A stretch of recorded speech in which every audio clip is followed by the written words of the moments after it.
All right, got everything up and running, it seems. So we will go ahead and continue here. Sorry for the late start, everybody, but let's get started. So, welcome back. This is Malkazair, playing the Final Fantasy XIV story playthrough. We are getting to the end of where the current story finishes. Maybe not too quick, maybe 2 or 3 more streams, but we're getting there. Last we played, we finished up this zone called Elpis, which is apparently in the past, before the final days actually came about the first time, and to try to find out what caused it. We think we have an idea. So it all has everything to do with the creatures that are created in this zone via the creation magics of the ancients. Let's go and talk to Vana and see if she has any insight here. Malkazair, listen to me. Our duty now is not to denounce Hermes for his misguided determination, or to convince Emet-Selch and Hythlodaeus that they have been deceived. No, we must instead ensure that the experiences Hermes sought to expunge are preserved. Oh, that's right. We went and fought the guy who created everything, and he wiped everybody's memories, but we got away. What remains in our memories alone will be our weapon against the final days. You must fight this battle in your age, and I in mine. Come, let us walk together once more, and I will see you to the doors of the Propylion. Yeah? You're going to walk together once more, or are you just going to fly down there? I'm just going to fly down there. We're not walking together at all.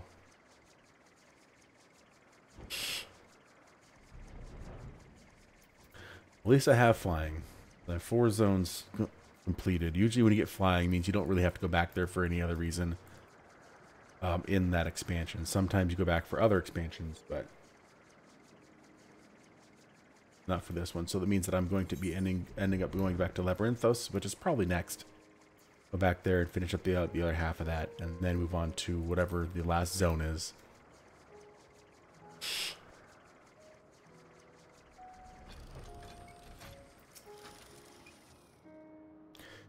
Your time in this age is drawing to an end. Upon speaking to Vana, several cutscenes will play in sequence. Oh, it's going to take a bit. Do this.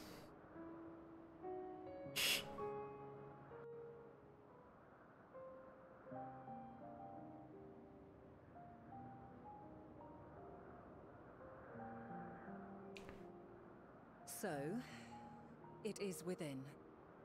The portal that brought you hither, and will take you home. How do you know? Did I tell you?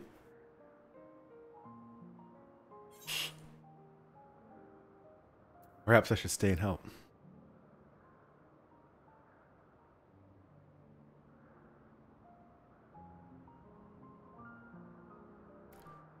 I appreciate your sentiment. I truly do. But 'tis a very long game that we must now play. And while you have maintained a stable presence here thus far, there are dangers in lingering over long. No. You must return to your own battlefield. Make use of the knowledge you have attained, that your days here and our friends' sacrifice be not in vain. With Meteion free to pursue her designs, 'tis only a matter of time until the final days are upon us. We must be ready. From fortifying our defenses to securing our escape, there is much to be done. In spite of this, we cannot allow the report that set this calamity in motion to become common knowledge. Were the masses to learn the fates of the other stars, I fear the situation would spiral out of our control. Don't tell anyone. I must carefully consider who can be trusted and bring them into the fold. I can tell you who can't be. Ordinarily, I wouldn't hesitate to call upon the 14. However, it was the desire for a fair determination that drove Hermes to attempt to erase our memories. Were he made aware of his actions, there is no telling whether he would remain a friend or become a foe. Alternately, we might try to alienate him from the convocation.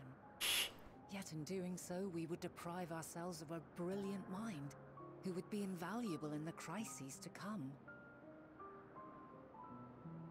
Quite the dilemma.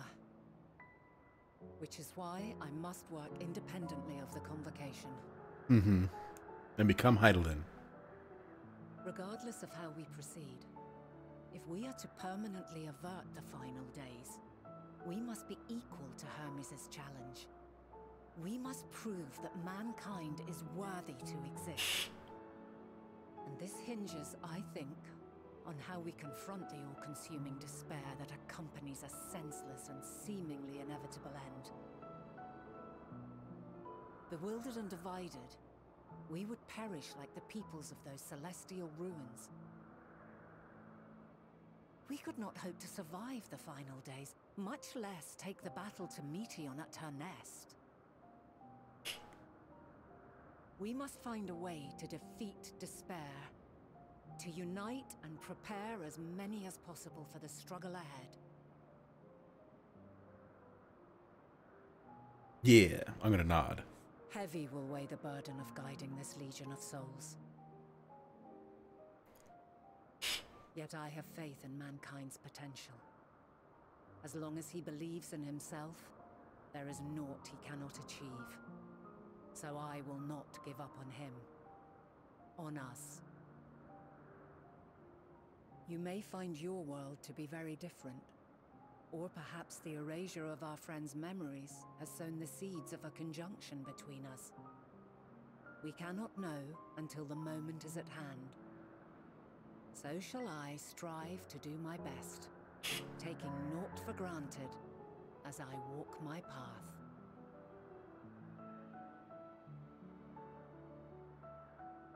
And I pray you walk with me to the end.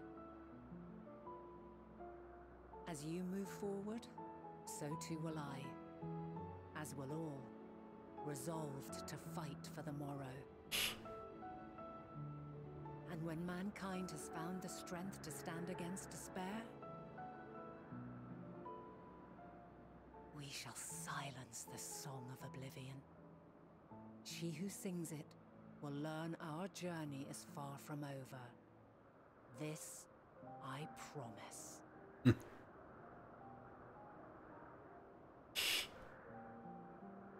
Fare you well, my light of the future, till we meet again. And we will.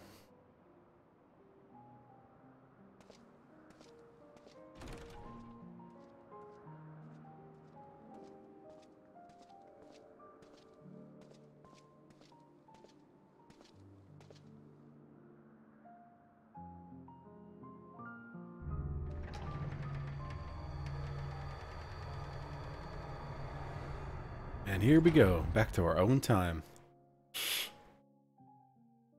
Probably going to still be on the first, though. Excuse me. Because that's where I started before I went to the past.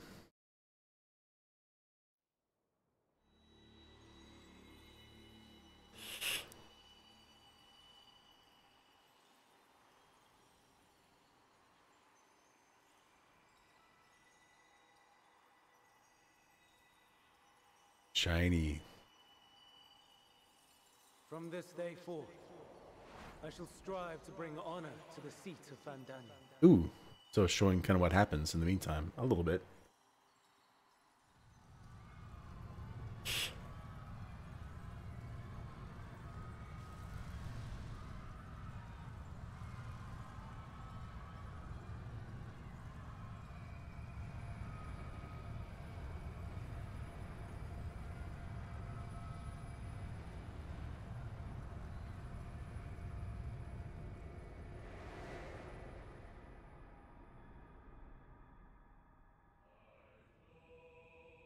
What was this, Amarat?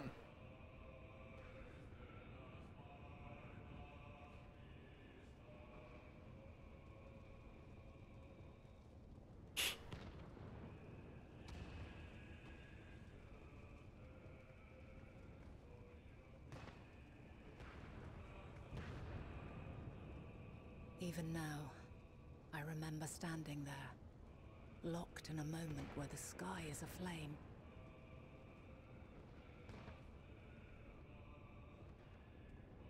Where stars fall as tears, and screams darken the seas.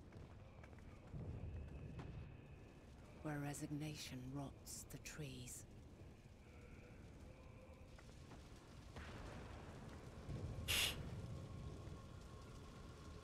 Where terror twists magics into abominations. Such is the lament of they who have gone before. The song of they who tried and failed to create a better world. The song of the end. Attack on Titan.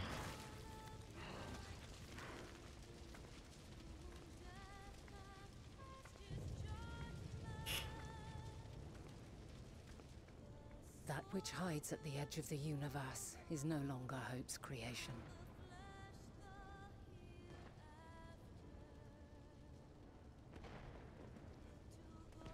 It is hopelessness incarnate.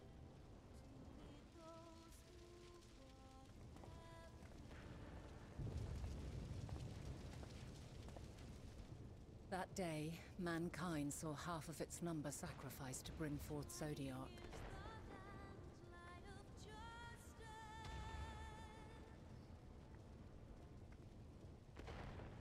And covering the star in a shroud of ether, we forestalled the final days.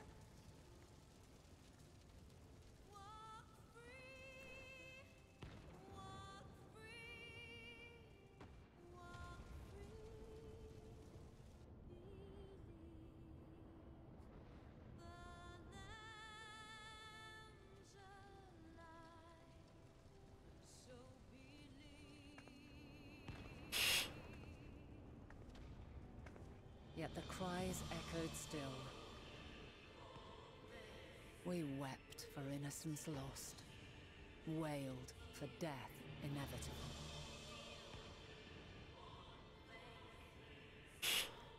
A reality too terrible to bear. And for too many who sought comfort in gilded memories of joyful days and tranquil nights.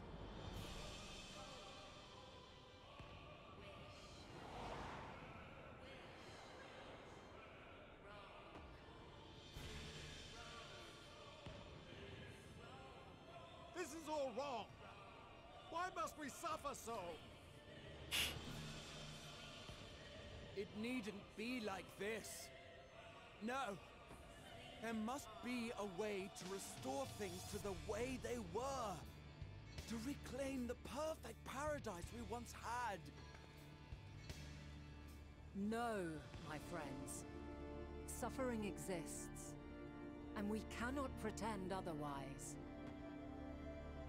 No civilization, however great, could eliminate it. If we would live, we must accept it as our constant companion. Let us not seek to forget this tragedy. Let us carry it in our hearts, that we may grow stronger and know true happiness. We can't accept it. We won't accept it. It will be ours again. A world free of sorrow. No, it will not. For there has ever been sorrow. Mankind was but spared its biting sting for a time. So please, open your eyes.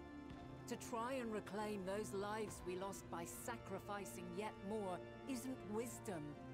It is weakness. No paradise is without its shadows. If we cannot accept this truth and learn from our pain, then our plight shall be repeated.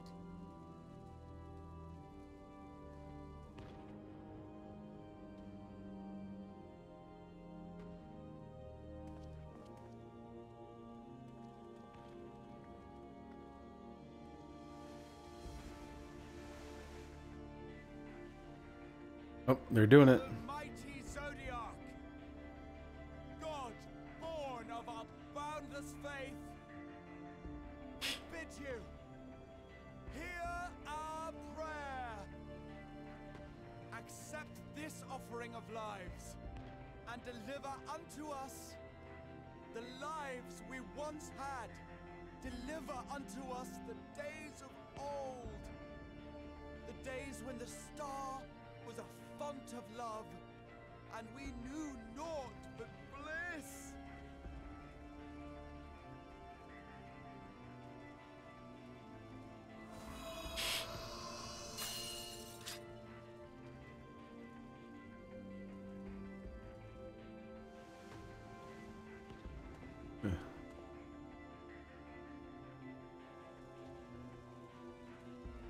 You would destroy it?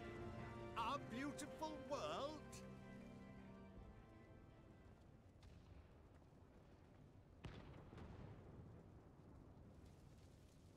Lands that stretched on forever. Skies one could drown in. The heartbeat of nature, silent yet strong. And amidst it all, a people. Beacons of light and life. Laughter that warmed my heart like naught else before. They are my meaning and my purpose. My love. In spite of, or perhaps because of this, I choose to believe in mankind's potential. In his ability to find a way forward. So let there be no way back.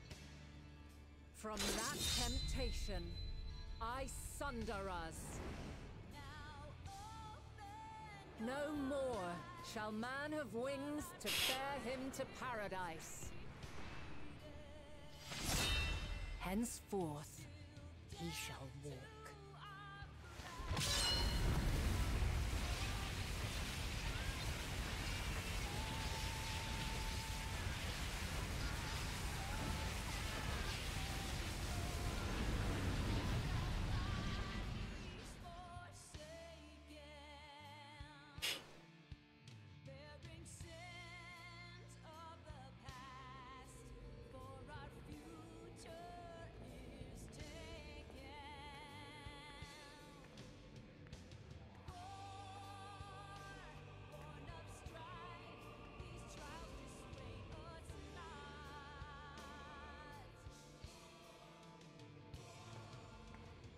All is excruciating pain. I breathe fire and torment.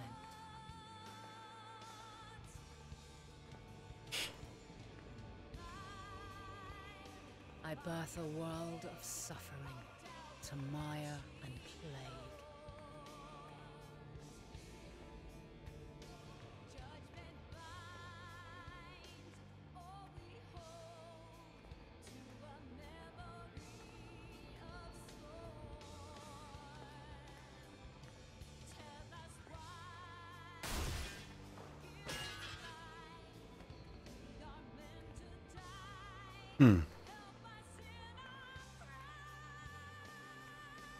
In one fleeting moment, lives come and go, ever moving towards the unknown.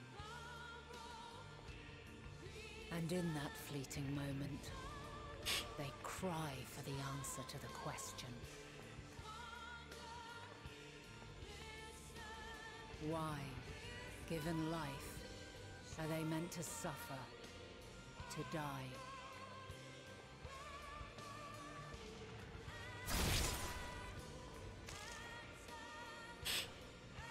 As fragmented, imperfect beings, yours is a never-ending quest.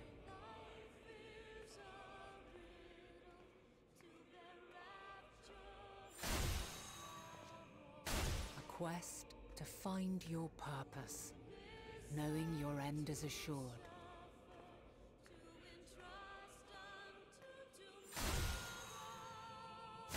To find the strength to continue when all strength has left you. to find joy, even as darkness descends. And amidst deepest despair, light everlasting.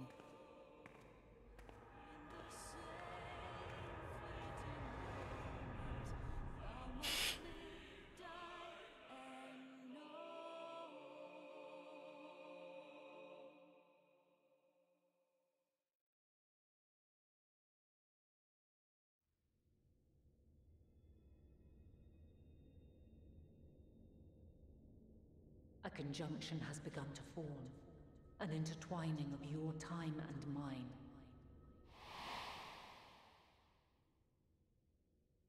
When you truly understand what is at stake, and your journey has prepared you to surmount the insurmountable, then shall I honor the promise made in another time, another age.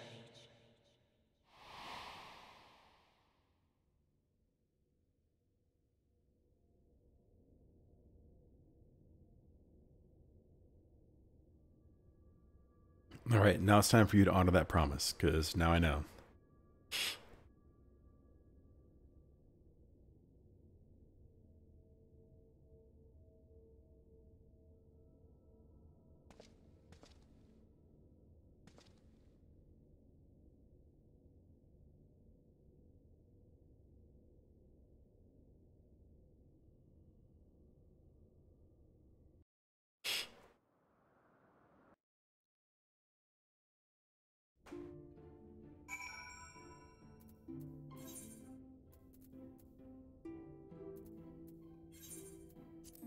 Let's go talk to Cryo. Apparently that's where we're going, so perfect.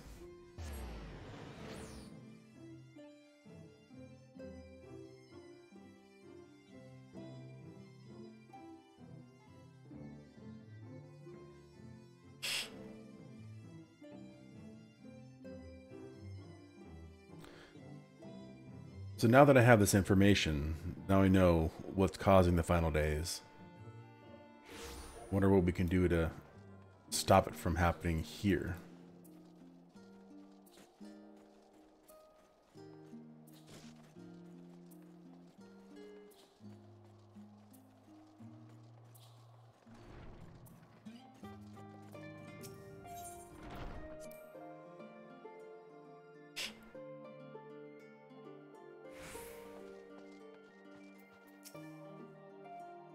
Malgazer, impeccable timing as always. I'd heard you were off in the first as a part of our efforts to investigate the final days. Well, as so often seems to be the case, while you were away, we've had some few developments, which we can discuss in just a moment. For now, however, I cannot tell you how wonderful it is to have you back.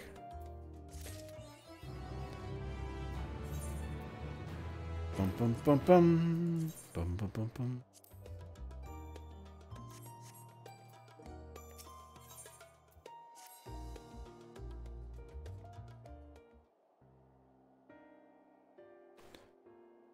So, have you learned aught more of the final days? Oh yeah. Then the journey was well worth the risk.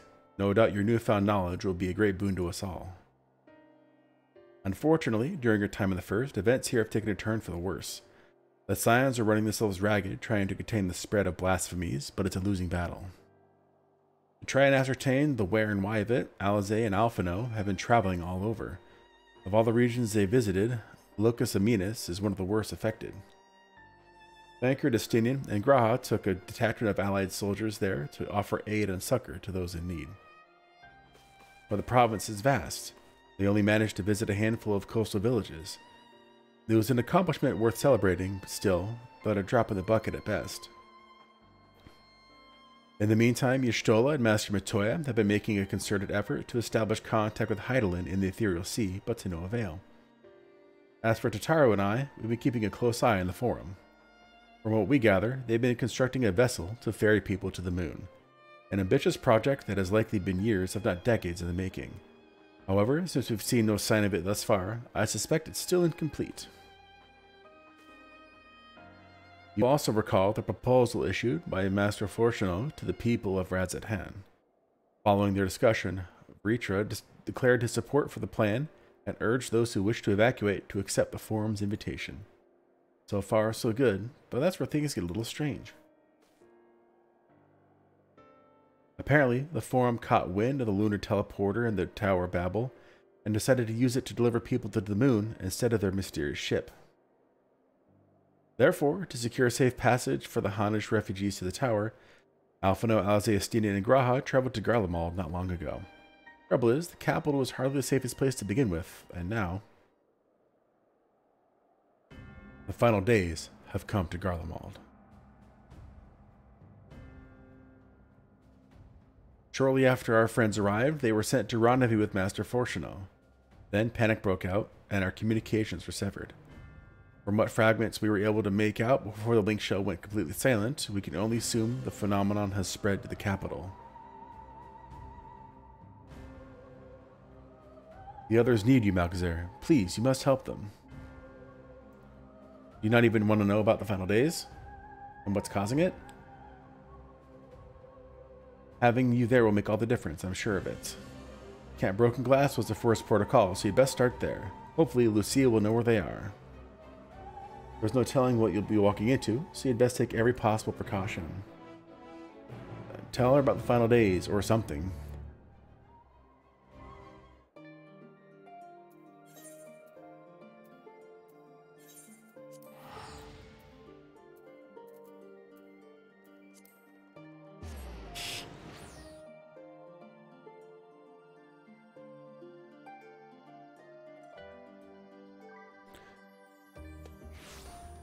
Never understood. It's like I have answers. Oh, duty immediately. Okay. I doubt I'll be able to use my chocobo, but let's get it out just in case. Malkazer, I'm not a moment too soon. The skies over Garlemald are ablaze. Oh yeah. But it's events on the ground that concern me. As you will have heard, your fellow Scions arrived ahead of you. We cut the customary greetings short after we received word from our troops of the Magna Glackies that the Forum's airship had landed. It was then that the heavens began to burn. I dispatched our friends at once to ensure the refugees came to no harm. I would have you join them immediately. Additional support is en route, but we will discuss them later. I trust you're ready to depart. Several cutscenes will in sequence. Set aside blah blah blah. And there will be battle. You said at certain points. Okay. Hopefully it's not like that last one where it took me 3 tries. And 20 minutes each. That was ridiculous. I wish there was like a checkpoint there. Earlier on the Magna Glackies.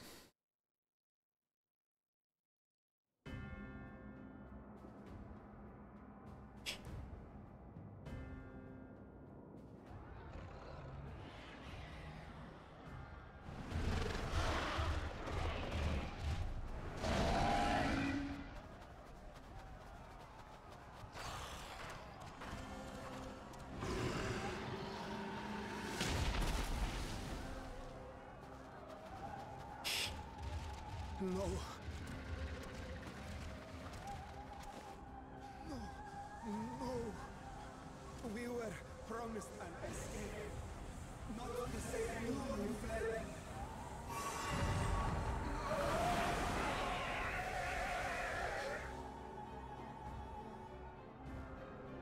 I shall not meet my final days here in this blasted waste.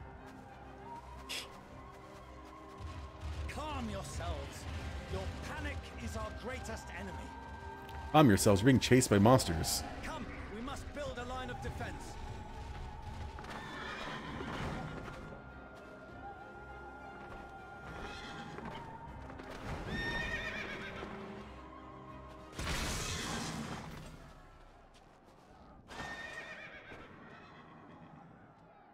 How?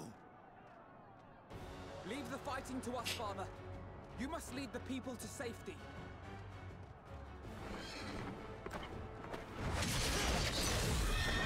I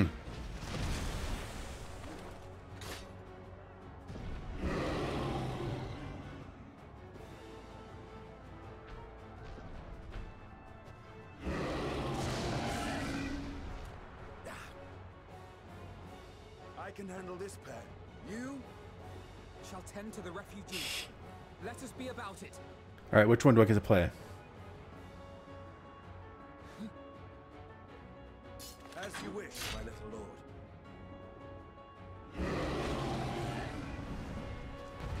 I get to play as Alpha now. And the new class, the Sage. Let's take a look at my buttons. Ba-da-da-dum, bum, bum, ba-da-da-dum, bum. Aw.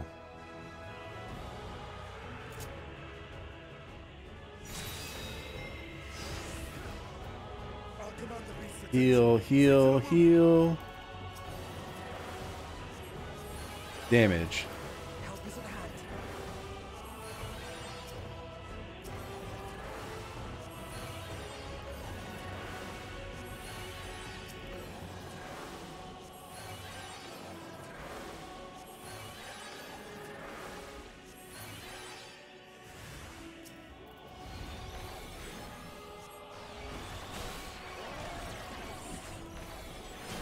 Leave it to me.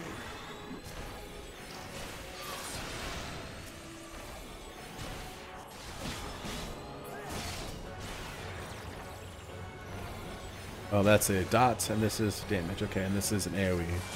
Okay.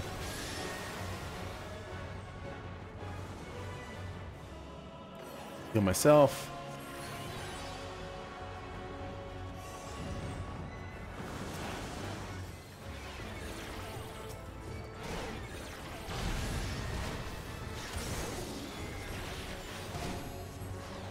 Those who can stand, come with me.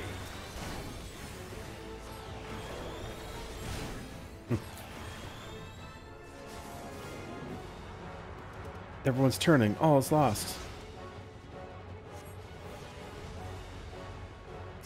You're safe now.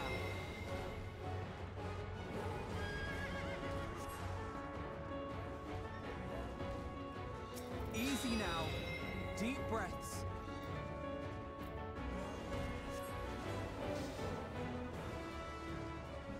Our allies see you to safety. Aw, yeah. All right, what am I fighting now? For refugees, but for yourself. Okay, Dad.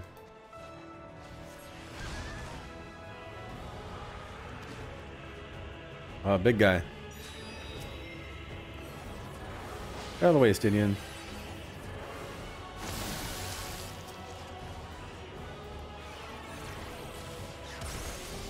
I don't like the look of that. Stay sharp.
Spam AoE heal. That's what I'm seeing.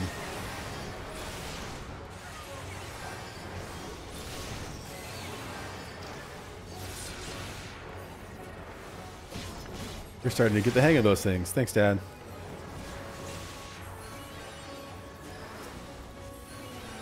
Look away.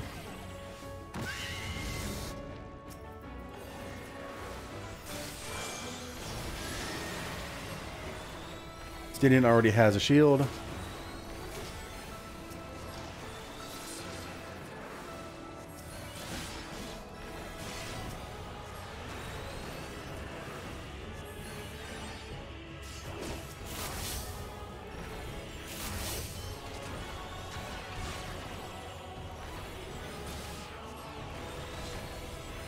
Oh, it's already the hang of this thing. That was from Stinian.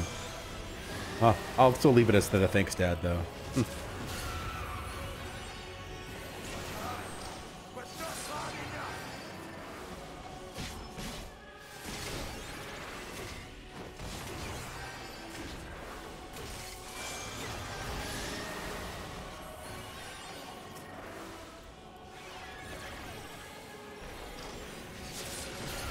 Got him. Okay, is that it? There's probably a lot of other conversation on the side going on I was missing. Classic roar.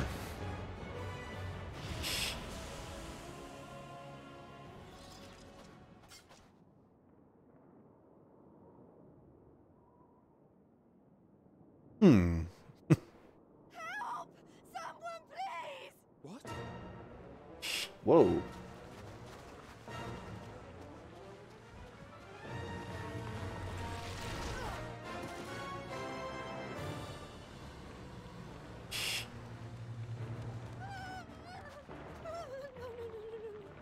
Don't. I don't want to die. Yeah, there we go. Forward! Let not a single fiend escape!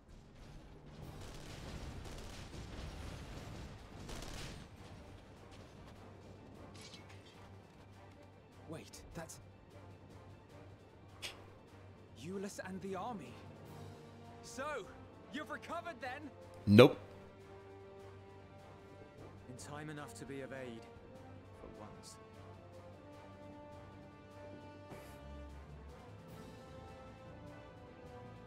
We can speak of it more later. For now, we must fight! To repay your salvation in kind, or with better!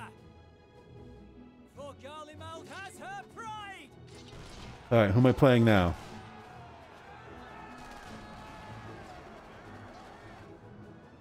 They said there are checkpoints, so that means there's more battle? Of that I've no doubt. The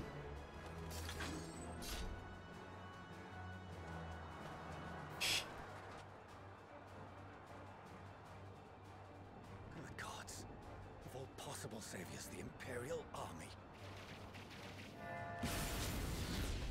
Oh!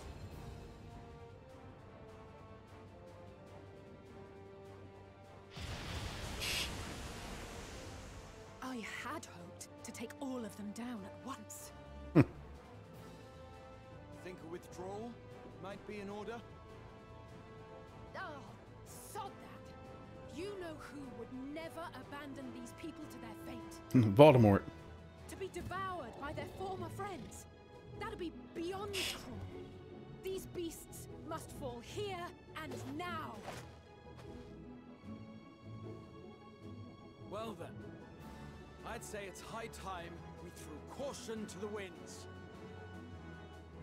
So long as you spare me the heroic sacrifices. Now, let's go! Let's just talk while they stare us down. Well, I get to play as Alizé now. Red mage time.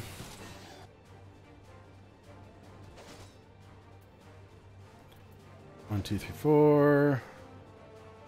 What are these AoEs? Oh, that's the close one. AoE. AoE. Heal. Alright, let's do this.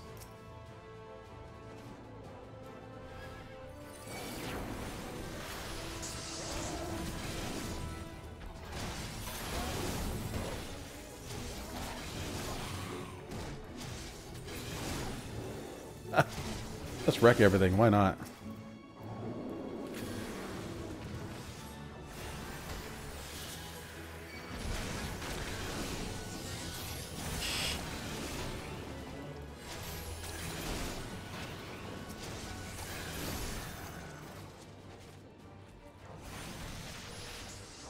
I wanted to heal myself.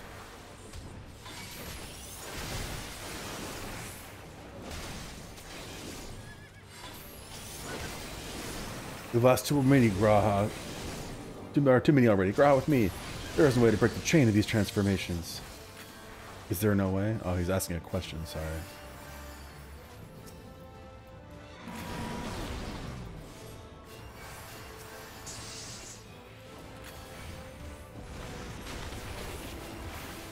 Yes, I can see that. I'm fine.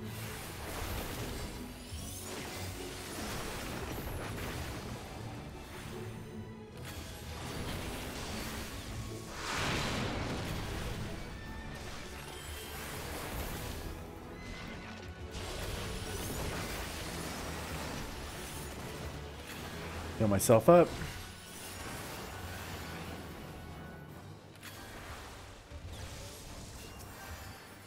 Oh. How predictable.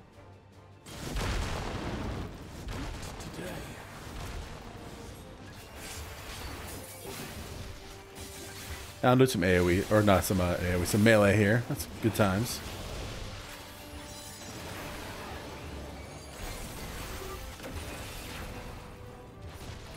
So I should start with that because that does a lot more damage.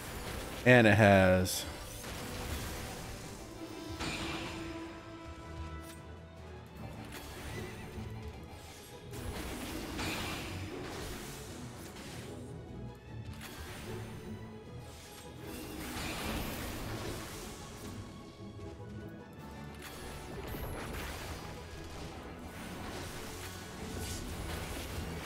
Now's our chance.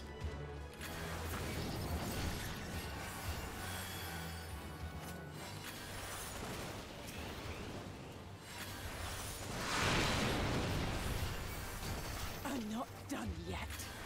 Nope.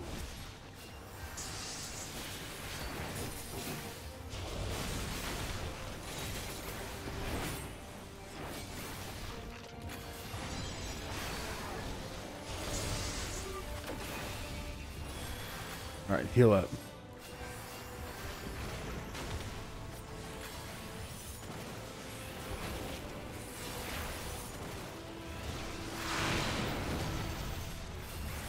Nothing to worry about.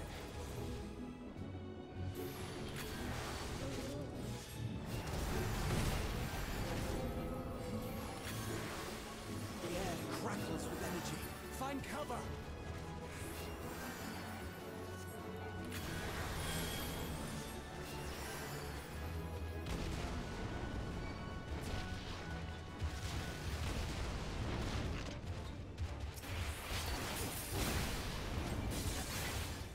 So the middle would have been the perfect spot, is what you're saying.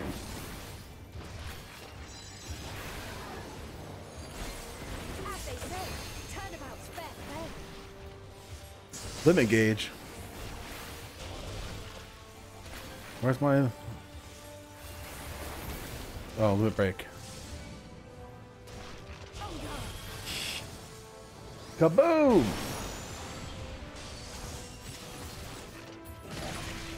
Got it.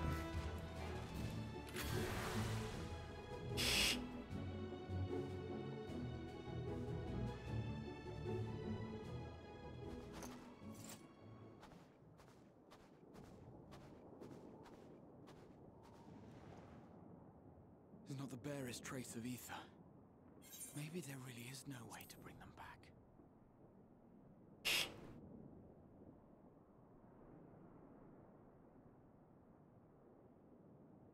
Well, we found a way to untemper the tempered, so Thank you for saving our lives once again. never say never. I remember you from Purusha. You helped us there too, didn't you? Ah, you're from Palaka's stand. I'm glad you're still in one piece.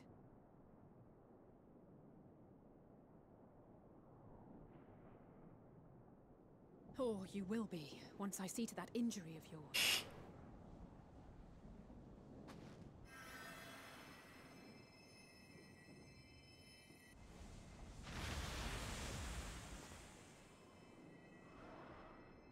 Look out!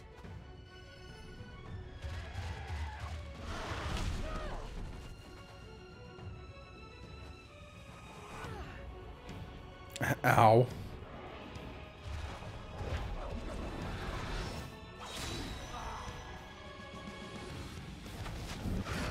Oh, what? Get out of here! Quickly! Where did he come up with that? I won't lose them. Not a one. This will be a brighter future. I won't let a madman's apocalypse ruin everything we've fought to achieve.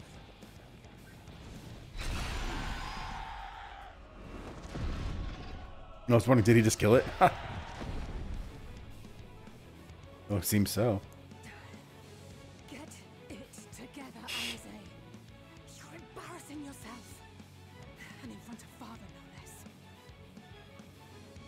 You might never measure up to our champion.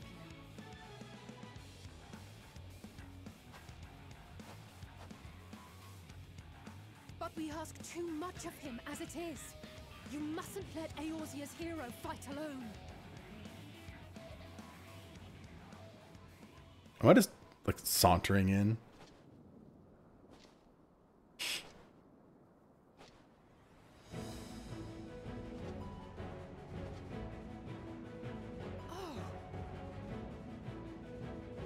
Whatever.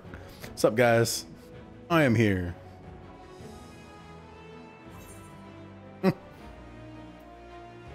This is precisely why you should never skip your squat regimen.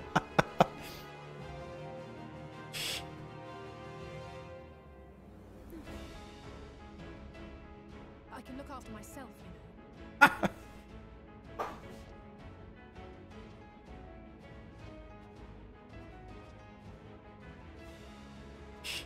Everything's in order, I trust? For now. I mean, there's another final days in this zone, but... Yes.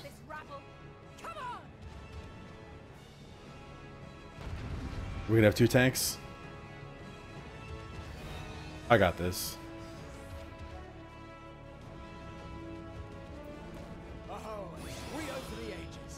Oh yeah? Is that what you think? Well, let's do this then. These are my buttons. Excuse me while I blow things up. Okay, his shield went away. I think they put that in there in the event that I wasn't a tank.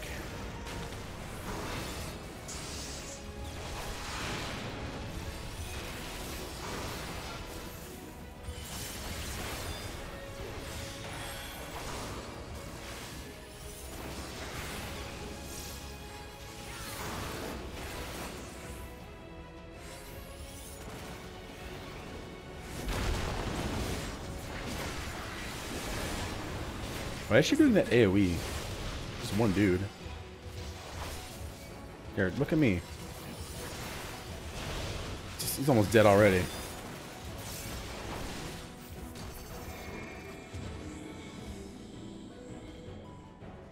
Oh, he's gonna knock us away, but you don't want to be that far away, I guess. Ooh, Justinian and Alphino. Yes, get everybody in here.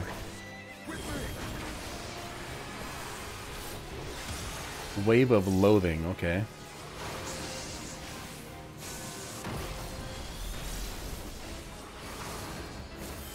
Unfeature.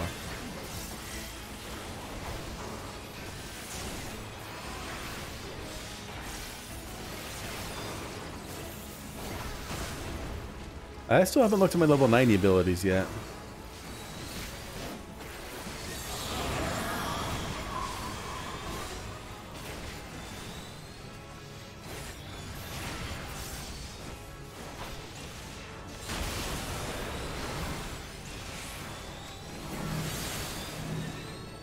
Everyone, get away from me.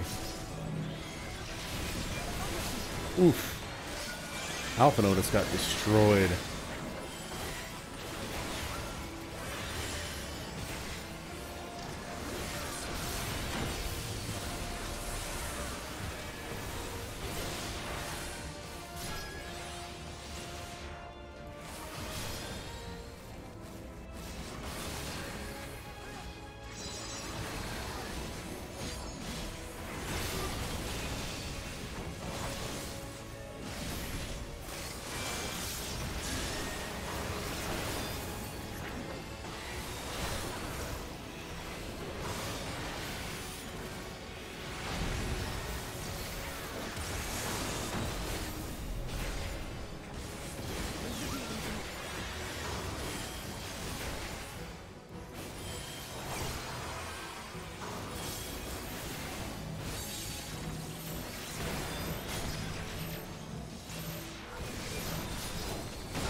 Ah, I got hit there. Dang. Okay. Confutio. Heal me up.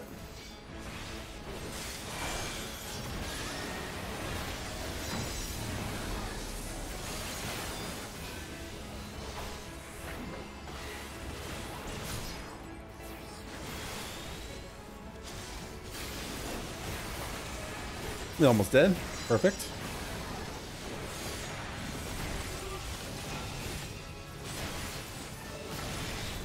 Kaboom! Yeah.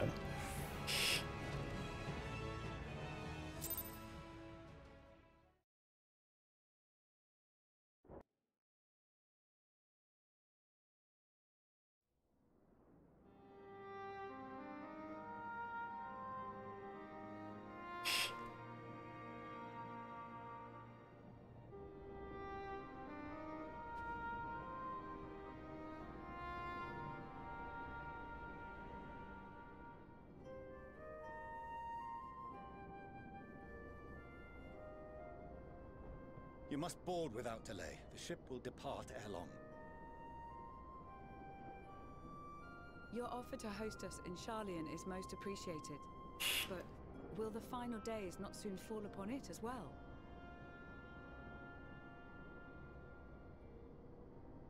Your hesitation is not unwarranted.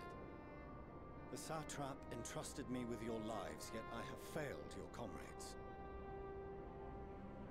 Nor are you wrong to fear that this corruption will continue to spread. I cannot promise you complete safety, even in my homeland.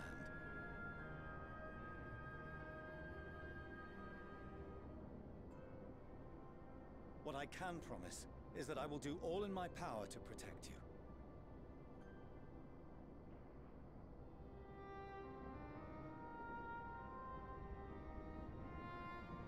That power is not inconsiderable. Even now, my countrymen are preparing the vessel that will deliver us to a sanctuary on the moon. Join us on our journey there, and beyond, to new horizons. Come to old Charlian, please.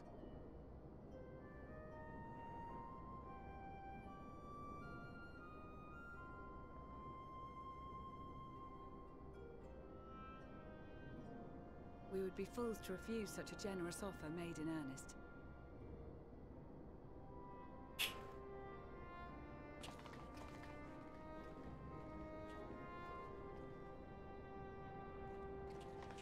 It seems they've a new destination.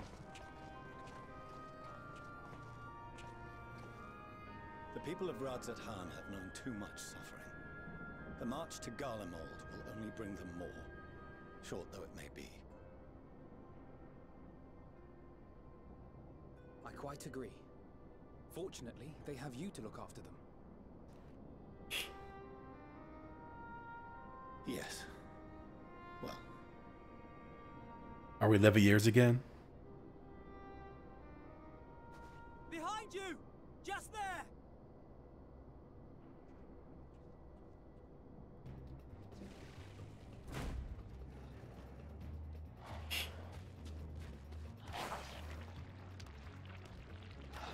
Yeah. More of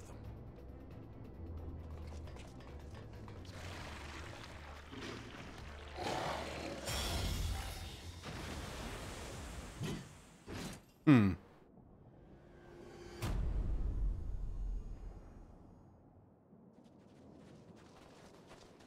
Xenos! Here!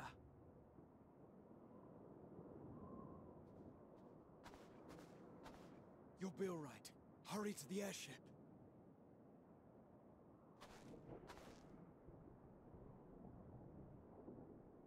Throw a knot in there for good measure.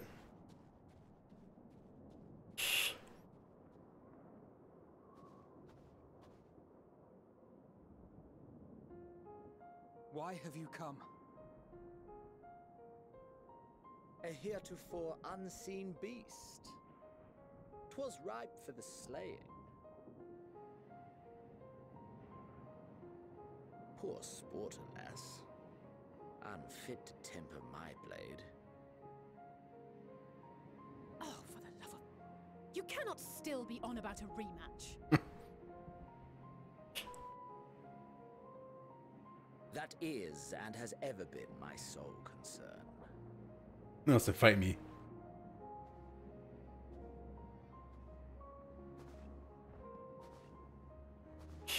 You, on the other hand, are fixated on a different quarry.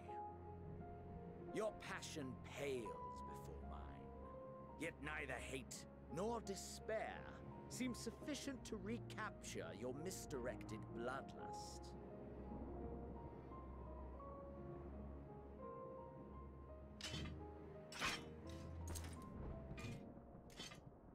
So, I hone my blade, and I wait.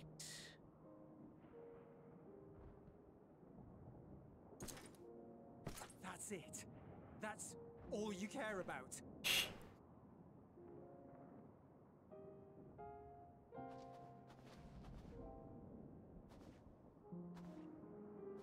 Garlemald is in ruins. Our homeland, the nation you rule, is as good as gone. Along with so many of its people. Not just soldiers like us. Not only those who fought and killed for power and duty. Innocent civilians.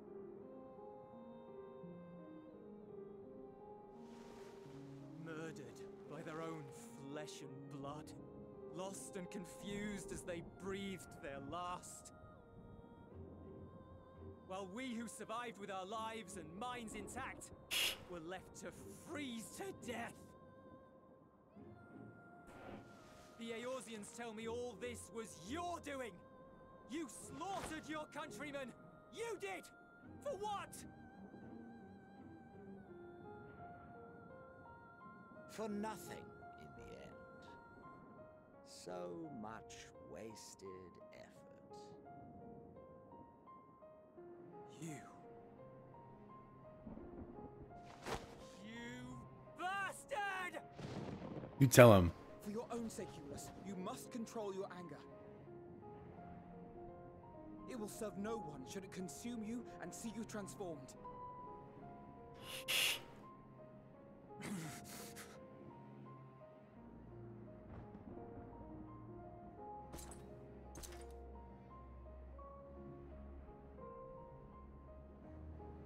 Would you be happier had I a good reason?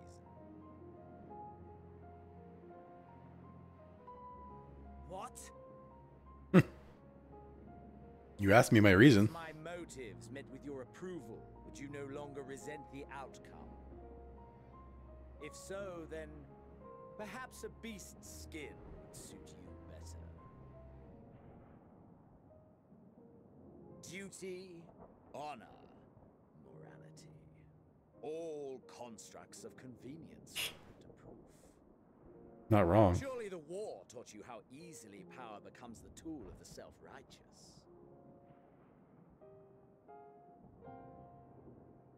How the people's justice was merely a means to their ends?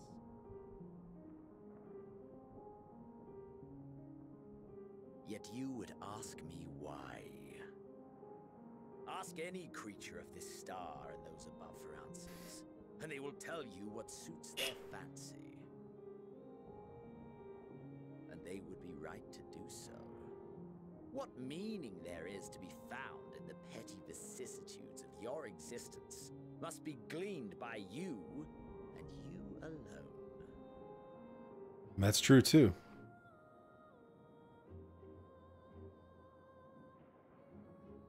Should you seek it in battle in the fruitless pursuit of my demise, then come.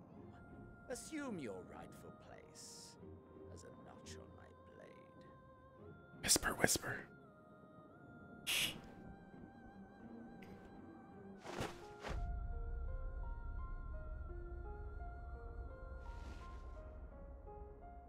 He would destroy you. You are a blight on the Garlean race, and there would be no more satisfying way to expunge it than by beating you to death.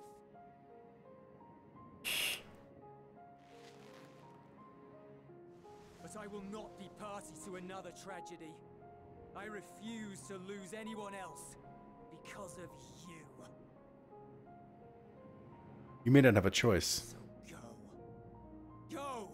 And may we never suffer your madness again!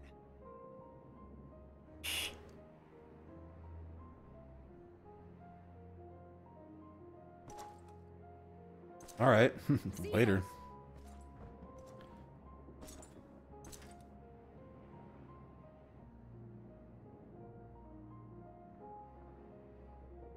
Perhaps you found meaning in living this way. I cannot deny you found strength. Yet if you only pursue your hedonistic pleasures and pay no heed to the plight of others, then no one will give you the time of day. He doesn't care. You will never get what you want. Not even the battle you pine for so dearly. You'll be alone for an eternity, and you'll deserve every agonizing second of it.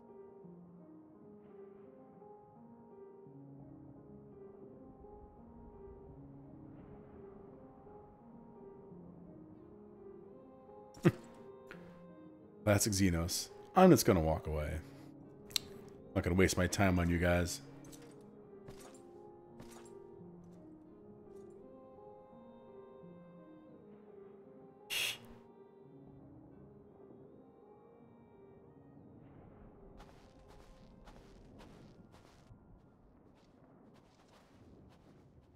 Yes.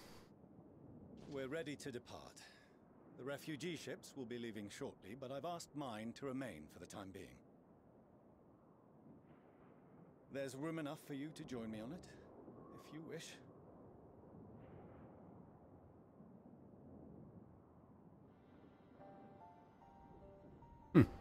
Do contain your surprise. I needn't agree with the Scion's methods or intentions to acknowledge that their deeds are deserving of gratitude. We appreciate the offer. But might I ask why you are delaying your departure? I presume it is not solely for our benefit. I must visit Garlemald ere we return to Sharlayan. Having caused such an uproar, it is only meet that I explain myself to the Ilsabard contingent.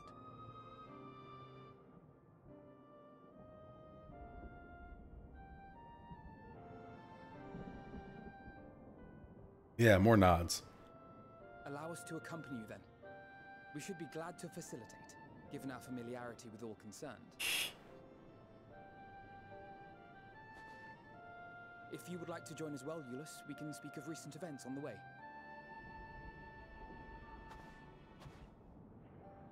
Yeah.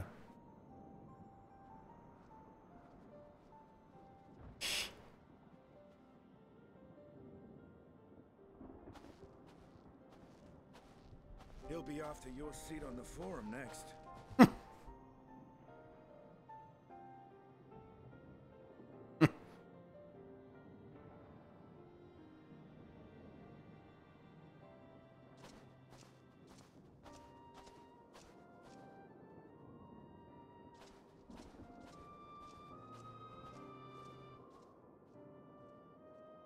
Are you gonna smile about it? Aww. I want to see his reaction to that. Is that a good thing?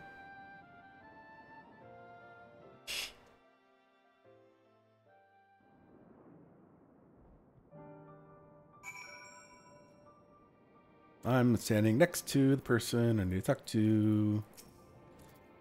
To see Xeno standing there, so uncaring and unrepentant. Gods, I don't know what came over me. I just blurted out the first thing that came to mind. But looking back on it, I stand by those words. I would say I hope they won't incite him to further villainy, but to be honest, I doubt he even remembers what I said. Anyway, enough about all that. It's good to see you again.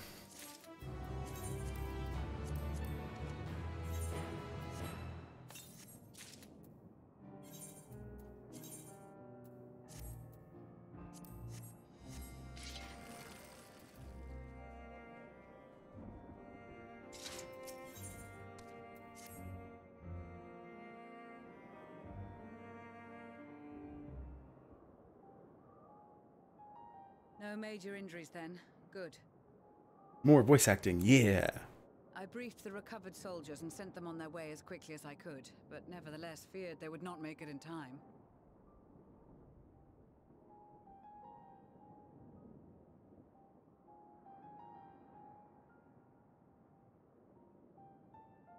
The additional support was invaluable.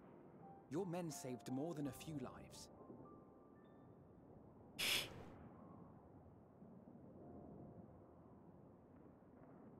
Though not all, I regret to say. Of course.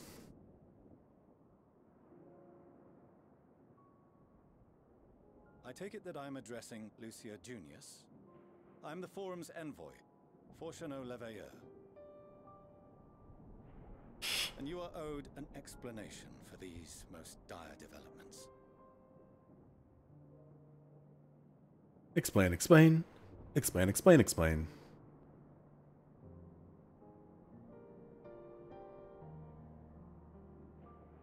Another trial wrought by the final days. I was beginning to suspect as much. You doubtless feel some consternation having been forced to abandon your original plan. But trust me when I say you were right to send the refugees elsewhere. Until it visits Old Charlian. Beasts have been sighted within the capital. Perhaps it was a stroke of grim fortune that the population was decimated beforehand, as they've yet to appear in any great number, but in time. In any case, Maxima leads the remainder of the contingent in an effort to cull the creatures and evacuate the populace as we speak. Once the airships have taken to the skies, I pray your men can be persuaded to join him. You'll permit us to retain our weapons? I wouldn't have sent you after the Scions were I expecting you to stab them in the back. And I, for one, would not consider past transgressions more relevant than future contributions. Forgiven. Regardless of the circumstances that saw us at odds before, we need men of courage now, more than ever.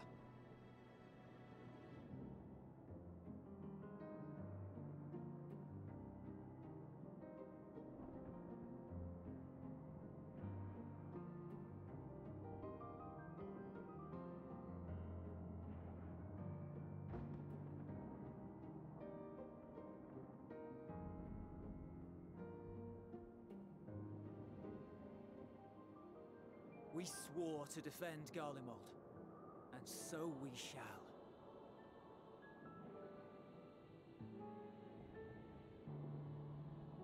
It seems you have everything under control. You will excuse me then, for mine own duties await. A moment, Master Fortuneau. You did desire to express your appreciation for services rendered, did you not? I did. Though if you intend to again ask that Charlian alter its course, you will find my gratitude insufficient. 'Tis nothing so onerous. I wish to hear the details of this grand endeavor of yours.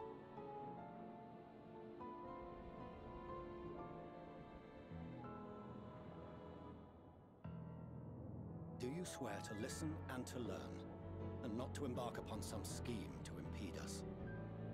No. I swear.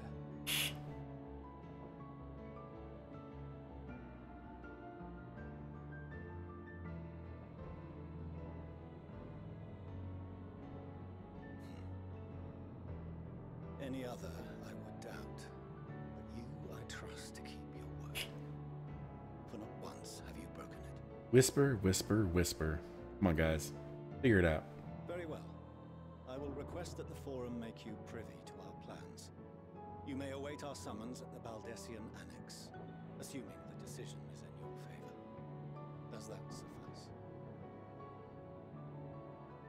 It does. You have my thanks.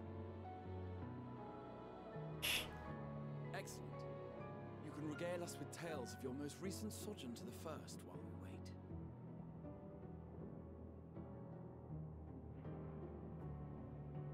Yeah, I have some pretty important news that no one's interested in hearing. Did you hear something just now?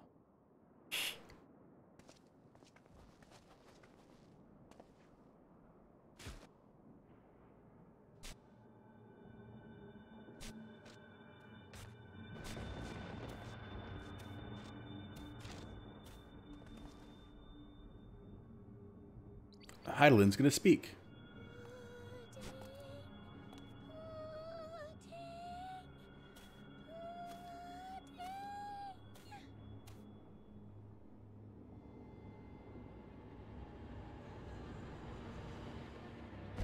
Where is this star's blasted pudding? Oh, never mind. Aw.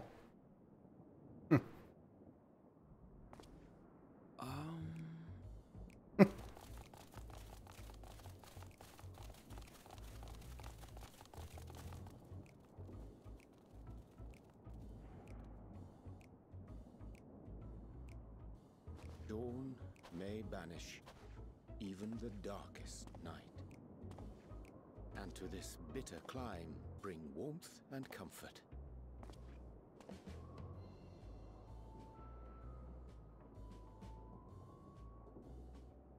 'Tis heartening to see such an assembly upon my return. I thought often of you whilst I looked down upon our star's brilliance from the moon above. Yes, but what are you doing here? And dressed like that? Aren't you cold? Aren't you? Verily, I fear for my health should I proceed to expound upon our purpose ere I procure more suitable garments. Then allow me to summarize. We're here because none of you lot are up there. Nor has anyone deigned to send word about any changes in the plans. It's rude, is what it is. At least that's what I thought at first, but then folks got to wondering if you weren't in a spot of bother, so we decided to take matters into our own hands. Come down here and help, if our help be needed.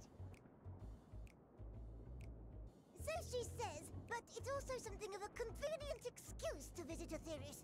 Urianger made it sound absolutely marvelous. More so before the impending doom, but still. And it's not like there will ever be a better time.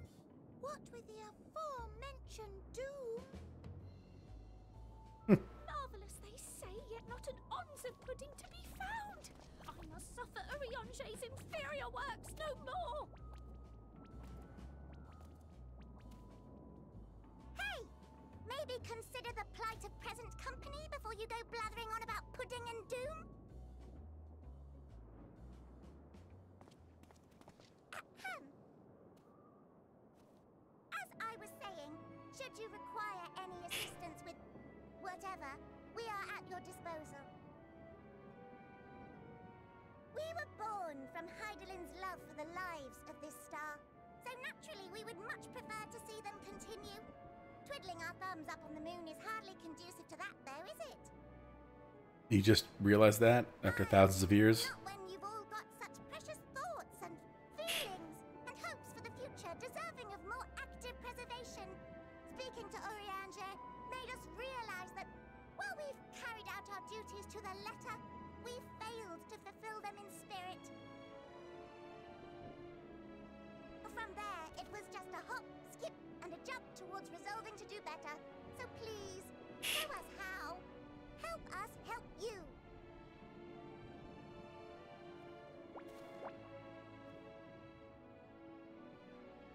Forgive me, but are they... Thy distant collaborators, indeed. Hail, fellow, well met. You'd be a member of the Forum, would you? It's an honor and a pleasure to meet you at last. I'm Livingway, Heidelin's right paw. That last bit is very important, as am I, if I may humbly say so myself. I bid you welcome to our star, Livingway. On behalf of the Forum, I thank you for traveling such a distance to meet us. As you have surmised, preparations for the Exodus have not proceeded as smoothly as we had hoped. I should be happy to personally escort you to our headquarters in Sharlayan, where you may advise us as you deem fit. Pudding way. 'Twas with reluctance that I set aside the great work of readying the moon for habitation. Be assured that I did so only after the Loporrits made plain their earnest desire to come hither, and I myself felt a growing certainty that their contributions here would prove invaluable. 'Tis trite, perhaps, but I followed my heart. Good to have with you back.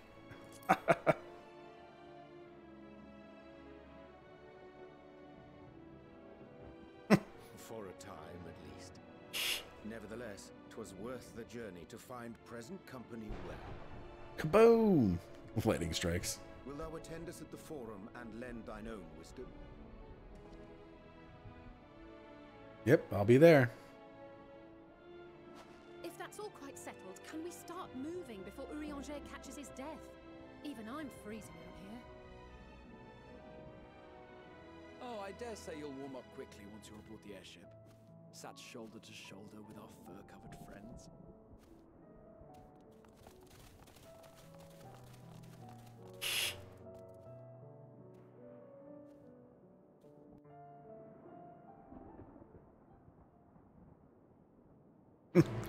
Quest accepted. After all that. Am I going to teleport? Aw, man. I dare say Master Fortuna was as nonplussed as we to learn the identity of Heidelin's lunar custodians. As he will soon discover, they have much and more to offer the Forum. Might I suggest we return to the Annex forthwith? We may yet have time to discuss their recent adventures, ere we are summoned to the Rostra.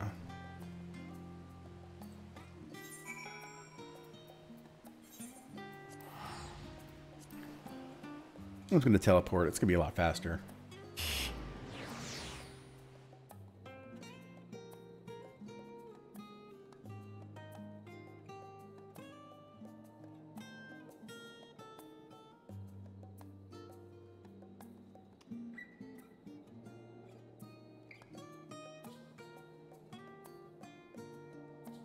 At least we have some decent music. Nice tunes.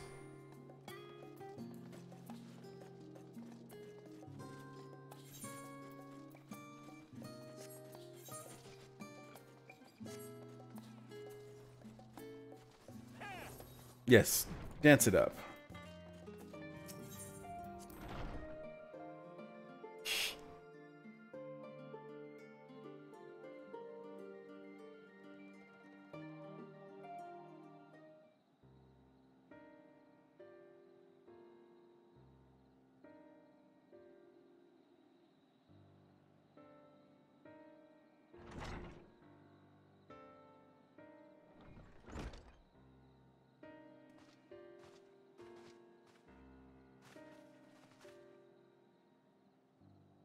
Not that I'm complaining, Urianger, but I wasn't expecting to see you quite so soon. Nor I thee. In extolling the virtues of Aetheris, I did inadvertently awaken in the Loporrits a desire to avert our beloved star's demise. Ryle tells us you have attained new knowledge that may aid us in our ongoing efforts. I have news to share regarding our study of the Ethereal Sea, but your findings are certain to be of greater interest, so I would rather hear them first. To what revelations did Heidelin's Elpis flower lead? Back in time! Explain, explain. Explain, explain. Quite a lot of explaining to do.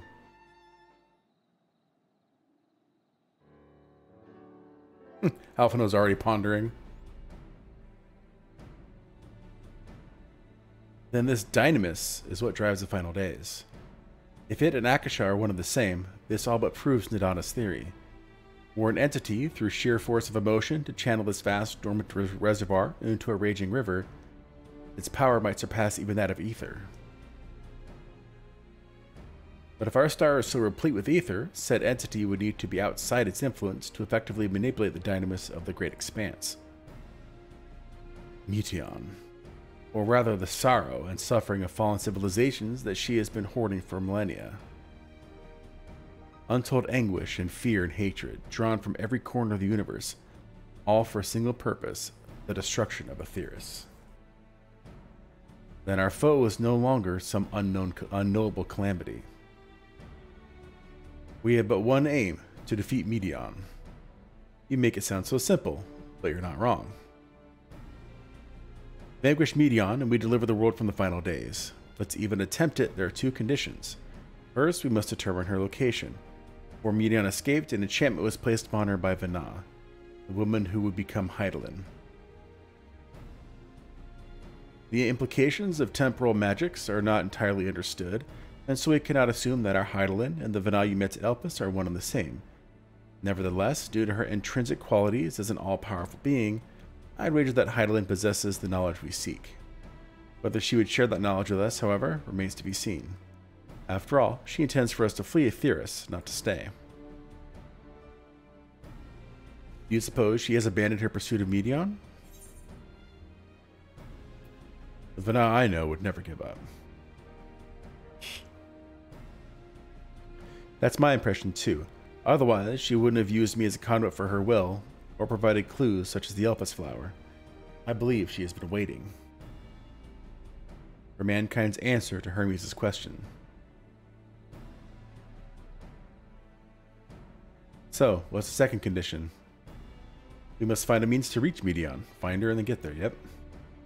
Naturally, our chosen method will depend entirely upon wheresoever she has made her nest.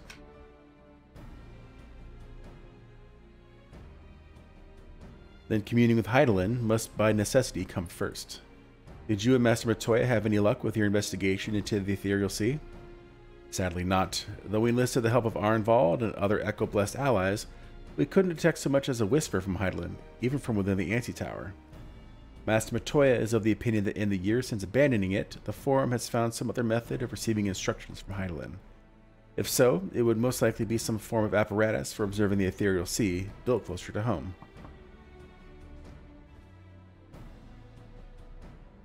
Sorry to interrupt. We've just received word from the Forum.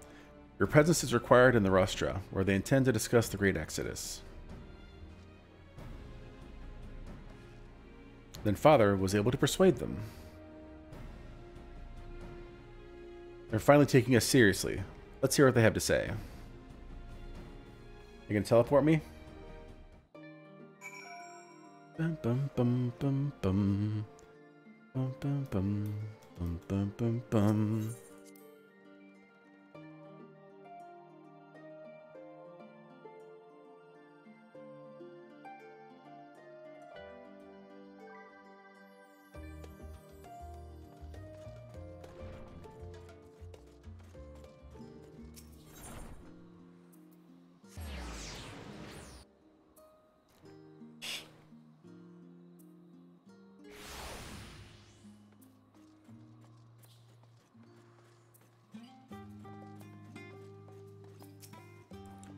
The Forum is in session, and as such, the Rostra is closed to visitors.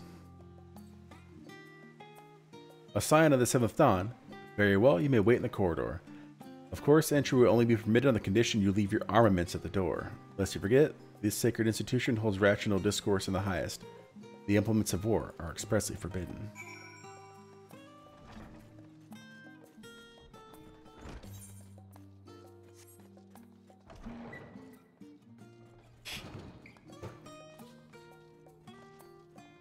Looks a lot smaller than I remember from that cutscene.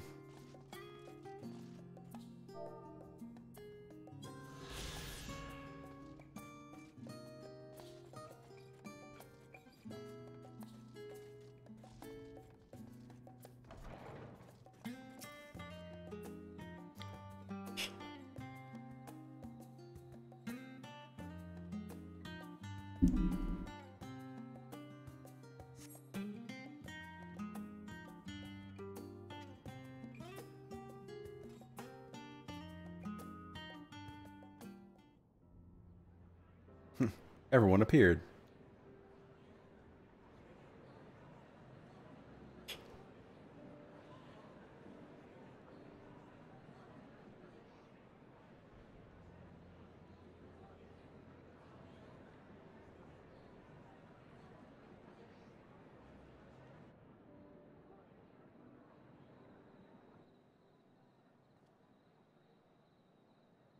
There is a matter I wish to raise with you before we enter. Oh yeah? What's that? We are here to listen and to learn. But if the Forum's plans are more or less what I expect, then I should like to make a proposal that will serve our ends. By your leave, of course. What's the proposal? No, don't do it. I don't see why not. Your words and wits have gotten us this far. Agreed. I will present our queries so that you may consider the most advantageous way to advance your proposal without distraction. Thank you, everyone. If I may have your attention, the ad hoc session will now commence. The purpose of today's assembly is to brief the Scions of the Seventh Dawn at their request on the Great Exodus. You may enter.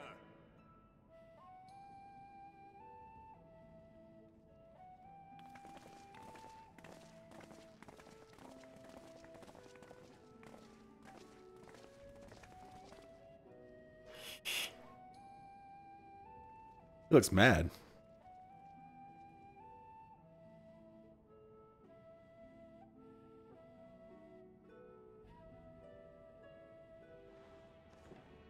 On behalf of the Forum, I commend your heroic actions on the Magna Glacies. We shall not soon forget your service to us and the people of Radzat-Han. The Satrap, whom we have informed of the refugees' new arrangements, sings your praises as well. As an expression of our gratitude, we will endeavor to answer your questions as fully and openly as we are able. Then let us begin.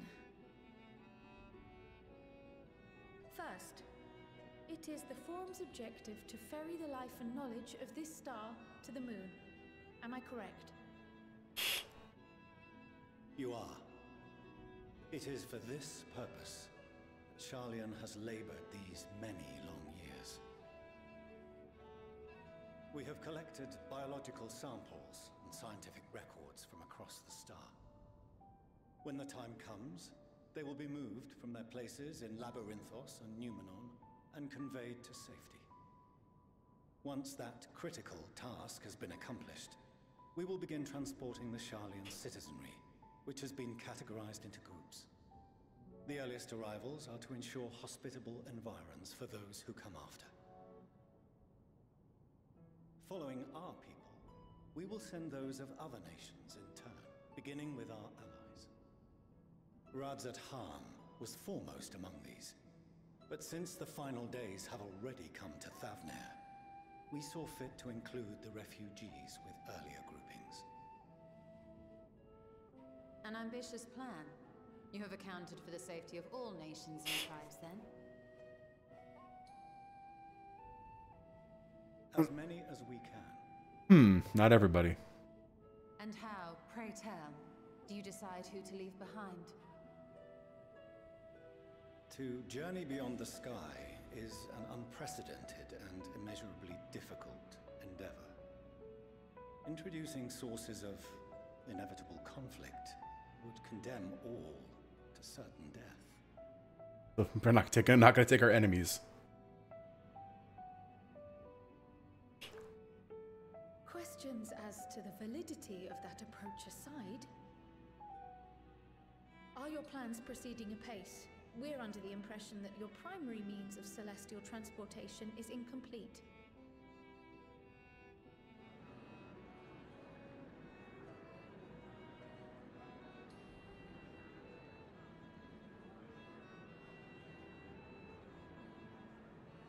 If only in that it does not meet our optimal parameters, that is correct. This arc, as some have taken to calling it, is fully operational and could be launched even today. However, the final days have progressed more quickly than we anticipated. At present, the ship is incapable of attaining speeds sufficient to meet our evacuation targets. Should we put the vessel into service, as it is now, We will be unable to travel to the moon and back quickly enough to complete the necessary number of trips. Precious lives and knowledge will be lost. 7 hells. Is there anything to be done? The ether burner, the primary means of propulsion once the craft is in the space between stars, is undergoing testing to determine whether it can be made more efficient. Get Sid involved.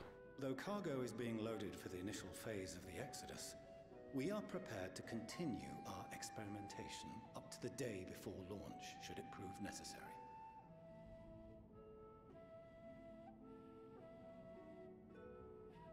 What if the Scions were to solve your problem?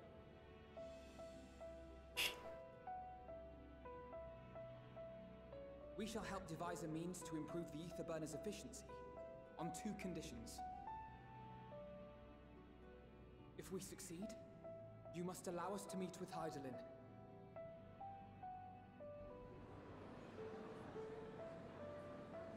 "'Twas simple enough to deduce. You have a Concord, and so you would never have abandoned the anti-tower had you no other means of communication. One far more convenient, I suspect.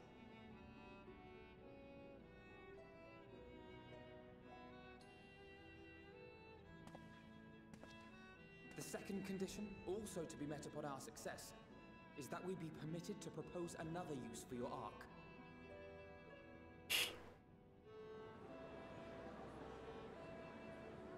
What use is that? We would be at liberty to refuse this proposal. Of course. If we cannot prove its merit to the 99 here, who are we to stake on it the lives of all peoples of this star?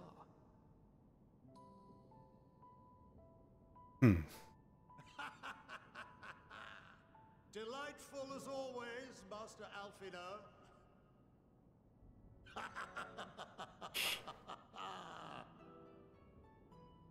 Oh, we couldn't have asked for a finer plan.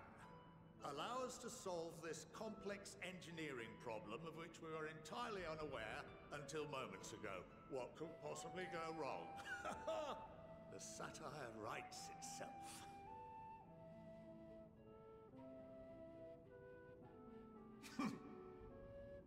Yet, what field has not benefited from a change in perspective? When we are at wit's end, what we need is not the same dry theories recited ad nauseam, but fresh inspiration.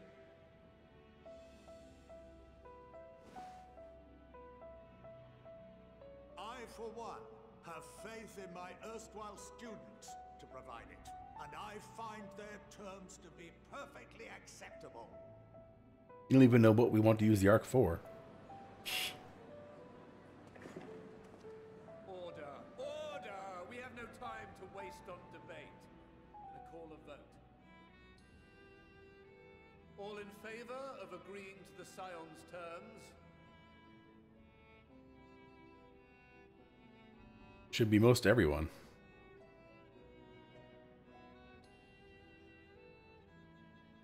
They have a magical counter. Or there's somebody going 1, 2, 46, 69. Nice.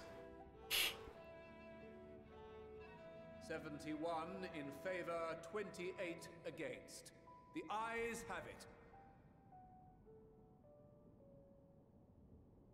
Fortuneau, as the architect of this project, you are the best candidate to show them its current state.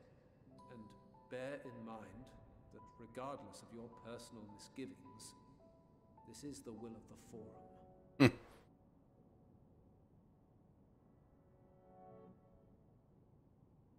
Very well.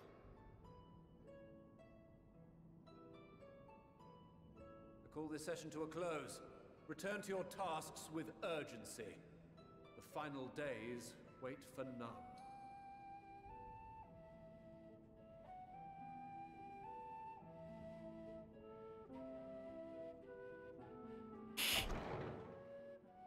I think he wants to use the Ark to go find Medion.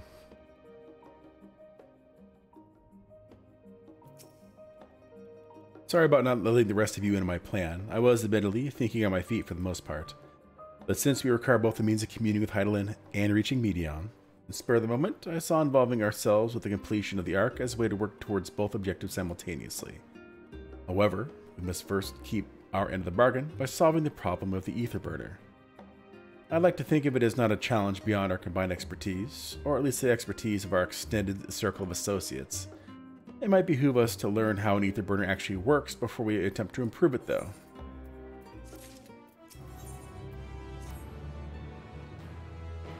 As instructed, I shall take you to see the ether burner. Meet me outside the Archeon. I trust you can make your own way there. So the Ark is being built in Labyrinthos. Hardly surprising. Or else could they conceal such a massive undertaking?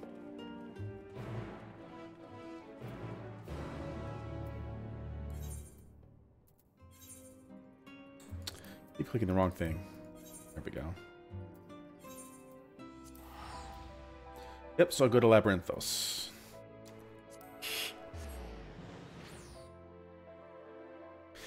And I'll be right back.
I have returned. Alright. I definitely don't have all the Aetherites here. Oh, not the Aetherites, Aether Currents. So, I'll start finding some more of those too. Our destination lies in the lower levels. The Forum, in its wisdom, has granted you access to the Archeon's lift. Step inside and have Ophaline take you to the medial circuit.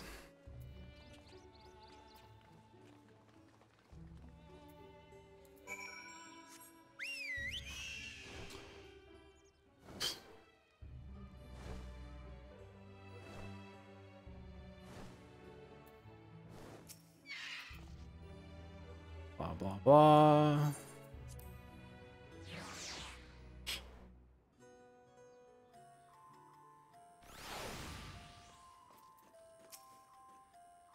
I have sent your associates ahead to Logisticon Alpha on the other side of Marial Agronomics. Actually, there's something I've been meaning to... No, never mind. It can wait. Let us attend to the matter at hand.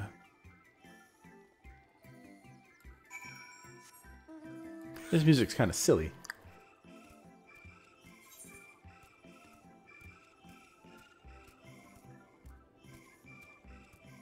Way down there, eh? Okay. Thanks for not teleporting me there. Or at all. Appreciate it.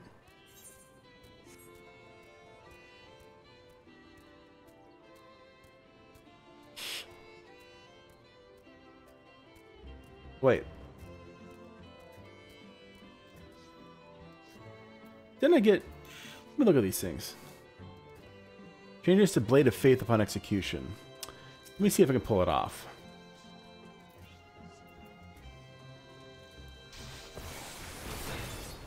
Oh, nice. Blade of Faith. Boom. Blade of Truth. And Blade of Valor. Nice. Okay. So it updates my Confiture to this awesome thing. Okay. Let's see what they do. Okay. So, Blade of Faith. After using Confiture, deals unexpected damage to the target and all enemies nearby it. Nice. Okay, so that's AoE. Blade of Truth. It restores MP, okay. So that one does 420. This one does 500 to the first enemy. And 50k, restores MP. And Blade of Valor does 580 to the first enemy, restores MP. That one does a dot. Cannot be stacked with that of Goring Blade. Oh, that's dumb. But okay. That's a cool thing to just add on to Confiture.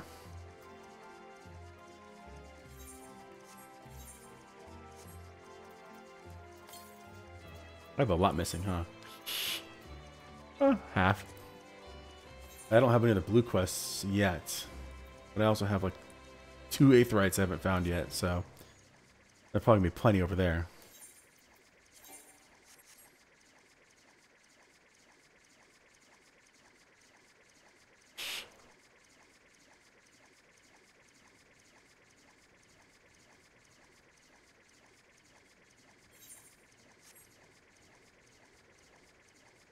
Looks like I'm kind of heading towards this door.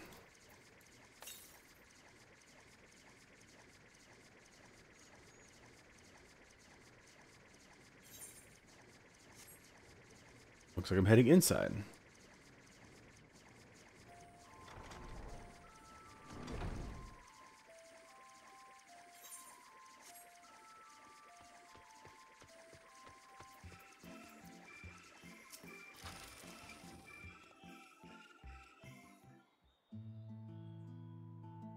Dang.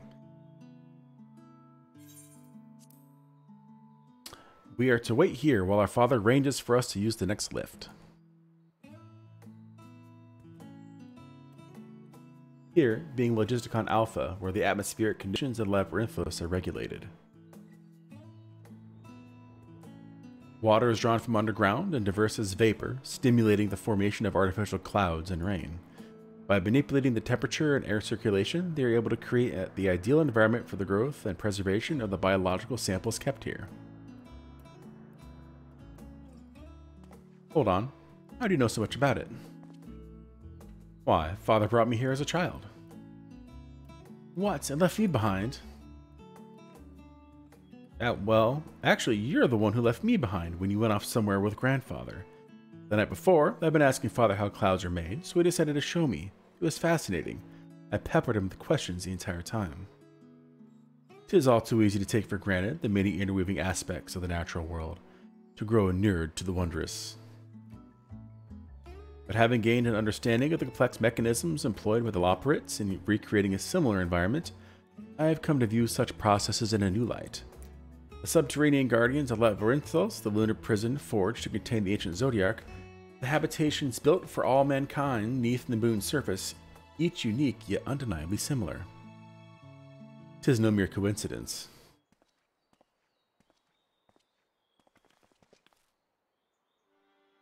Ever since Heidelin unfolded to us the grim fate that awaits the Theorists, every essential resource we could spare has been delivered to Labyrinthos in preparation for the Great Exodus. But that is not all. It is also a testing ground for the technologies that will allow us to settle on distant stars. Though the Loperites have endeavored to make the moon inhabitable, that is not our final destination. Mankind must learn to propagate life where there is none, to thrive where all is barren. Alas, time is not on our side. I have arranged for you all to enter the central circuit.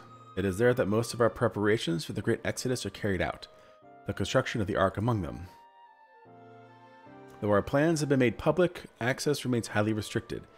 You, however, will be not subject to said restrictions and will have free reign to come and go as you please. Such was the will of the Forum, after all. We will prove ourselves worthy of their trust. Your trust.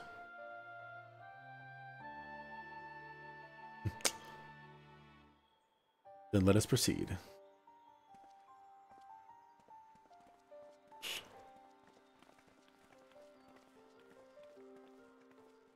Yeah, let's do a nod. For good measure.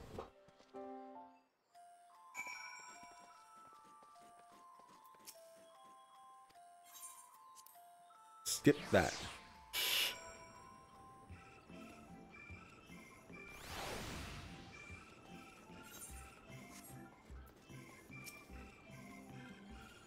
The Aether Burner is being constructed not far from here.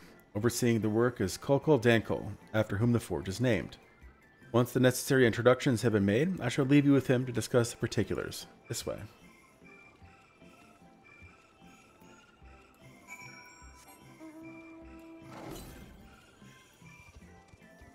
I'll go this way. I'll get there eventually.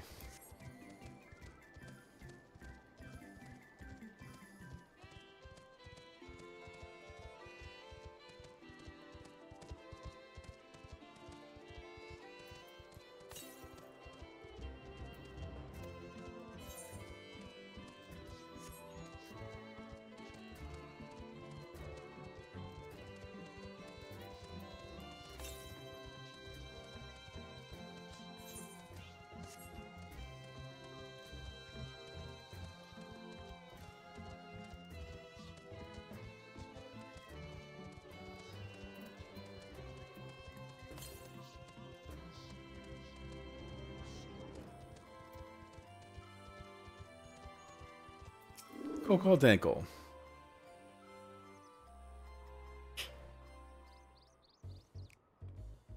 Bum bum ba bum ba bum bum bum. Could swap them out. No, been there, done that.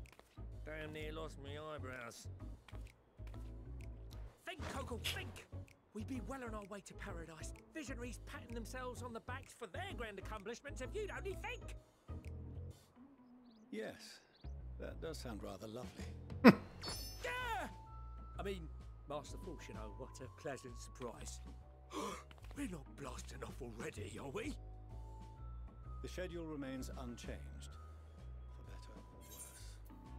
Which is why the Forum has elected to accept assistance in resolving the Ether Burner conundrum.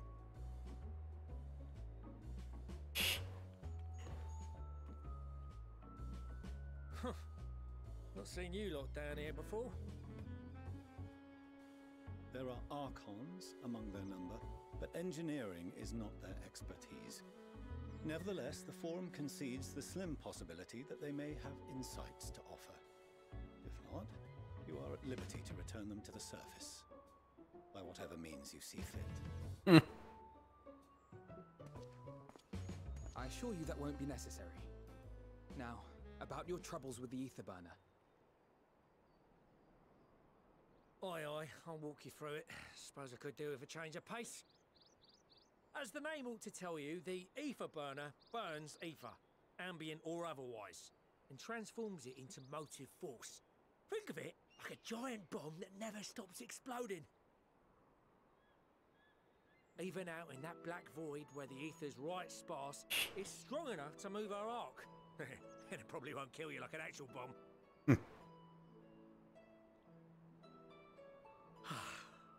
But it ain't perfect. According to my calculations, to travel to the moon and back fast enough for the Forum's liking, the conversion rate needs to be 6% more efficient. A measly 6%, you say? But if I could have squeezed even another 0.6 out of it, don't you think I'd have built it that way in the first place? Hast thou consulted with the Loperites? Yes, they too are conducting their own research, for lack of a ready answer. The moon's propulsion systems are considerable, naturally, yet they are commensurately massive. It is no easy feat to convert their technology into an efficient means of propulsion for a teeny tiny toy boat, as they say, and as I most certainly do not. Yes, exactly! Damn it all, I asked for refined adamantite and they send me uppity rabbits with inscrutable, ancient, incompatible technology! You're trying to drive me mad! Do you speak of Allegan refined adamantite, perchance? You know of it? Only in the most general terms, I'm afraid. 'Twas an alloy of Allegan make, but the secrets of its production were closely guarded. As I recall, the record stated it was vital to Dalaman's construction and launch. Watch him say that's not the right adamantite. Oi, that's the stuff. Aww. No material more conductive far as I know. Slotting some ends like blowing up a dam and watching the river of ether come rushing through. Ain't a living soul that knows how to make it though. We were fortunate enough to salvage some for the ether burner, just a wee bit, mind, from a chunk of Dalamud that came hurtling into the Northern Empty during the calamity. With more, well, that extra 6% efficiency would be child's play. It's a crying shame that we've no other sources. Surely the many shards of Dalamud scattered throughout Eorzea would suffice. Why not get the refined adamantite from them? Good question. Oh, we tried, believe you me. But only a few specialised pieces would have had any in them to begin with.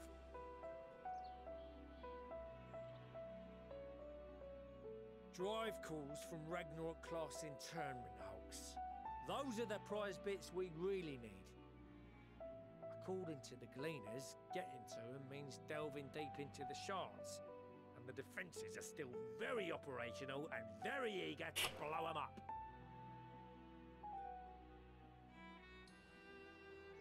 It's rough going in there, even for the cream. Not sure they'd make it out alive.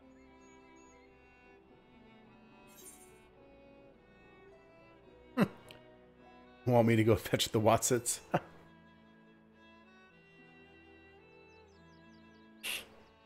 That may be for the best, though you doubtless find the task too dull for your liking. I can at least clear it out. There are multiple interment hulks in Eorzea alone, so handling this ourselves may not be the most efficient option. Rather, if we could salvage adamantite from the shards simultaneously... Thancred, is the link shell we established before you went to Garlemald still active? Of course. The floor is yours.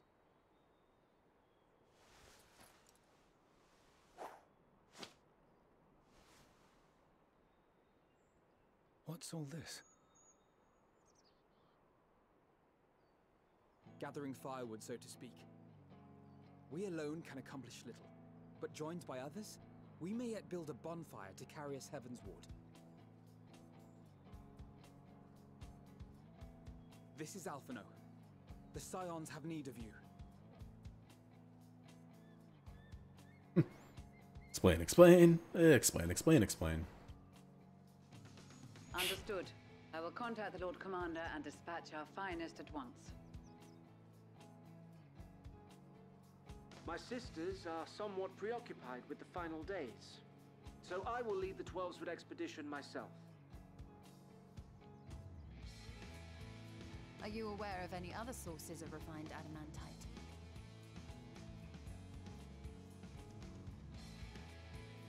Logically, such an invaluable alloy would have been utilized solely where absolutely necessary, in components intended to conduct or collect surpassing amounts of ether.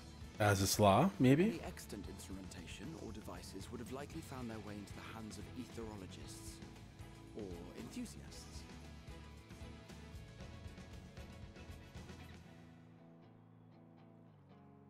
Magical artifacts of Allegan design?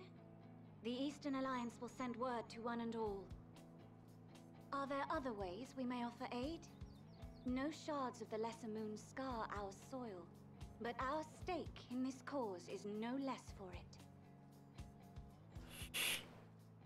Is there anything in Othard that might be of use to you? What did you say? Oh, you got friends in far places, lad. Anyway, if you're offering, I wouldn't say no to one of those Far Eastern sacred relics.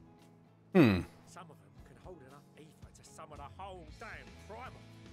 Combine a source like that with the ether burner, and 3, 2, 1, kaboom! I don't know if the Kojin will let any of those go. I gather you heard his explosive enthusiasm. Might you secure us a suitable relic? It shall be done. I know little of machines, but I promise we will do our utmost to gather the materials you need to finish your starship. I am glad for the work, in truth. Better to busy oneself than wait and fret over disasters foretold. Then why are we all still standing about yapping? There's plunder for the taking, and I'm a born plunderer. I'll be an old Charlian before you know it. Start mixing the grog. I'm certain that can be arranged. Thank you all, and do be careful.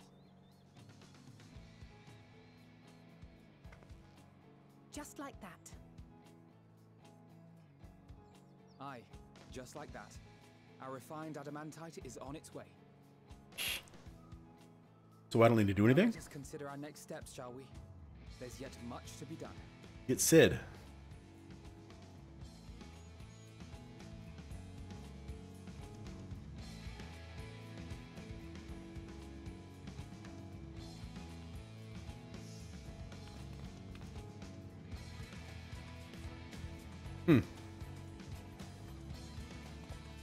Alphino has earned respect.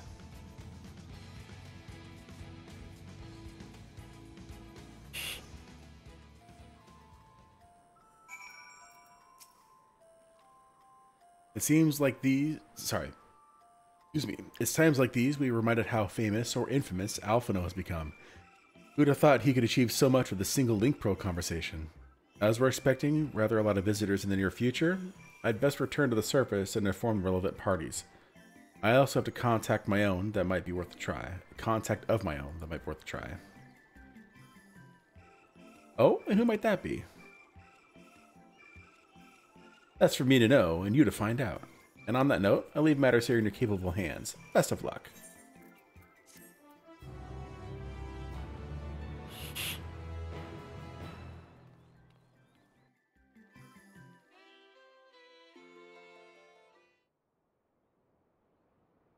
Meanwhile, in Ul'dah.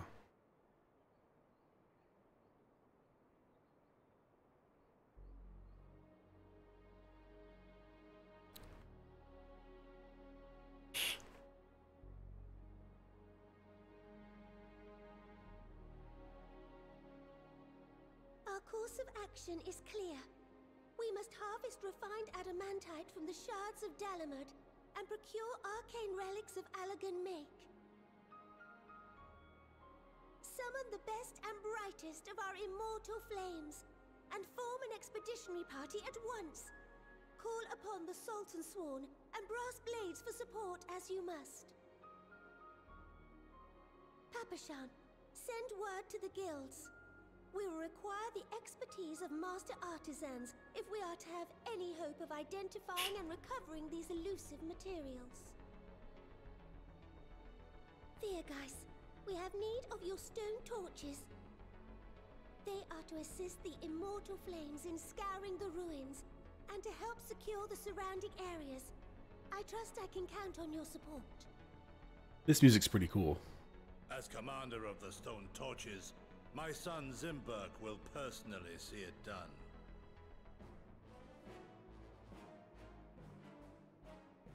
Pippin, I would have you lead the raiding party. Assemble your finest, and with Chizona's blade, clear the way. Lord Lolorito, I pray you take charge of the search for Allagan relics.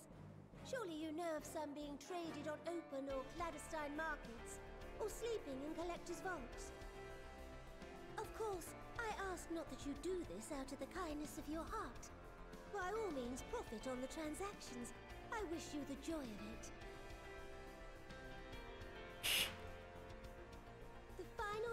descend upon our world.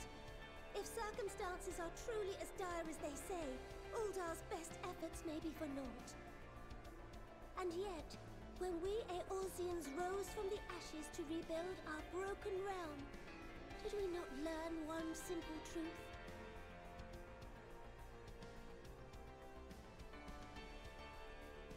That which seems all but impossible to overcome alone may yet be possible if we stand together.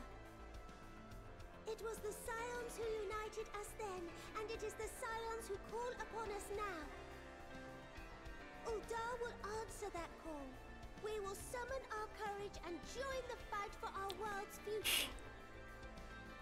You know your duties. I, Nanamo Ulnamo, 17th in the line of Ul, bid you good luck and Godspeed.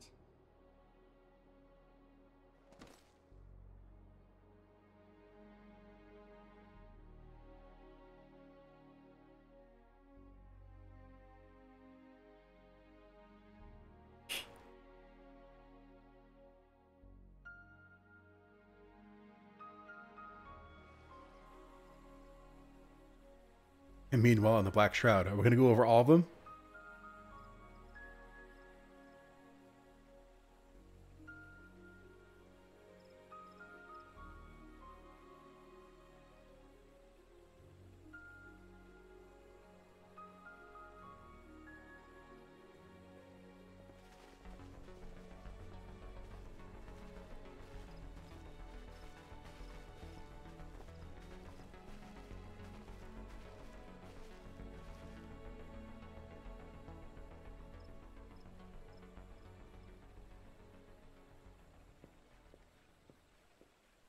We fielded a goodly number, but our ranks are heavy with healers, and an abundance of restorative magics will be of little help in destroying Dalamud's defenses. Still, it has ever been thus with Gridania. We must steel ourselves for a protracted engagement.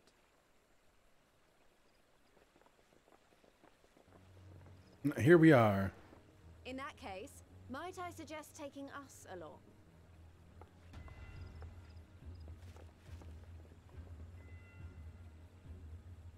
Commander Hext, what are you doing here? None of the shards in Girabania are big enough to hold an internment hulk. So we said to ourselves, why not lend our neighbors a hand? We thought you might be short on people with a talent for breaking things. While it pains me to admit it, you are right. Our deficiency so plain to see.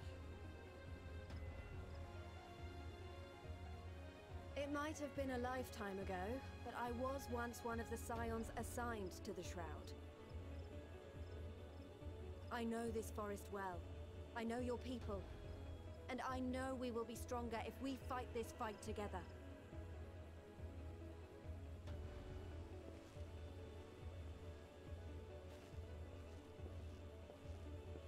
Then I will impose upon you with a clear conscience.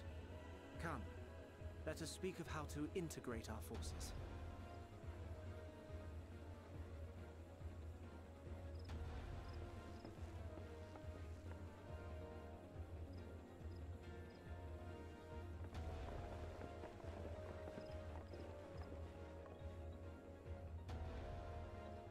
I won't let it all be for nothing. I promise you, Papalimo.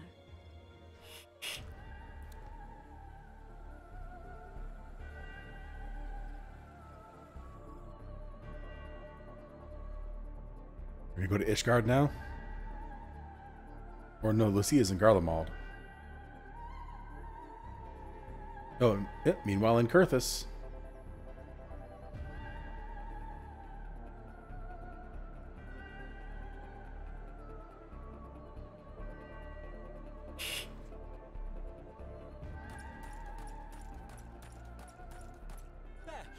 There you are. We've no time to waste, brother. Everyone has already...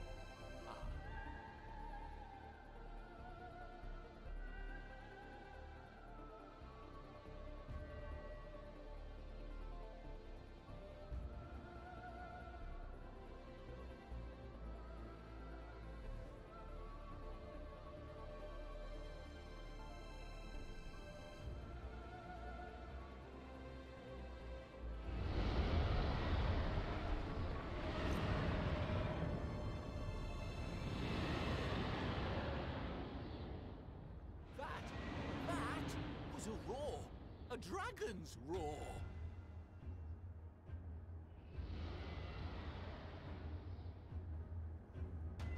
Is that good or bad? Uh-oh. Usually that's bad.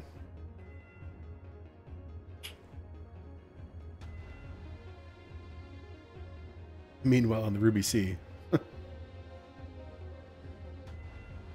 there's like every 2 or 3 quests can have a lot of cinematics like this. I mean, I'm not complaining. It's just going to take a lot longer to get all these done. So, in summation, the Eastern Alliance, as well as the Honorable Lord Lolorito himself, reached out to me for assistance in procuring these treasures of the divine, and I, in turn, do beseech the Confederacy for aid.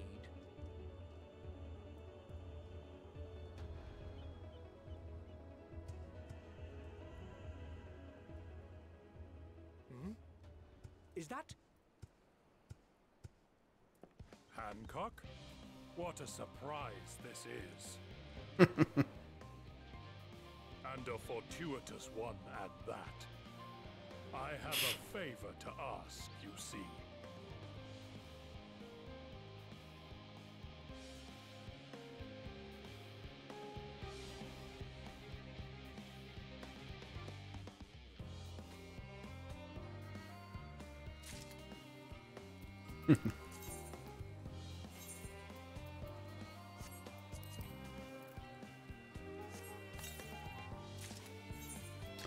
Too many body pieces.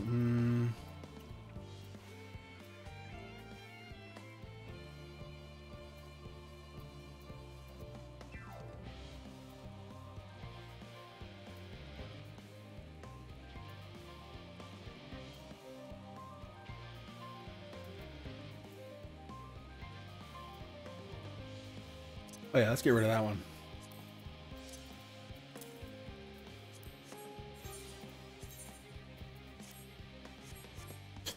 It looks weaker. Alright.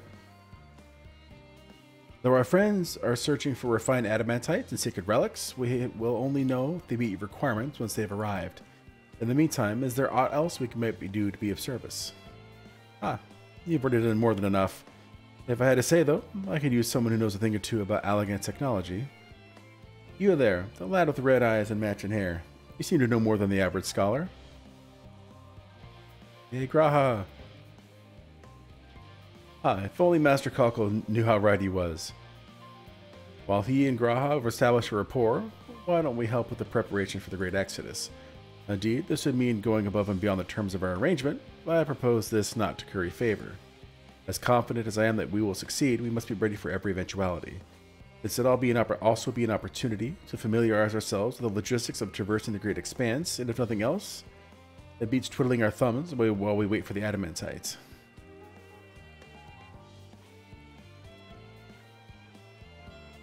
Well, ain't you a bunch of helpful buggers? If you've a mind to lend a hand, I know where you ought to go. Charlene Hamlet is lousy with researchers and scholarly types, busying themselves preparing for the Exodus. Ah, that lot need all the help they can get. Well then, off we go. Where is it?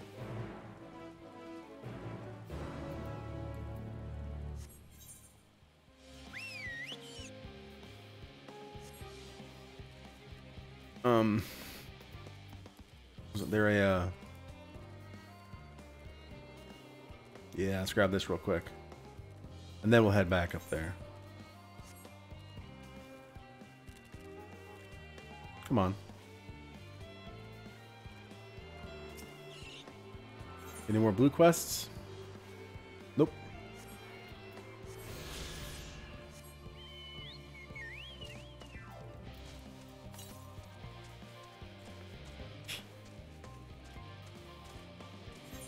I could go around the whole thing here, but is that where it is? Is that thing going to open up? That's the only thing I can think of.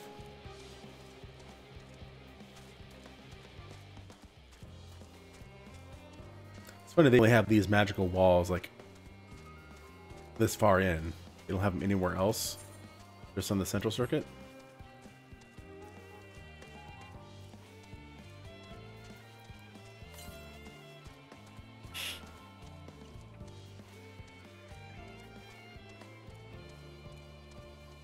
really like to get out of Labyrinthos tonight, but a little bit over an hour left. We'll see. Again, if every quest or two has that many cinematics going on. Half the stream tonight has been cinematics, at least. At least that's what it feels like. I've only gotten like 5 quests done.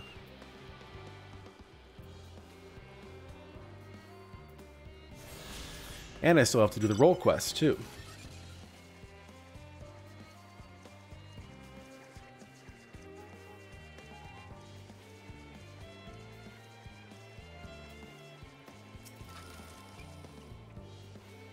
Remote, I can tell a lot of people actually live down here. I don't know how much help we can offer, but I dare say they'll benefit from some of that fresh inspirations Garlic Monteshane mentioned. Let's start by asking around, ideally without getting in anyone's way. Let's meet by the Aetheryte once our work is done. Oh, that's good, because it'll take me to the Aetheryte. Well, there's a blue quest. It just popped up.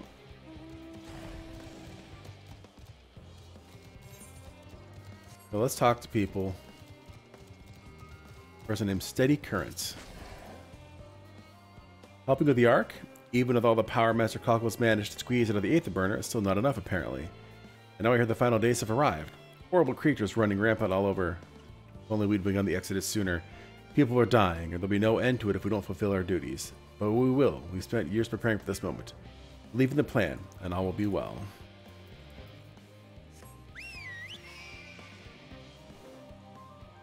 Silken Grin. Oh, hello. Are you one of the new helpers? Working on the Aether Burner? Oh dear. I hear things have come to a standstill on that front. Even so, I choose that over my current duties. Checking and loading samples day in, day out is tiring, thankless work. Still, no one will be cross if I misplace a few legumes or what have you. Forum's got enough on their plate as it is, both deciding who gets to board the Ark and when. A lot of powerful people have opinions about that. My heart goes out to Master Fortuno and the others. Hardly get a moment's rest, I expect. Do they even have time to sleep?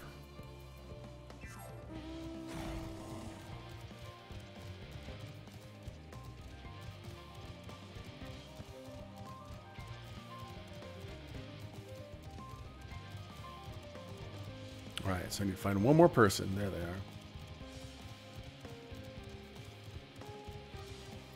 Altasan.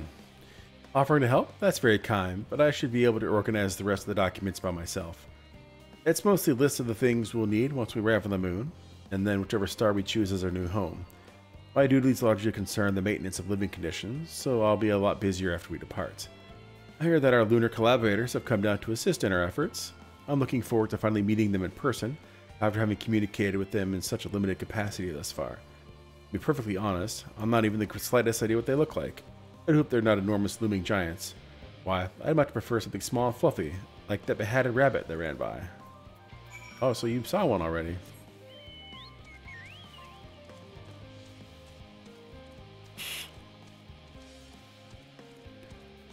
I'm gonna grab this blue quest real quick, then I'll come get the Aetheryte. I need to go over here anyway to get the Chocobo Keep.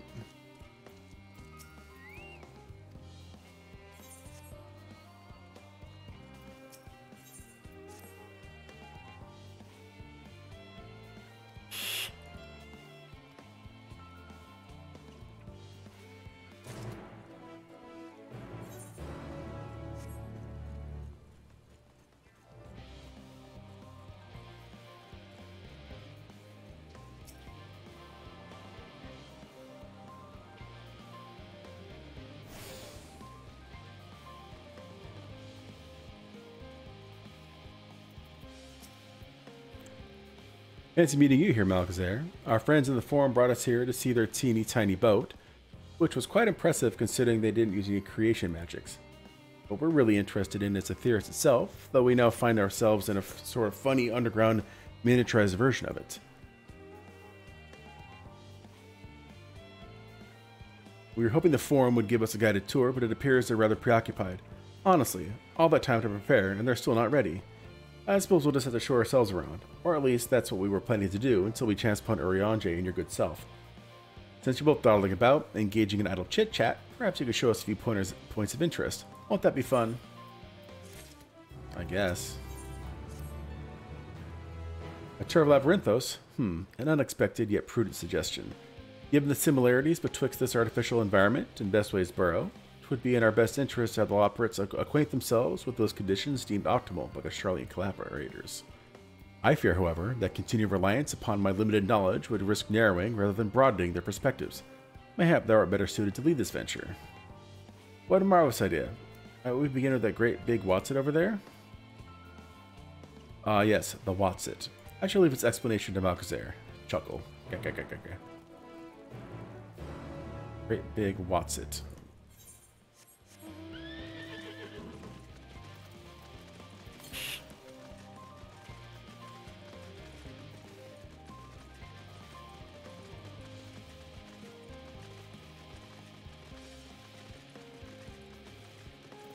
What is the Watsit they're talking about?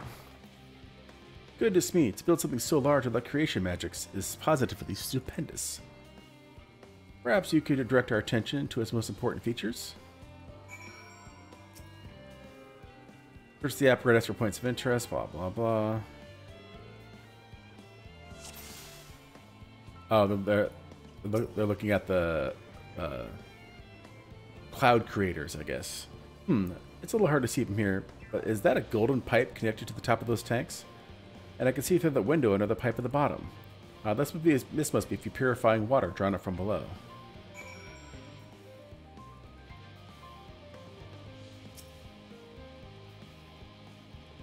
Mushroom-like thing. That looks like the trees in Greatest Ensvale. Hold on, that's a bit of a strange shape. It's thin at the bottom, but big and round at the top. Quite tall for something so unbalanced, too. Now it makes sense. That's where they store the water.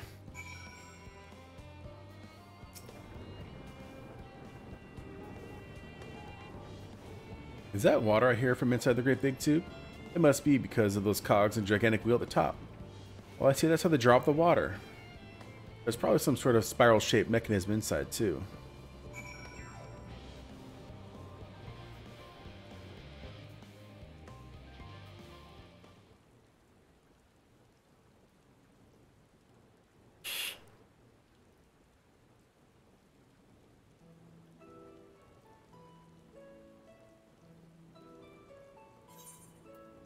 Well, if I were to hazard a guess, water drawn from underground, presumably with some other mechanism, is purified here and stored in that tower before being distributed elsewhere.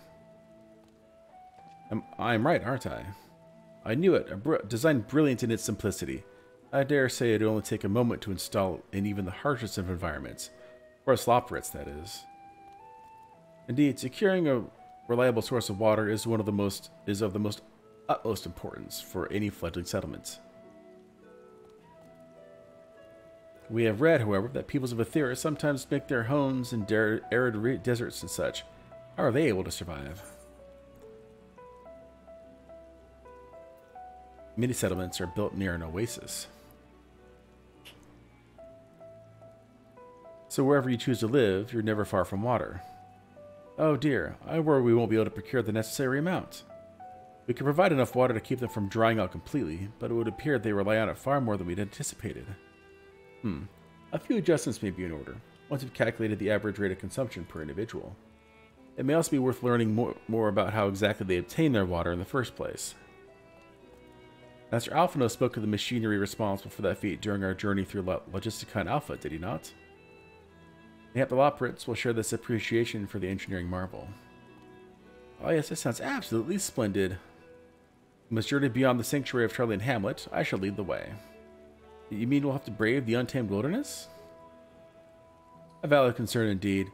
We cannot help but notice the many dangerous-looking creatures with big, nasty teeth lurking beyond the safe confines of the settlement. Were we not escorted here by burly custodians, or did to think what would have become of us? Regrettably, too many a hungry predator with the aforementioned big, nasty teeth. Loporrits may appear to be a potential and rather appetizing source of sustenance. Might I impose upon thee to assist in securing safe passage to Logisticon Alpha? For my part, I shall act as an escort to Living Way and Cooking Way. I entrust Singing Way and Growing Way to thy care. So no mounting is what you're saying. A more valiant protector they could not wish for. Godspeed.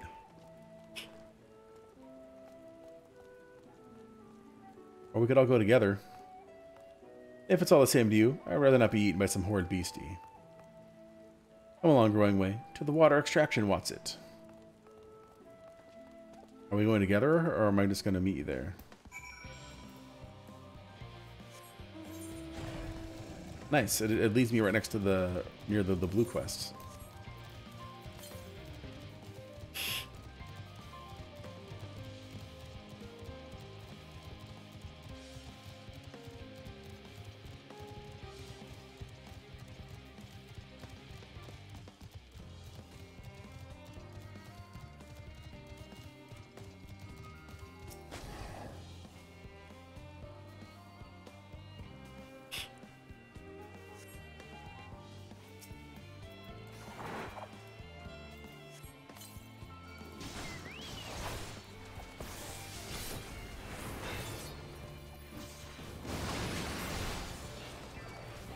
I just love how this looks. It's just awesome.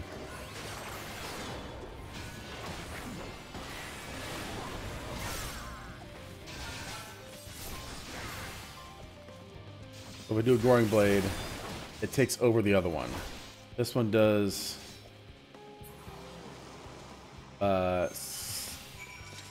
65 potency. What does the other one do? 80 potency. It's better in every way. Thank you so much. I really hope this water extraction Watsit is worth these harrowing experiences. All part of the fun, some might say, but I'd rather not be burnt to a crisp if it's all the same to you.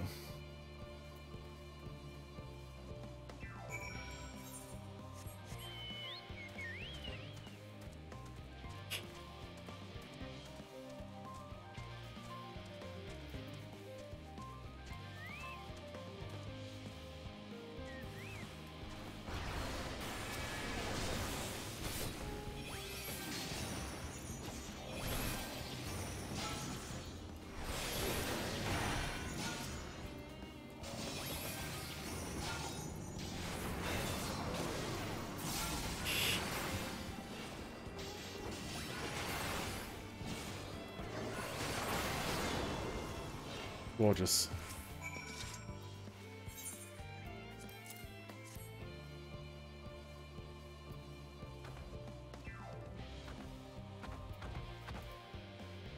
Alright, so that one's easy enough. I just need to go back eventually, and I'll turn it in.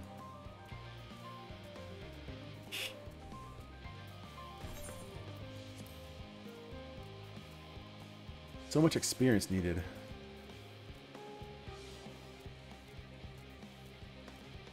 I know people have probably played this long enough to have everything maxed out. I'm not one of them. Not yet.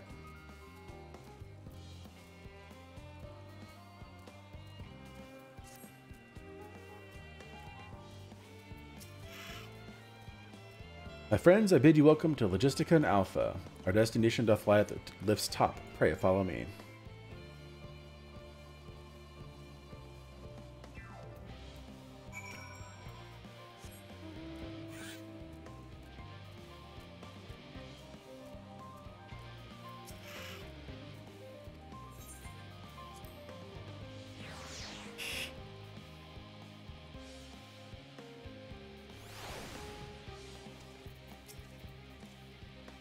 Marvelous, simply marvelous. So this is where the magic, or science rather, takes place. The perfect environment to sustain life, artificially created. The knowledge we'll gain here will be essential when we start looking for new stars for your kind to inhabit. Apparently, most of them don't even have air for you to breathe. You're all very lucky that Aetheris just so happens to provide everything you need to thrive. Or did mankind turn out the way they are because of the available resources, I wonder? Evolution. Either way, it's nothing short of miraculous, and I cannot wait to see more of it.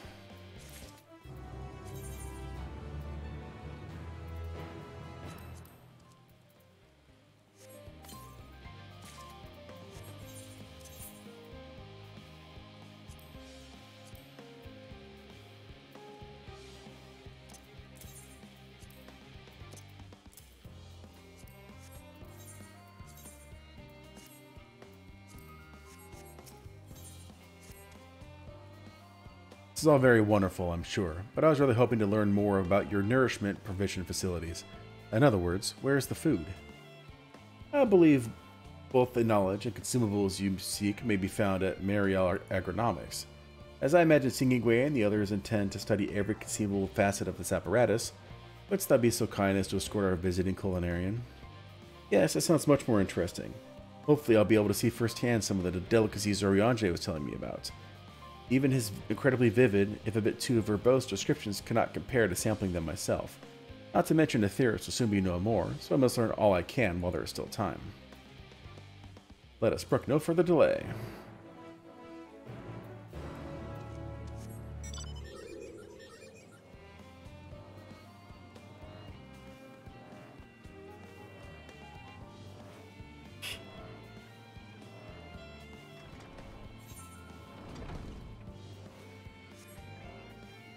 Go back and forth.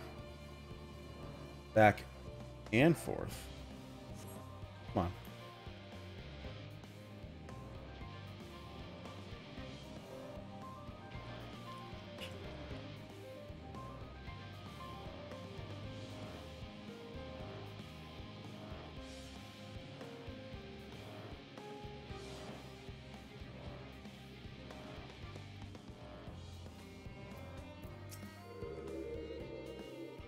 This is the place, yes? The heady aroma was enough to guide me here, and I've spotted several of the fruit and vegetables featured in our compendium. I'd dearly love to try some, but I read that those who help themselves to a farmer's crops without permission are often caught and put into pies. Perhaps you could ask whoever's in charge if they'd be willing to part with a few samples. Come on, cooking away. Sprint! Even though he's right over here.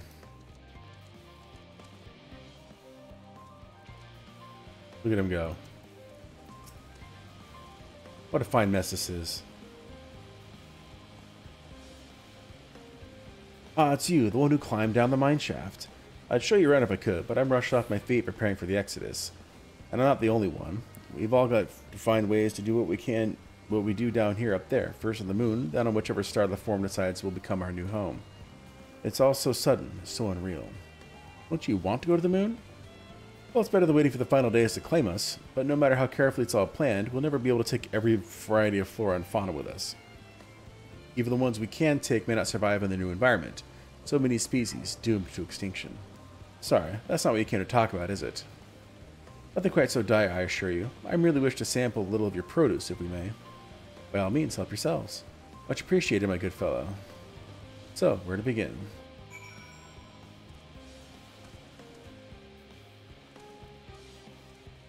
Any just regular blue circles? Or just go straight towards it? Oh, looks like we're going straight towards it. Oh, I know these are grapes, yes? Let's see if they are as delicious as they look. So sweet, so sour. The taste is much like a ripe philosopher's carrot, and yet the texture is entirely different. The contrast between the outer skin and the fruit within is most peculiar, though far from unpleasant. Yes, I think I'll try another. Well, that's certainly given me food for thought, though in a far less visceral manner than any philosopher's carrot. But tell me, what is your opinion of grapes? I'm brave and erupting volcano for a choice branch. Yes, they're rather Moorish, aren't they? And from what I've read, quite versatile, too. Something about people stepping on them to make intoxicating beverages, as I recall. Anyway, that's enough about grapes for the time being. On to the next treat.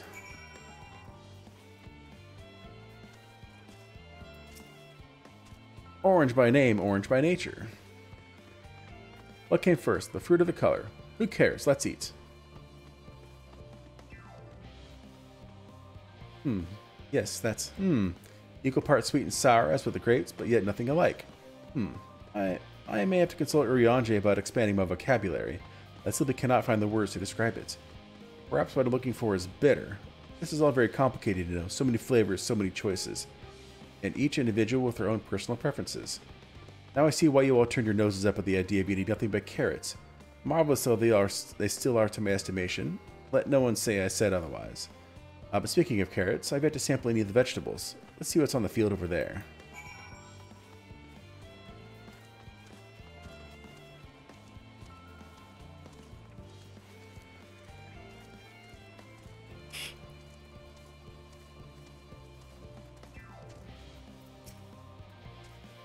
That color, that texture. Are they some sort of enormous round carrots? No? In any case, proper nomenclature is less of concern than the taste. Bleh, it's so hard and flavorless, I may as well be chewing a piece of wood. That all confirms it. These are nothing more than misbegotten failures masquerading as goodly carrots. Stop, stop, stop. Can't you see these are pumpkins? No one with any sense will try eating them raw. You're supposed to cook them first. You not find it an awful bother? Far from it. Cooking is a joy unto itself, and what's more, it broadens the range of ingredients that we may safely eat. But above all else, cooking allows us to draw out the full potential of our produce. Pumpkin stew has been one of my favorite dishes for as long as I can remember. And perhaps even these hard blocks of plant matter can become as delicious as the orange I sampled. I wonder, though, if there's anything even more delicious. How about that yellow fruit over yonder? What, some bananas? Nope. What a wondrous fragrance. With luck, it'll have flavor to match. As I have no idea how these are eaten, I'll just bite into it. My tongue... Is this poison? A lemon? You mean it's supposed to taste like this? How could something so similar to an orange be so revolting? Ah, it might be some time before my palate recovers from this ordeal.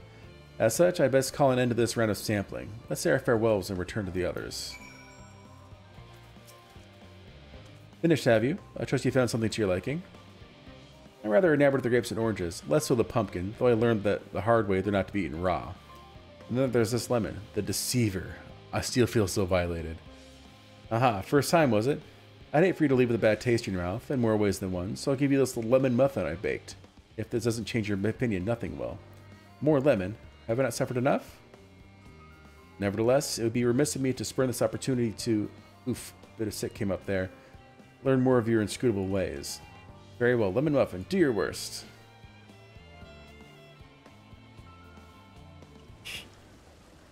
Why does it need to be a cutscene? Oh, sound effects. ... This is delicious. Although I still detect a hint of lemon, it complements the sweetness of the dough to create a perfect harmony. I never would have guessed its vile bitterness could be utilized so elegantly. Like a chap, this is simply breathtaking. See, we rarely use lemon in its natural state, but it has a starring role in all sorts of recipes, and the same is true for many other ingredients. It comes down to making the most of the resources at our disposal, and sometimes that can even be the difference between life and death.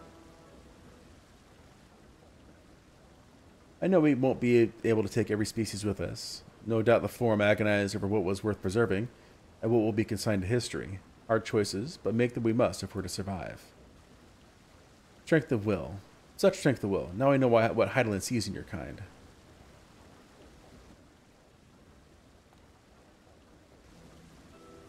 Mankind, the Loporrits. We are both born from the accumulated knowledge of the ancients. They learned all there is to learn about the nature of sentient life and the fates of the stars themselves.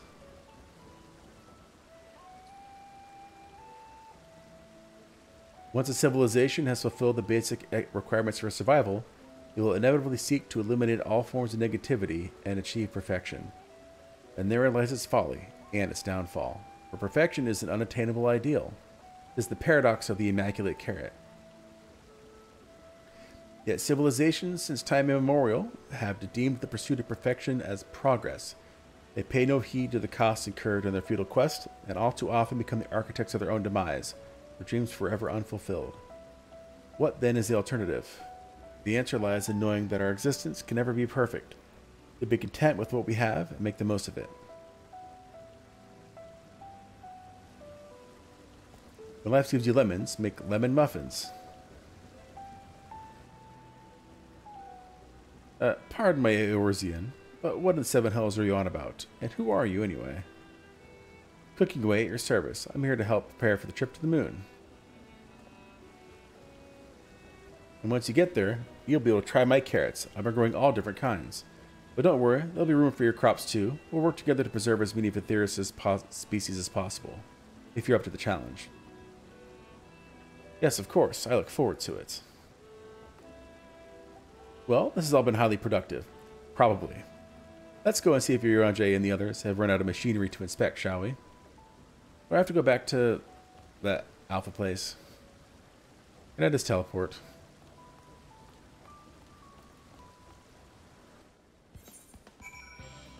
Yep, I have to go back to the Alpha.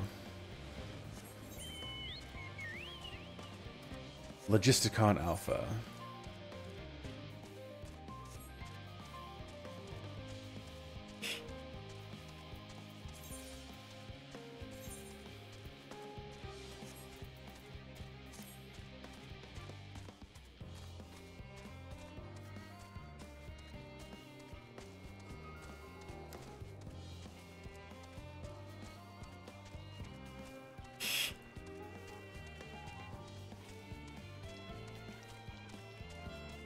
That's right, I have to go in the door.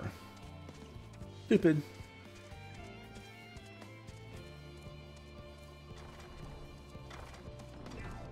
You imagine if they, like, when they designed this expansion, they're like, yep, the world gets destroyed, and then, like, none of the other areas are accessible.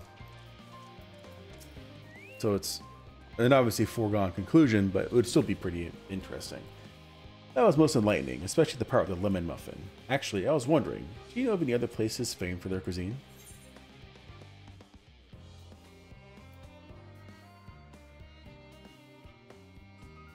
Home to the Culinarians Guild. That's a good place to go. Would that I had time to visit?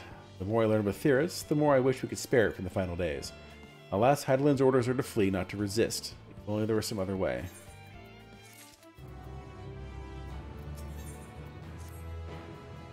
Malgazera, I trust thy time at the Marial Economics did bear fruit. Our own efforts too were rewarded. We now possess an embarrassment of educational riches. No doubt our guests' relentless pursuit of knowledge could occupy them and us for a fortnight. Alas, time is of the essence. Let us return to Charlene Hamlet forthwith. I shall gladly attend to each and every loperet there, should further questions within my power to answer arise.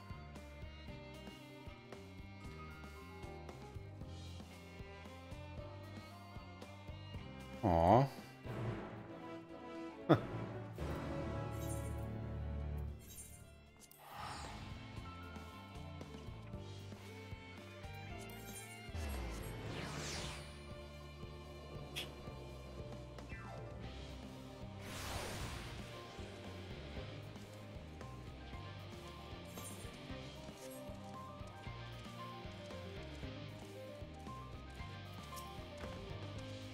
Look, he's returned. I can't thank you. Oh, that's just never mind.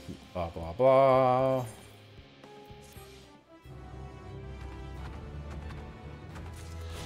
Thank you. Only got 3 other ones left that I can find.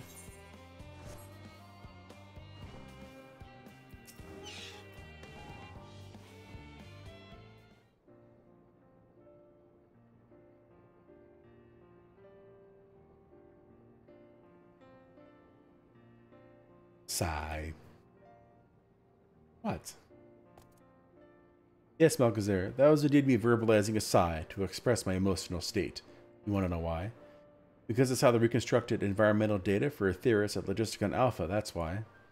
A forest so lovely and so leafy. Are all of your forests like that?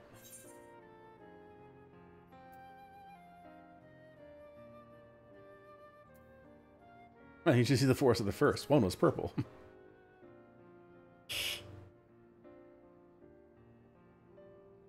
Yes, gasp I say. With the star so wonderful, it comes as no surprise that you're reluctant to leave it behind. I was a fool to think otherwise, to assume that the moon was something worth being proud of. How ridiculous we must seem to you, trying so hard, yet achieving so little. Not at all. Thy works are no less worthy for their uniqueness. I thought I heard tiny voices. Thancred. Allah Brea. How didst thou fare? Oh, I was able to glean a fair bit from the researchers while helping to move their cargo. Preparations have proceeded without interruption here, despite news of the coming end. We have the Forum's leadership to thank for that. That doesn't mean people aren't worried, though. Quite the opposite. Knowing disaster could strike at any moment, they hurry to complete their work. equally aware that a single error could be the difference between life and death, and we can hardly tell them there's no cause for concern. Perhaps not, though aided by our goodly growing way, we may yet find other ways to lighten their burden. Me? Be of use to people? I'm honored that you would think me so capable, but I'm not sure that I'm up to the challenge. Nevertheless, I believe in thee. If you say so, I suppose it can't hurt to try. I passed someone moping in the western plaza that looked to be in need of a helping paw. Perhaps we could start with him?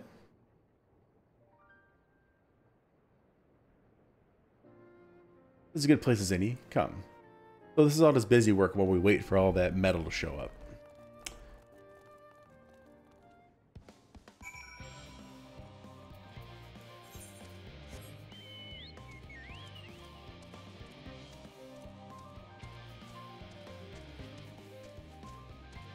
Troubled researcher. Yes. I'll talk to him now.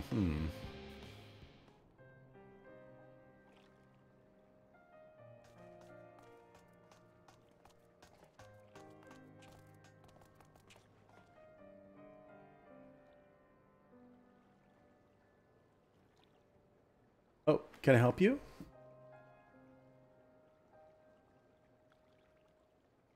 It is you who would help me. Is my anxiety truly so obvious? A burden shared is a burden eased. Pray, tell us of thy troubles.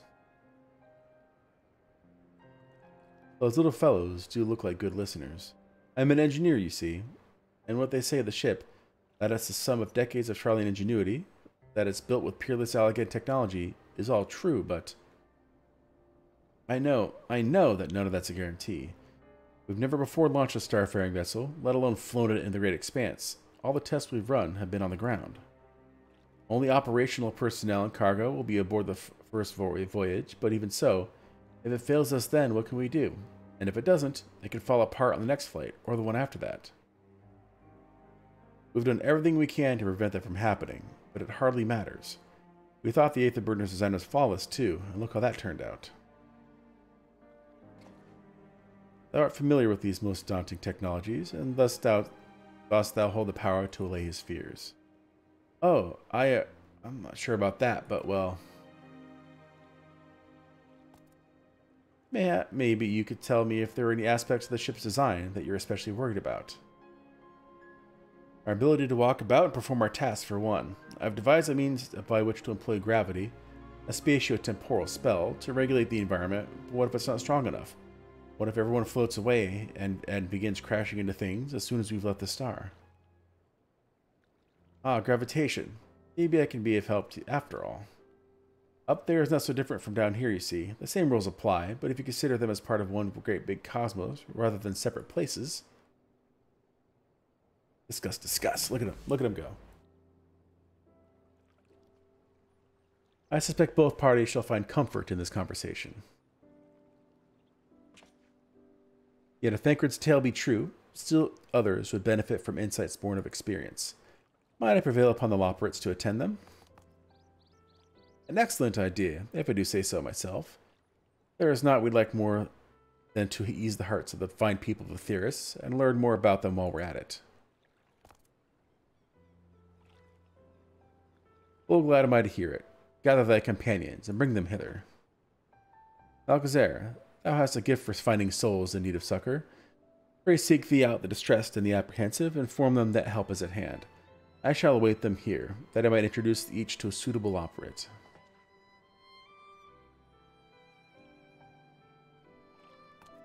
Oh, I do still look forward to that. A place for every Loperate, and every Loperate in their place.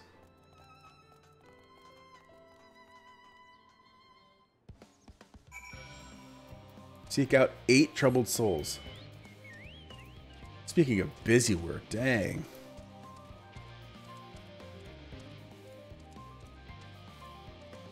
Alright, well, let me start on the outskirts and work my way in, because I see one there.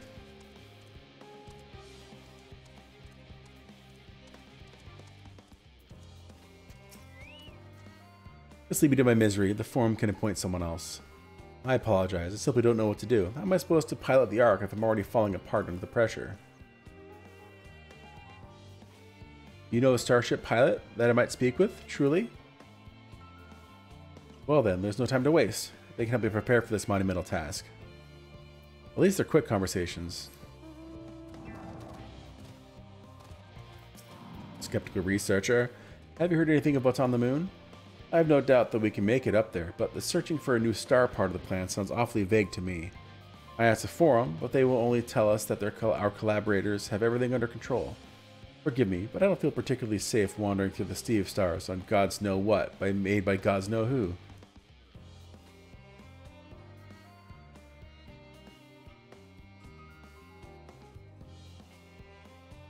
You mean to say that I can speak with them directly? Amazing. I hope they like questions.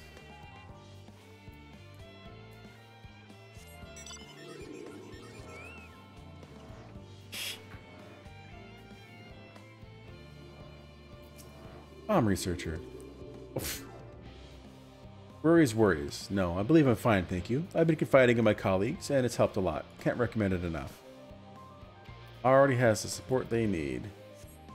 Oh, so I can waste time by finding people that don't need help, too. How wonderful.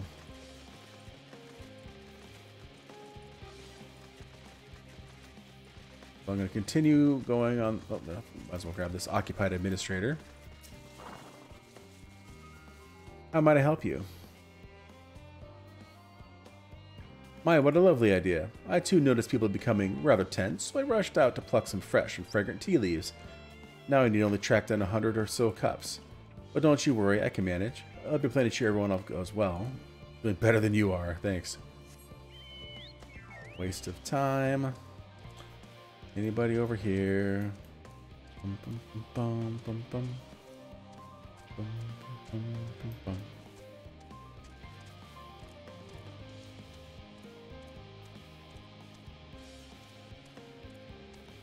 Anybody over here? Bueller?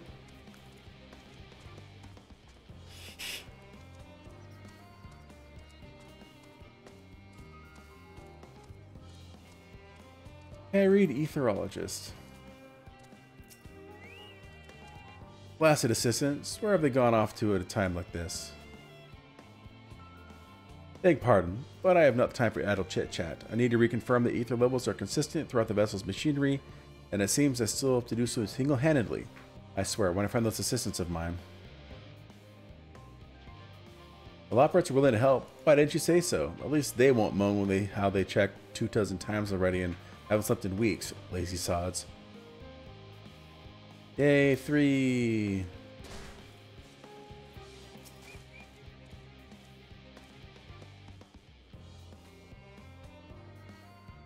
My face? What's wrong with my... Ow, perhaps I am a bit tense. I was tasked with ensuring that the proper fauna, and only the proper fauna, are brought with us to the moon. However, the suitability of a few species is still under debate, and I can hardly make a decision myself when I knew so little about the environment up there. Including the operates in our discussions is a wonderful idea. I absolutely will, thank you. Perhaps their biology itself might offer some clue as well.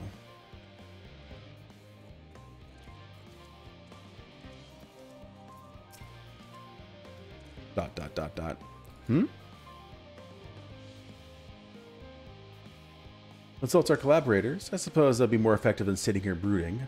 I'm attempting to calculate how much cargo we can consolidate into fewer trips. Should the Aether Burner make our original estimates unfeasible, but there are simply too many variables. I feel as if my brow will turn inside out. But perhaps our lunar associates will have more insight into how much weight constitutes too much weight for our purposes. Thank you for letting me know.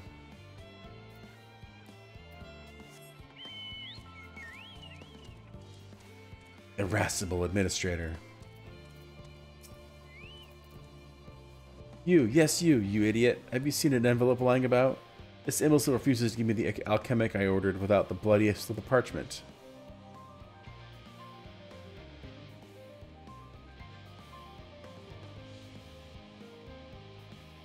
Unless your friends have a spell to make me remember where I dropped my damned envelope, I doubt that they'll be more help than you, and you've wasted enough of my time already. It would be inflict this. Yeah, it'd be unfortunate for all to inflict this man upon the operates. Grab this one over here. What am I thinking about? The medical facilities in the ship, of course. I designed them with the assistance of our satyrs and chirurgeons, But to imagine every illness or injury that one might face in the great expanse is beyond any of us, to say nothing of the effects that living out there indefinitely might have on the body. The crew from the moon? Why did I not think of that?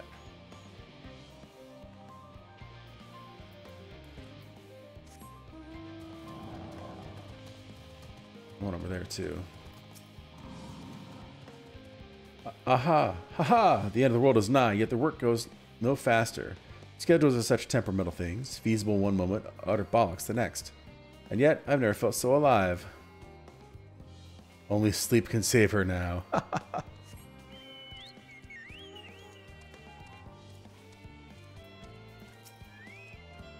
Concerns? Nah, there's no point in worrying at this stage. It'll only make the work go that much slower. Okay. I could probably tell just by looking at their names if they need help.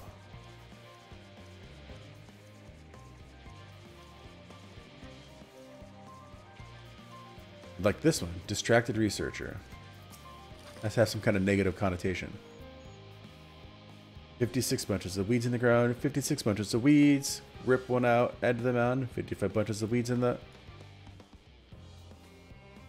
Hey, I'm not neglecting my duties, I swear.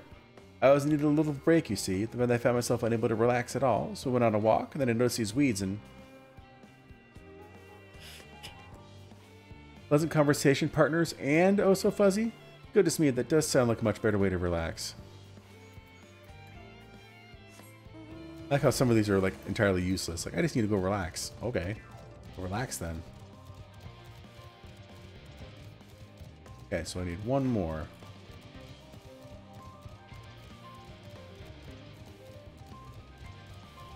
Dang it, I was hoping to get lucky with that one. Okay.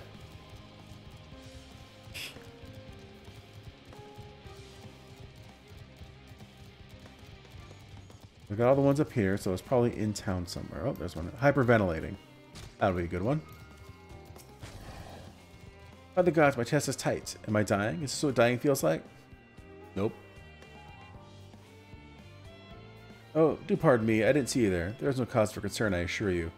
No cause for concern, even though we may need to depart any moment. And if the hull I designed buckles under the strain, the entire vessel may explode on launch, claiming countless lives and dooming all mankind. But that is highly unlikely. Yes, yes, highly unlikely. Highly. Our visitors can help me triple check for structural flaws, you say? Why, that'd be wonderful. I'm breathing more easily already. Well, I'm glad I got that out of the way. That was annoying.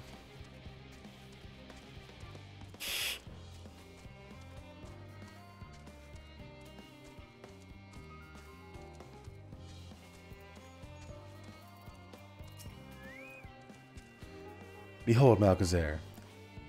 Through thine efforts, word hath spread throughout Labyrinthos. Verily, to a far greater number than we anticipated. Living Way doth gather more Loporrits as we speak. I shall assist each according to their skills, and the new bonds of friendship might be forged. Your greater matters require not thine attentions. Watch over them, I prithee.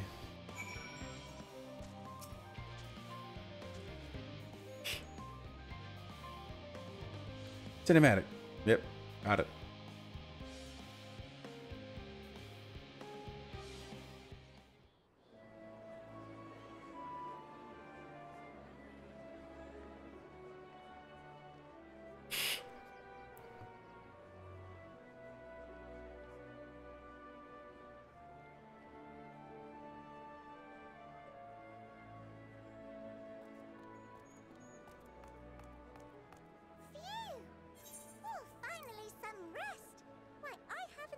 So much in, well, in forever. Lively, isn't it? The town is abuzz. Everyone eager to meet with our friends from the moon.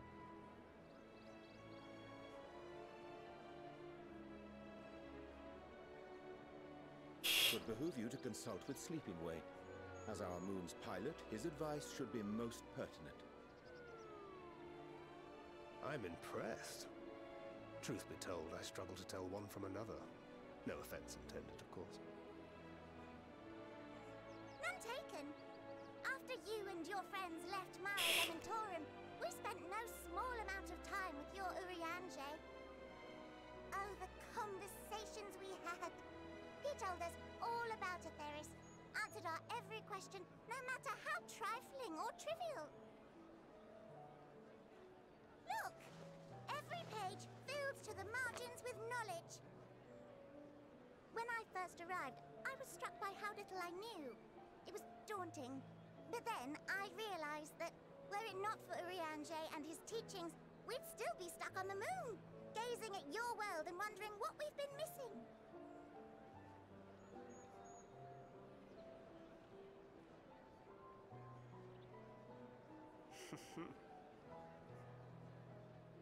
What would they think if they could see Urianger now? I dare say they'd be more than a bit surprised. And impressed, no doubt.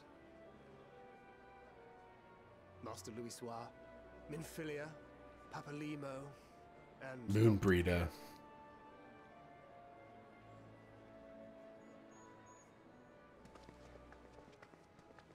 Hello?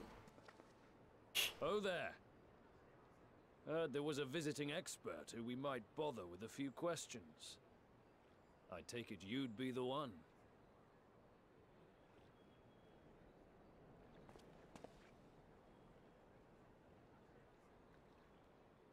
Yeah, yes. Wow. Moonbreeder's parents. Or at least dad.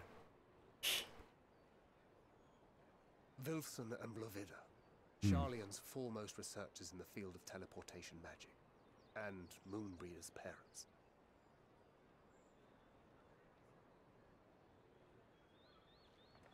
It hath been some time. Tis good to see you in good health. Likewise, old friend. Blovida and I were most honored to answer the call. Never expected this reunion, though, did we, dear?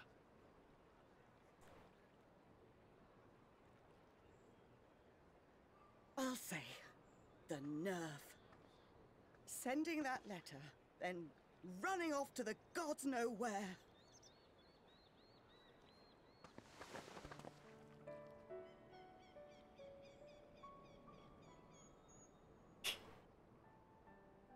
Do you have any idea how worried we were? I'm sorry. 'Twas remiss of me not to deliver the news in person. No, more than that. 'Twas I who... Our daughter was disillusioned after Master Louisoix left her behind. The day the Scions called upon her was the happiest I'd seen her in years. She made her every choice of her own free will.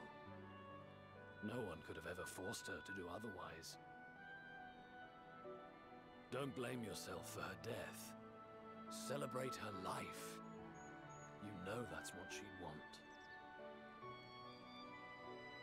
If there is one thing we resent you for, it was that we could not be there to mourn her with you. Reading the words you penned in that shaky hand, we must have cried as much for you as we did for her. Hug her already. Yeah. I'm sorry. I truly, truly am. I knew not what to say. Knew not how to express my feelings. The poems and platitudes of wiser men, musings on sadness and loss, studied and memorized, and meaningless in the moment. Silly boy. We are all powerless before such grief. Even now, try as I might, the words escape me. But in our hearts, we know. We always know.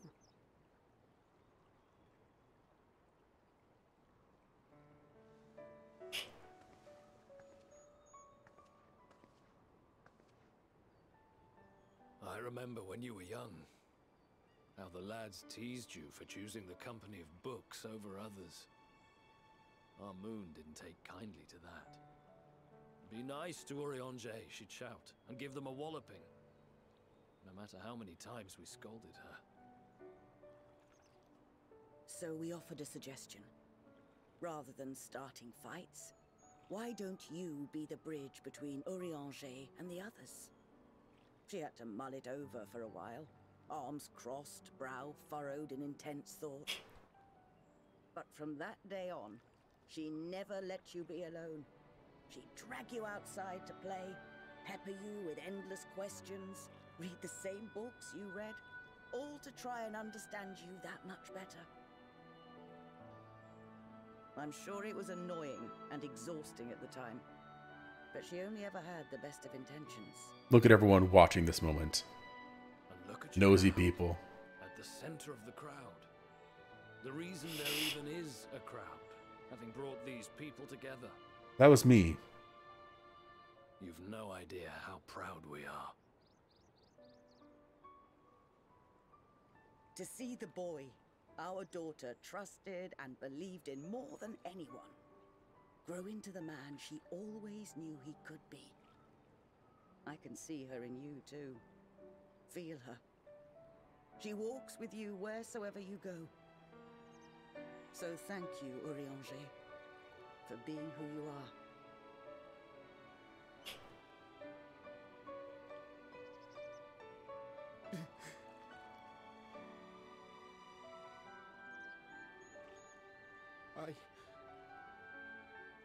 I think I can feel her too.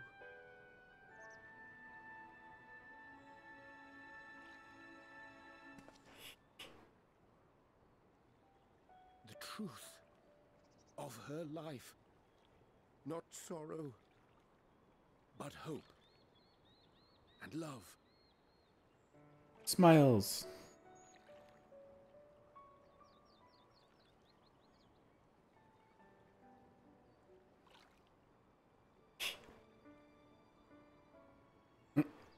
Mouth is agape. What? This moon breeder.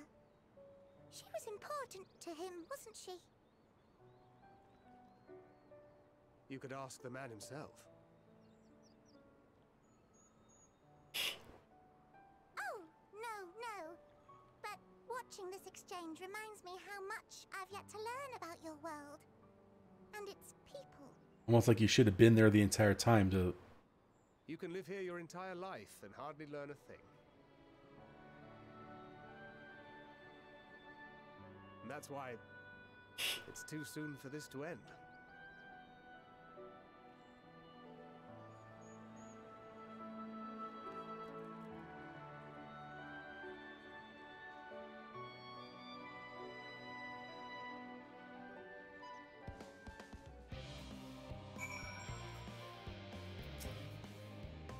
Oh, Malkazar, be sure that I am fine. I am.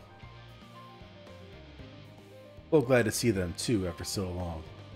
Gladder still that it was in your company. As difficult as it was to accept their kindness, it would have been far harder had I faced them alone.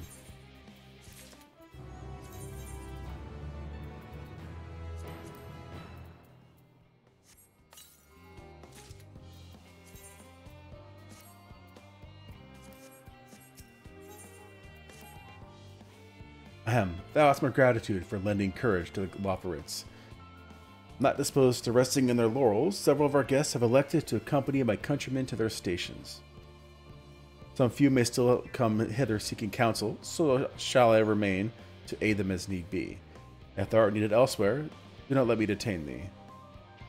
As a matter of fact, I was hoping we might check on Alize. Last I saw, she was struggling to carry an enormous pile of boxes out the west gate. I can go myself, but we both know that whose help she's less like to scorn.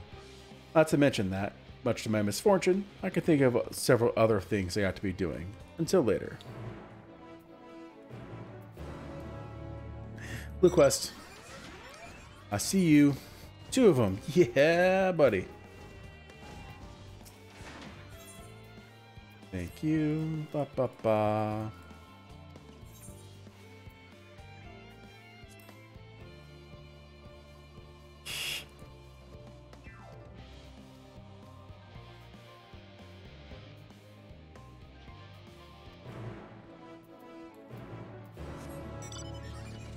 Grab this one too.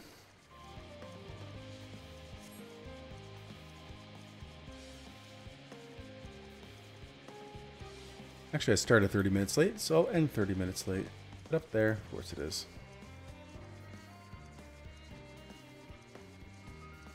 Pew pew pew. Pew.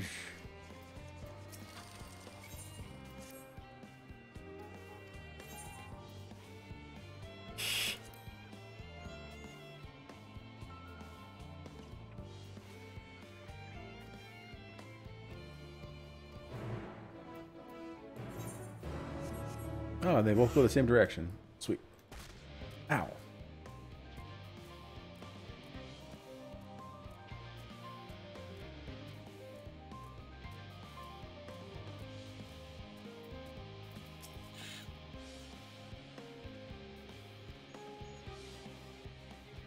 I have to chase him around. Whatever, I'm gonna go south. I'll deal with you in a second.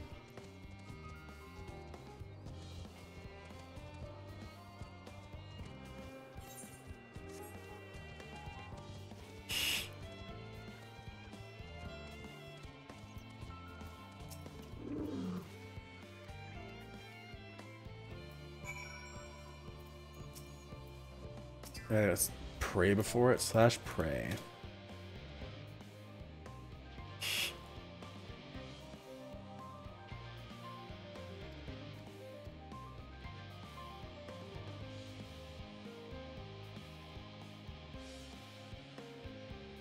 Okay. That one is easy. They're both easy. Looks like they're both ready to be finished, so I like it like that. I like it like that.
Sweet.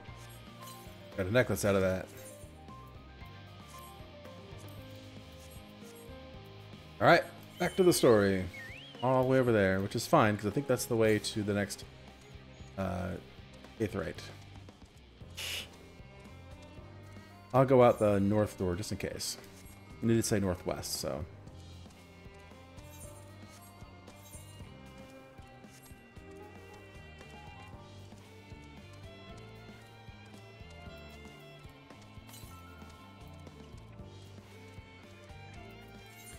That's all of the quests, Aetherites, or Aether Currents. And I had to find 3 more regular ones. One's over here.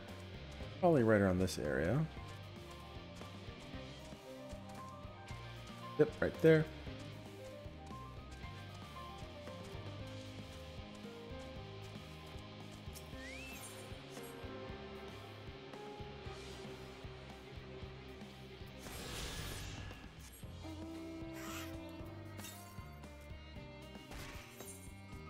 More west. Yep.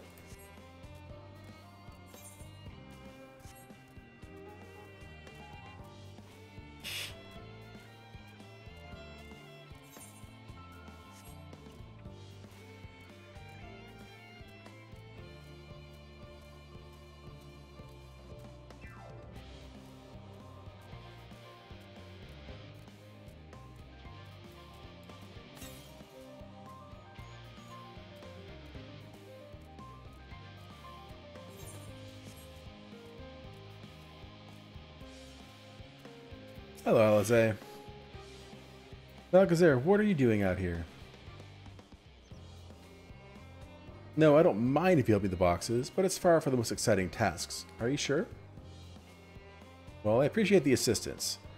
We need to get these to Aporia. Time is short, of course, but they're full of organic specimens and samples, so try not to be too rough with them. Alpha should be waiting for us when we arrive. I'll see you there.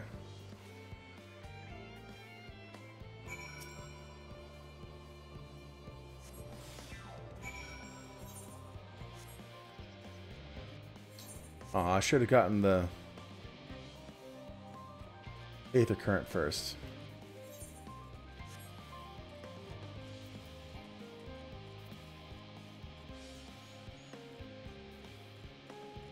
That's fine. I'll just come back for it real quick after I turn this in.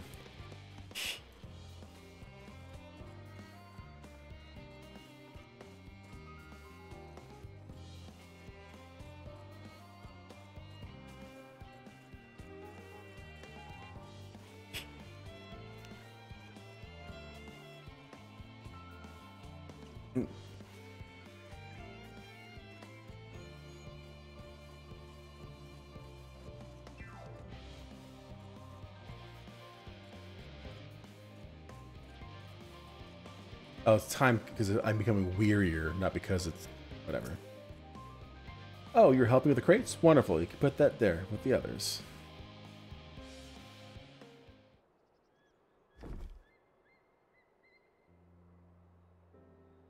You have my gratitude.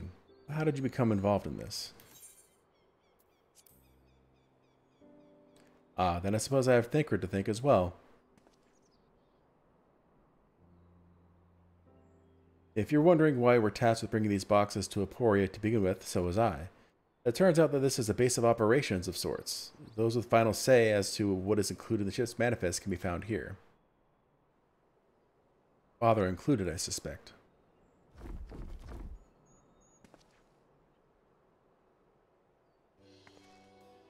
That should be everything. You carried all that at once. Are you trying to injure yourself? Oh, hush. They're lighter than they look, and not everyone has your delicate arms. I suppose we should let someone know what we finished. Theopoldin is in the courtyard. We can report to him. Why don't you come along?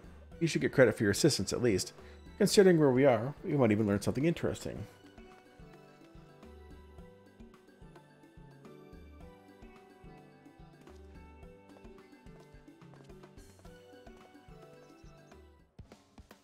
I'll be over in a second. Excuse me.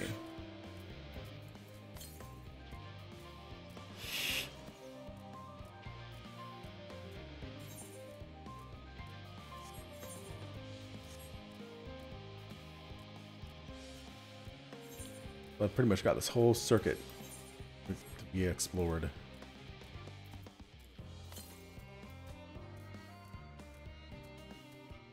Is it up on this rock? Come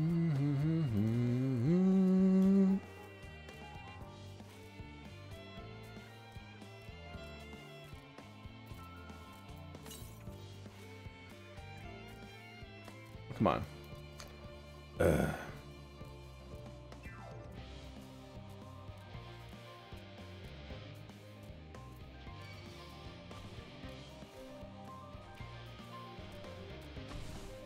Did I miss it? Is it like just on the other side of this?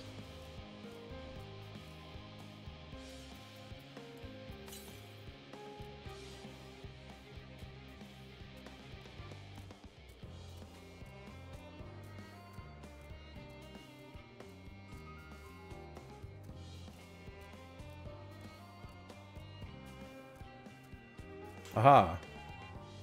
Gotcha.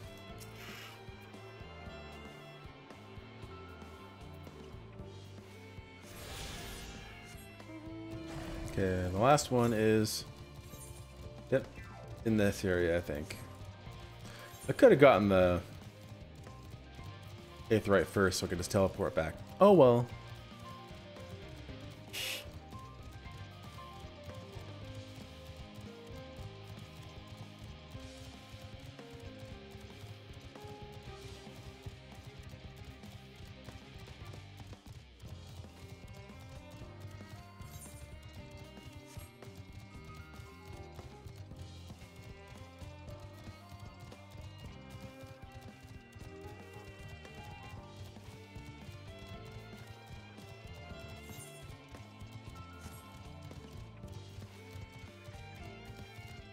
Grab the Chocobo Keep.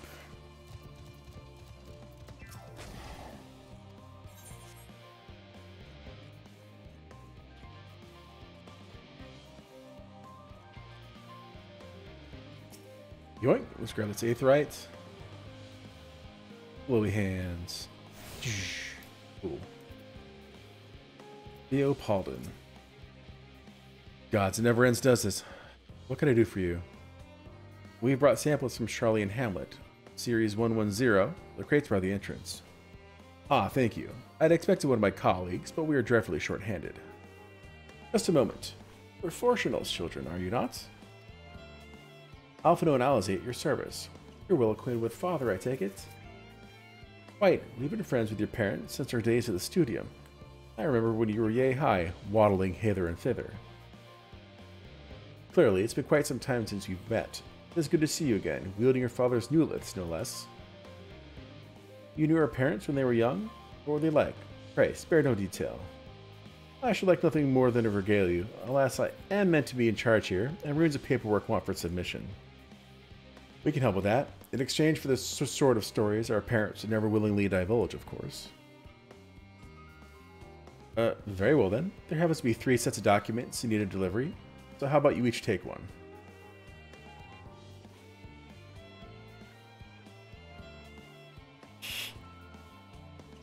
Wait right there.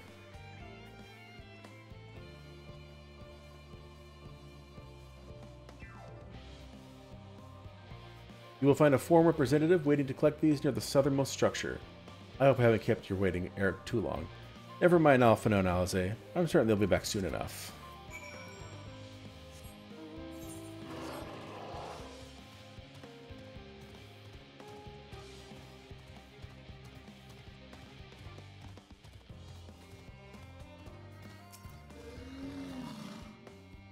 Are you not one of the Scions of the Seventh Dawn? I thought you were meant to be working on the Aether Burner.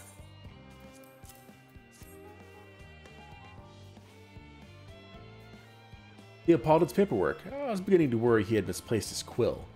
I appreciate your help in seeing these documents to my hands at least. As for your other task, pray keep this between us, but I sincerely hope you Scions succeed. The Exodus is, without a doubt, the most monumental undertaking in the history of the Forum, and so we must be circumspect in all respects. Awkward to say. A risk is a privilege we cannot afford ourselves. At its heart, however, Charlene has ever been a nation of the curious. It would be a tragedy indeed if we were the ones to stymie your pursuit of truth.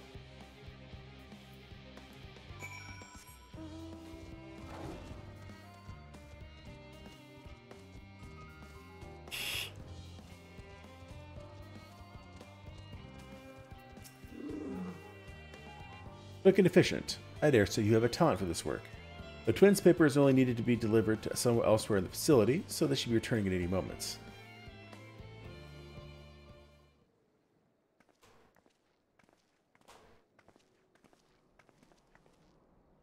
We return, with not a scrap of paperwork remaining on our persons, you will note.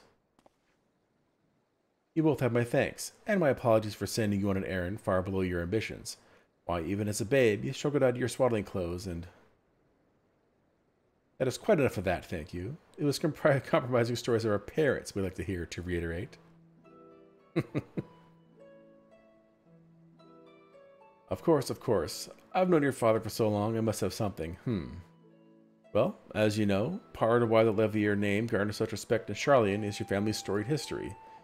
You too can trace your ancestry directly to those who came aboard Neancrypt's Hope, a lineage few can claim. I never thought much of it myself. It's not as though our forebears founded our nation. They were simply there when it happened. Nevertheless, it has traditionally been a point of pride. This is why Neancrypt's pronouncement, renounce the ways of war and pursue enlightenment through knowledge and reason, has ever been our family's creed. Until your grandfather's time, Archon Louis Sois looked not to Neancrypt's words, but its deeds. He asserted, in defiance of his peers, that choosing to save the great and the small from the rising tides was the true mark of our founder's virtue. Perhaps it was his expertise, his knowledge of ancient prophecy, and the fall of civilizations that led him to conclude that to eschew conflict at every turn was to consign mankind to its doom. There will ever be conflict, and calamity will follow. Thus, to ignore the plight of those one might conceivably save is not wisdom, it is indolence. You remember his words well. Indeed, Archon Louisoix lived by that personal creed and used every means at his disposal to bring succor to those in need, Charlian or no.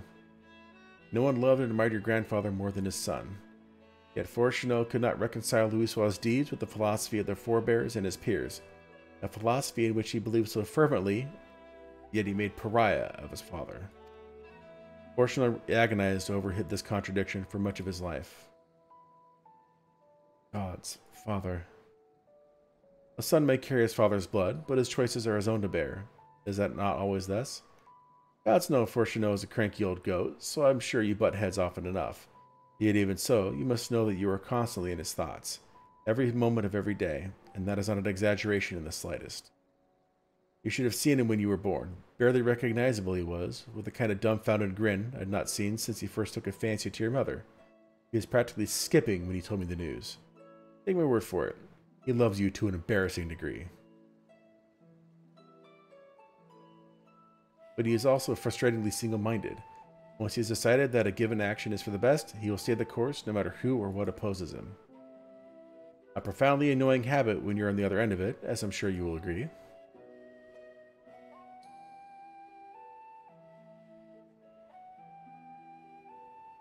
I'll say, thank you for your insight. When next we meet our parents, I shall mention that we spoke. Try not to get me in too much trouble now. I need the forum on my side. Speaking of which, I have to be getting back to work. I have to make sure the specimens you brought make it to their proper places, or the cranky old goat will have my hide. We can speak again later.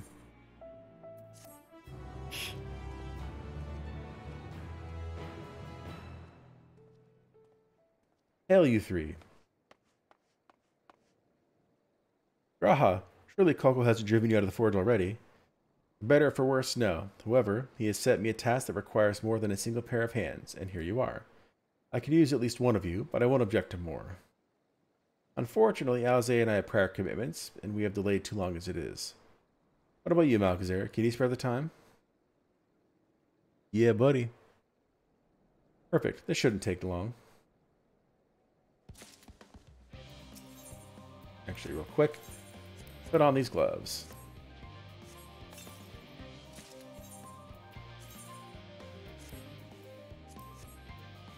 Now I actually match.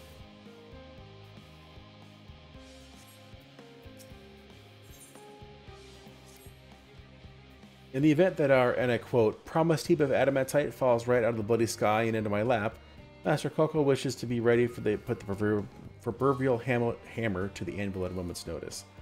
To fabricate these parts, however, he needs the flames in Kolko's forge to burn hotter. He sent me to increase the amount of ether being funneled to the furnaces. The flow of fire aspected ether in Labyrinthos is regulated by an elemental reactor south of here, which I have borrowed the key. The adjustments will require 2 people to carry out safely, but I can explain the process when we arrive. And this is where we part then. We'll see you in Shirley and Hamlet once the adamantite arrives, if not before.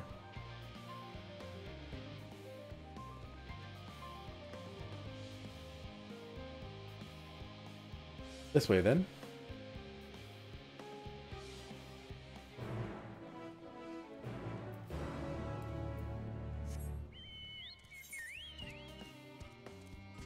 I'm going to take a detour. I'm going to go get this last ether current. I know it's generally in that area anyway. It'd probably be like right next to him, so it won't be that big a deal.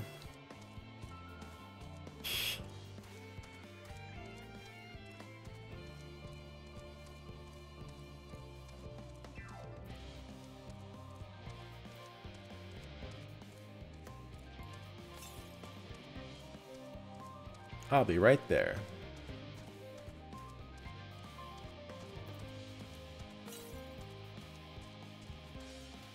And there it is.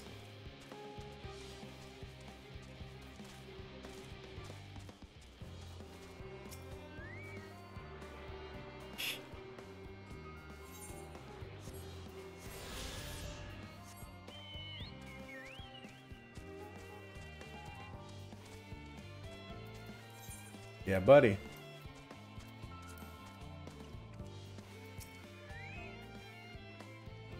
The reactor is housed within this facility. I'll be the one to go inside and adjust the fire ether output.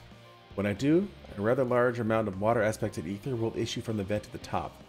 I expect this to attract at least a few elementals, which would rather not be drawn to the reactor itself. Trust me. Can I ask you put down any that draw too near? They'll pose you a little trouble, I'm sure. Wait here if you would.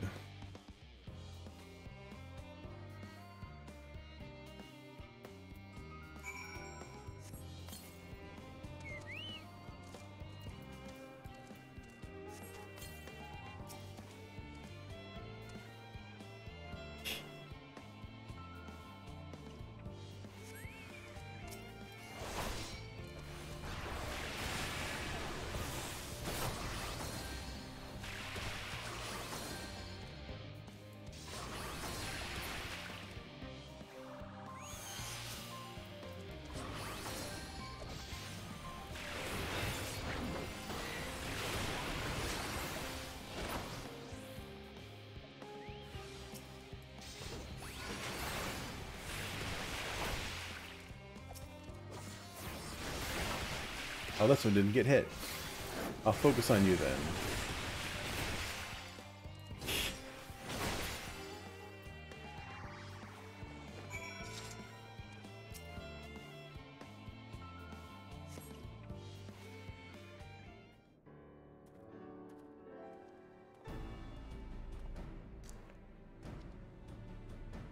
Did everything go smoothly out here? I thought as much. No major complications to speak of inside either. And the water ether appears to be venting properly. I suspect Kako will have seen a difference in his forge flames by the time I return. Since I have you, there was another matter I thought to discuss with you. Nothing terribly important, merely something I've been considering. Part of this I shared with everyone, yet you and only you have been to Elpis. As we've established, refined adamantite is a product of Alleg, of the Empire's twilight years in fact. It was a material which saw much use as part of Allergan's effort to extend beyond the bounds of this world, Dalamud of course being the most prominent.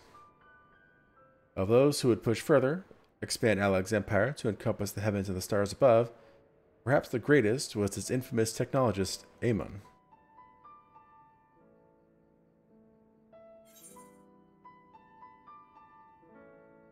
Did he remember his life as Hermes?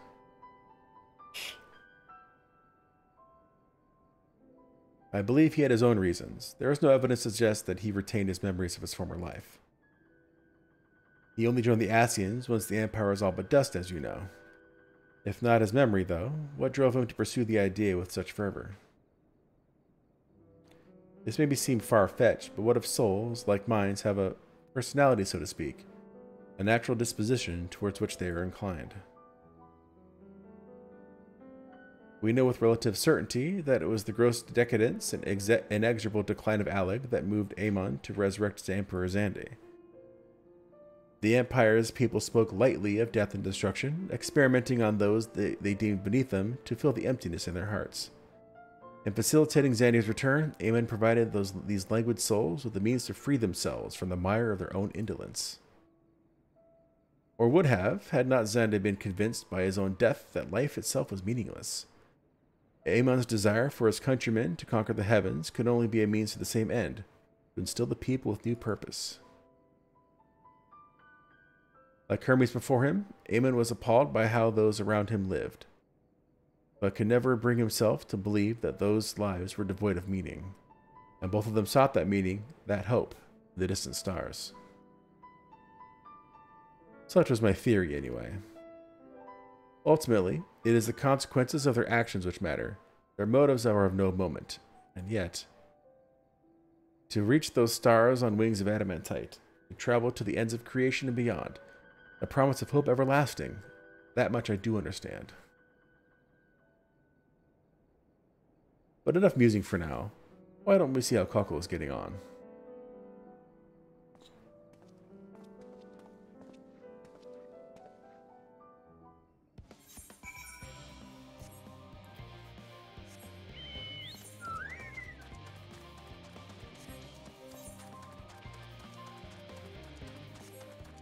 But there's no way to teleport there.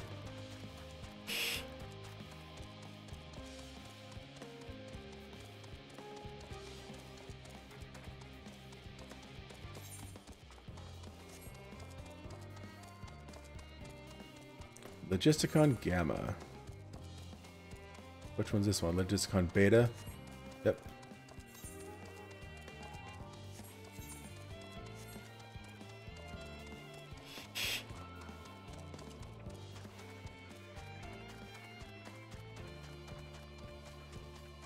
Look at that big guy.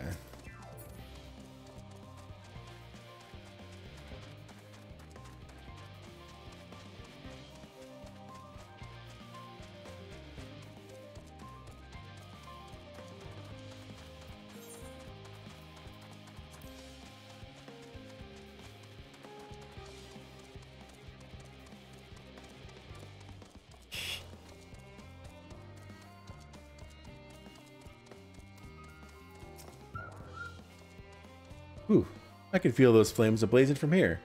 Glad you found someone capable, Graha. But there's not much left for you lot to do. Unless you can conjure up that refined adamantite any faster.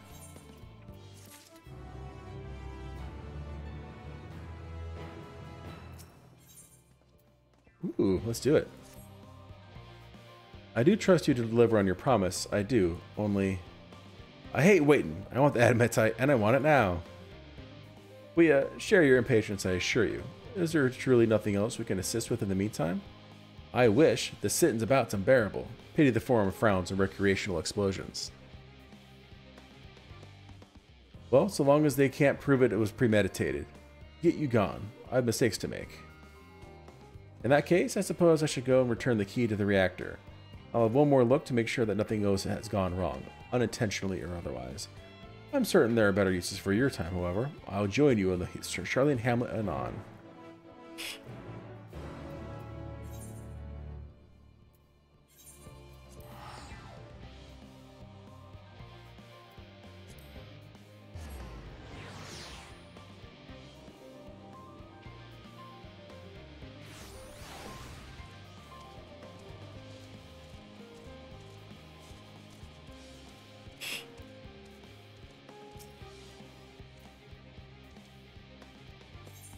If you wait here, they're bound to show up sooner or later. Is that all it has for me?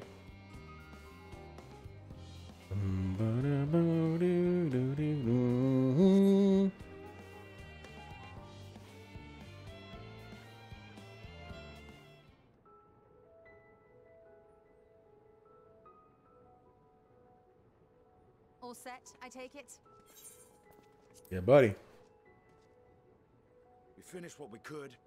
Delivered supplies, tracked down escaped animals, trivial tasks as they may be.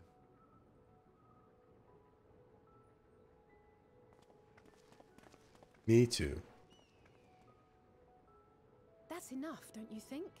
If there was anything more important still undone, that would be a problem in itself. The vessel is essentially ready for departure. All that remains is to load the final batch of supplies and see everyone on board. Once we've readied the ether burner, that is.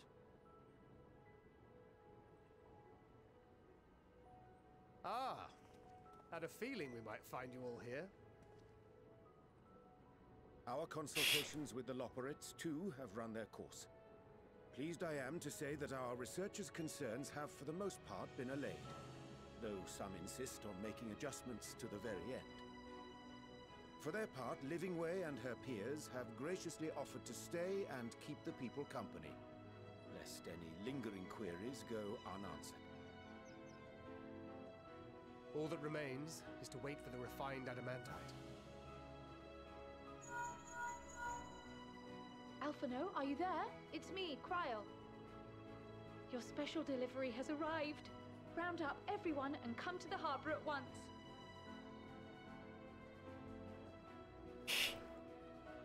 Speak of the devil. Let us go at once. Yeah.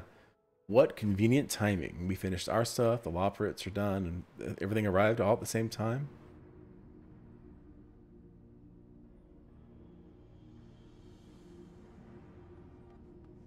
Forgive the intrusion, Master Fortuner. I bring urgent news. A great commotion has broken out in Scholar's Harbor. Your presence is requested with all speed. A great commotion, you say?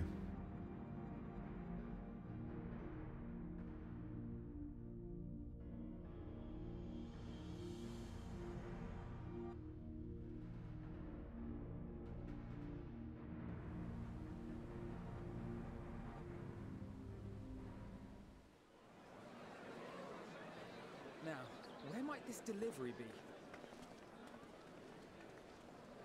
Did a dragon deliver it? Oh.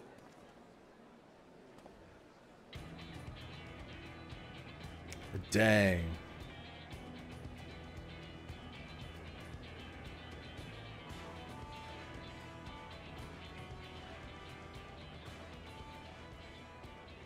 I'm sure it's very important, but we cannot accept these without the proper permits.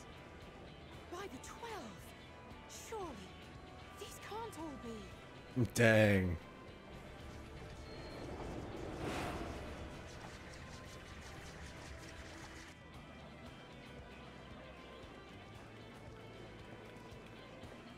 Bleeding hellfire.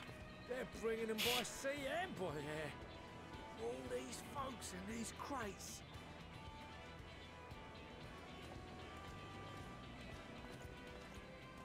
And more on the way. Got your adamantite right here. A bigger haul than any of these sorry bastards brought, and that's no lie.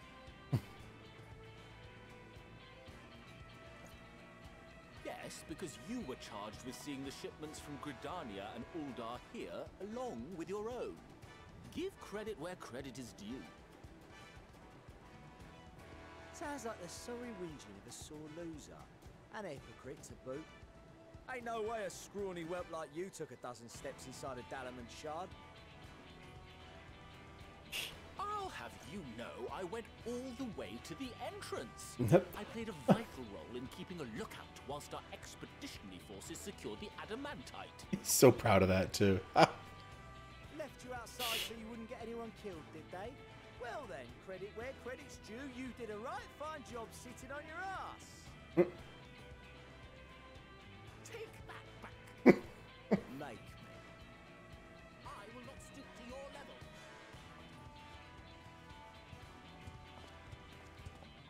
My, what a grand welcome party. Hancock and Soroban. We come bearing relics both sacred and elegant, as well as a few other gifts that may be of help, to be presented with best wishes from the Eastern Alliance.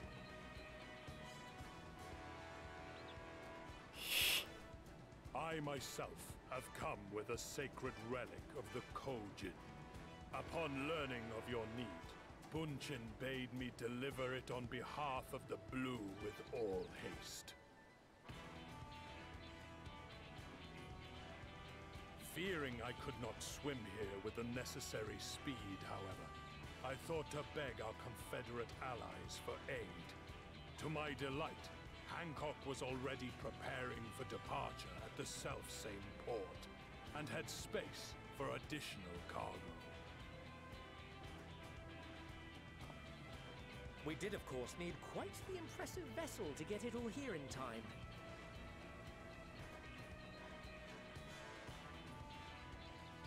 Is that from one of the raids? But what of the extraordinary cost?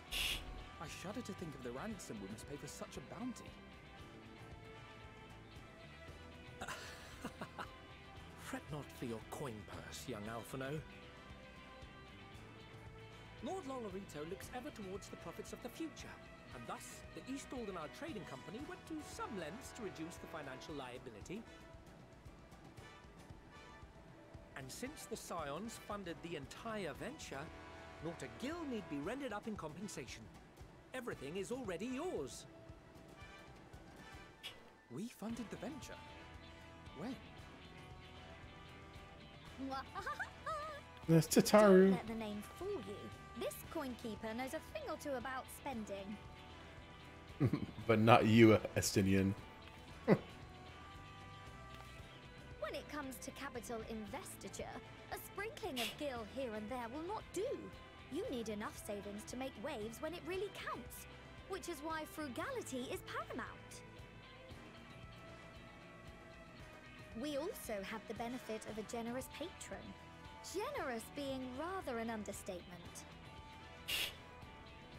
She has supported us from the shadows since the very founding of the Scions. We even had coffers to fill. Is it? Ha! Mother! I did not see that coming. Ah. Millions.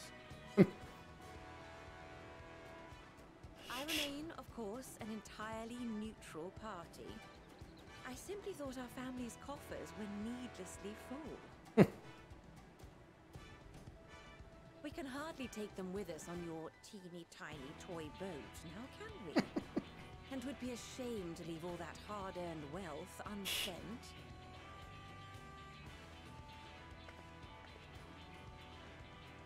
Waste not.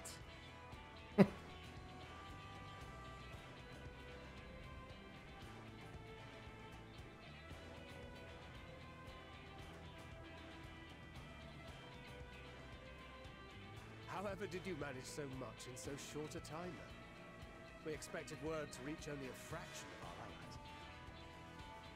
Did I not tell you I have my ways? And a surprise ally. Erenville, you were involved too. I received a letter from Cryo after we parted ways in Labyrinthus. She explained what the Scions were trying to accomplish, and why you might soon require the services of the Gleaners, spread across the world as we are. I pray you do not interpret this as a betrayal of Charlotte.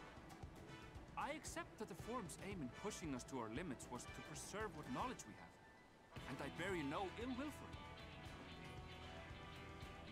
Yet, in collecting that knowledge, what I came to appreciate most about our star is that there remains so much we do not know.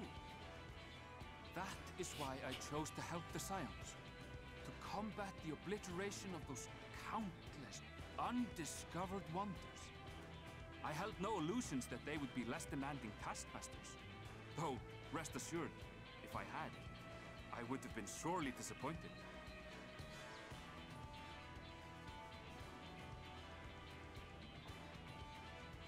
To make a long story short, the whole of the guildship cooperated to ensure your call was heard far and wide.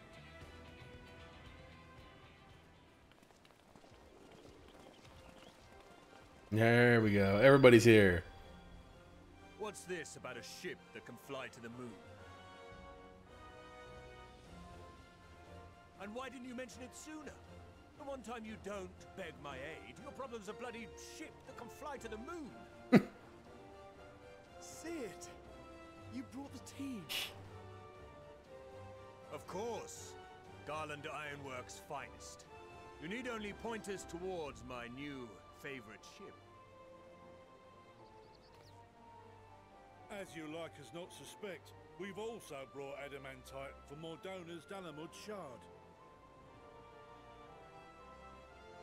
I admit to some consternation upon first receiving Kryl's message. So few Scions remain at the Rising Stones now. Far too few for such an expedition. However, the Gleaners were able to secure us reinforcements. Idleshire's treasure hunters, not least among them.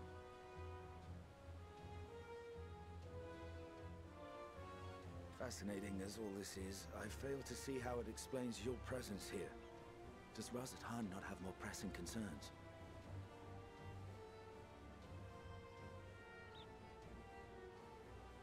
We do. Yet averting the final days would be the most expedient solution. That, and I am indebted to you.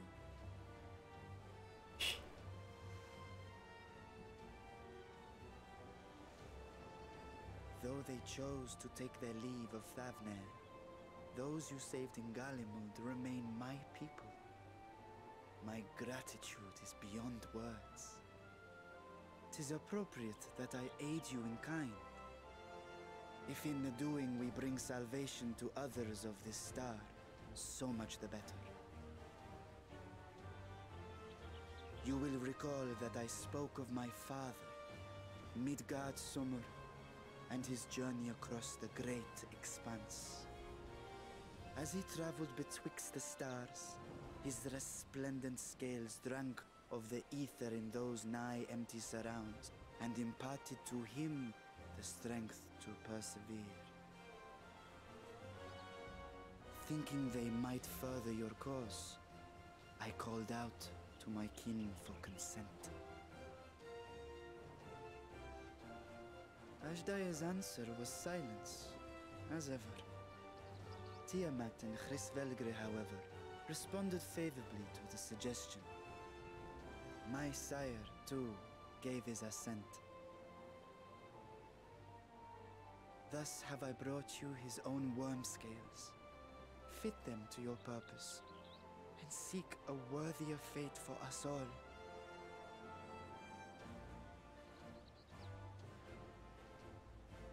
You'd be hard-pressed to find someone else so familiar with the unique properties of dragon scales. So I invited myself. The guy in the background, yeah! Look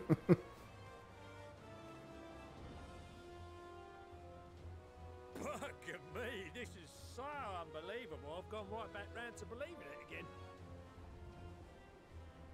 Forget a 6% gain in efficiency. With all these goodies, we could get 7, no, 10, no, 14 bleeding percent. Think of how far we could go. What we could do with that much power. What we could blow up. If Kokol is duly convinced, then it must be true. In which case, the science end of the bargain has been fulfilled. Would you not agree?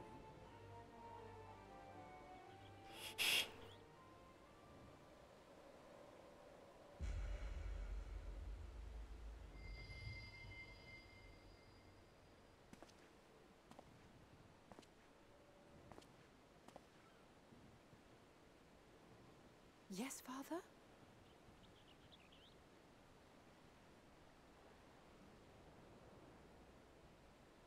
I know not what you seek of Hydaelyn, nor for what purpose you would take command of our ship.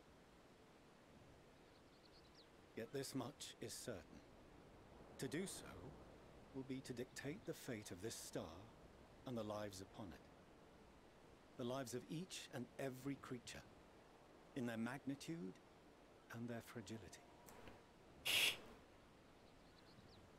Do you understand? And are you prepared? We have seen and we have felt how much each life shapes this world. And so we are determined to abandon none. We understand what is at stake, and we are prepared to bear this burden.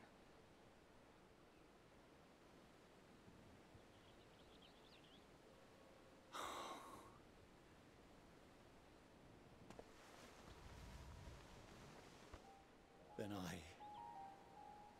I will bear it with you. I beg you, share your struggles with me, as family.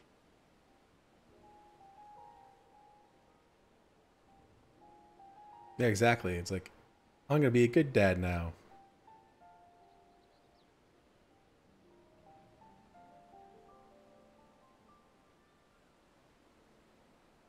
You grasped my fingers with such tiny hands the day you were born.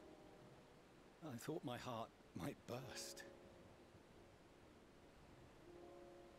'Twas love and happiness beyond expression. Overwhelming, and a conviction so powerful that I trembled with something close to rage.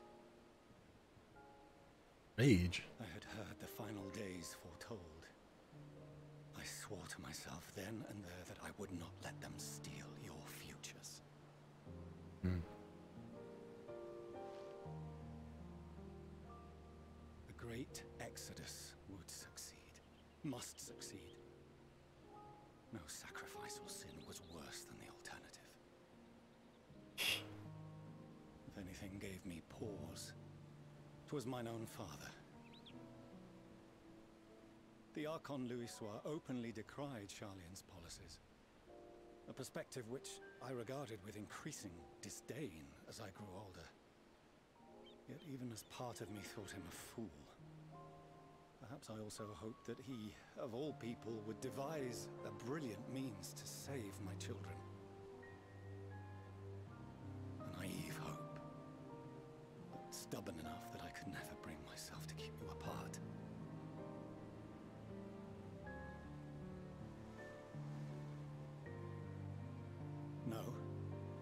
was his doing when he perished at Cartano. As we pulled that twisted slab of Dalamud from the sea, I remembered the warmth of your newborn touch. Chastened, I vowed never again to suffer any interference in my mission to protect you. No matter that you yourselves wished otherwise. Detest me, fight me tooth and nail, I would suffer it, and more, and be satisfied so long as I could force you onto the ship.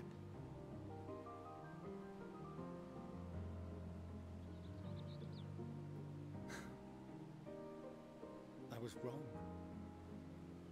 You two have grown so much stronger and so much wiser than I dared dream. You have earned the right to walk your own path, and already begun to do so. Good. Because there are things we care about, and people we love, and none of them is replaceable. Not a one. It cannot have been an easy journey for you to have come so far. We shall be glad to acquaint you with the finer details someday, once this danger has passed. All that we have seen and heard, that we have felt and learned in our travels. Ours is not a kind world, but it is beautiful. Always. Oh no. Are you quite sure that's wise? After all, someone turns pale and flees the room when he sees so much as an envelope containing word of your adventures. Whatever will happen if he learns what you were really up to? Amelians.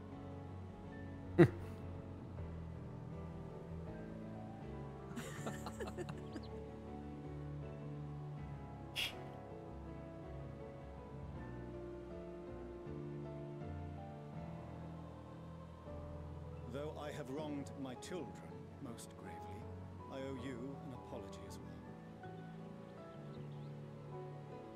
I assumed that it was the Scion's influence that made them so keen to charge headlong into danger.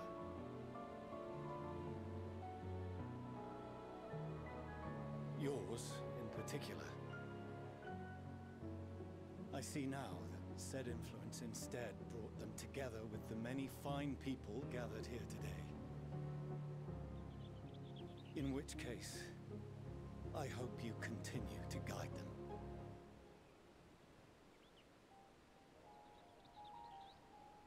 If we finish loitering about the harbor, might I suggest we put our plans into Yeah, motion? no kidding. People are beginning to look confused. That whole thing with... Perhaps you can spare a few words ere they resume the tedious lugging of cargo.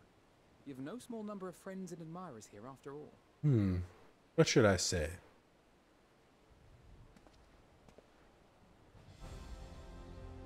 Everybody's here.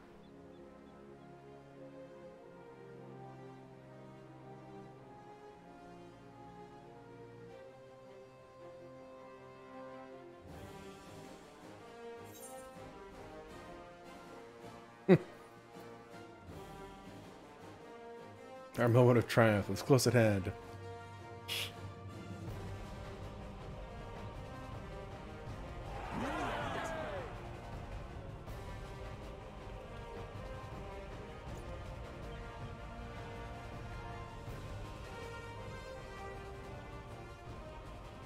Your assistance is appreciated.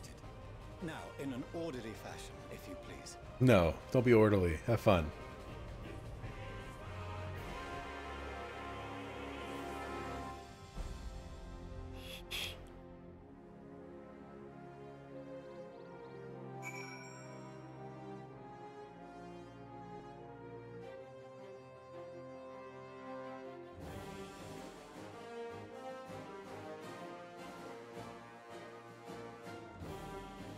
Bum, bum, bum, bum, bum, bum, bum.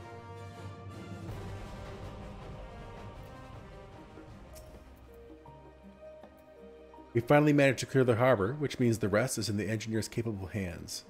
Meanwhile, Father has issued to us an invitation. As was agreed, he will reveal the means by which Heidelin may be contacted. We are to meet him at Aporia when we're ready. Given the vital knowledge she holds, I suggest we leave without delay. It transpires, however, that the Forum's method for speaking with her is not without risks. I'm curious to hear what those might entail, but regardless, be warned. Most of those who arrived at the Adamantite have offered to stay and see any remaining tasks that need doing. The Forum has already asked for my assistance in overseeing the process, so you needn't worry about a thing. Thank you, Totaro. We're off to Aporia then. I just want to get the Adamantite and fly and get the last bit of the map before I end stream tonight.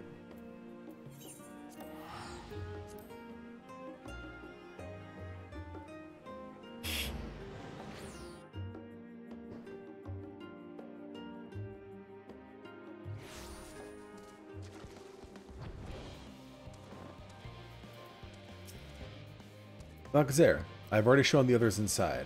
You will want to speak with Clairlane. If she has the key to lift, send you down to me.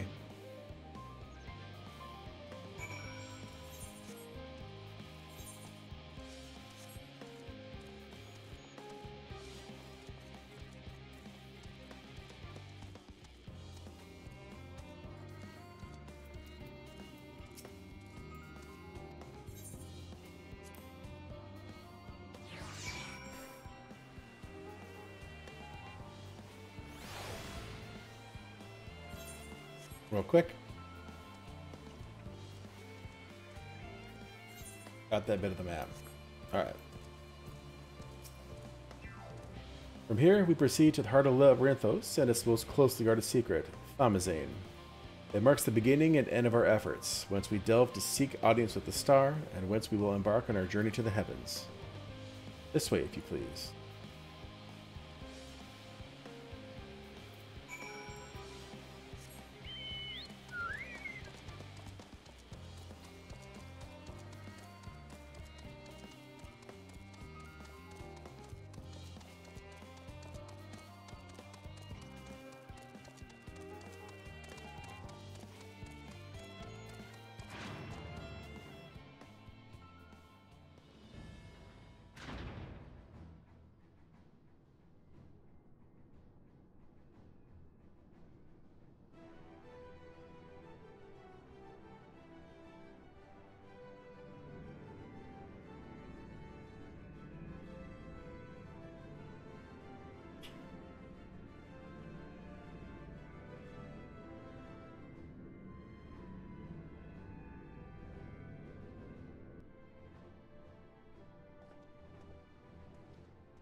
Cool.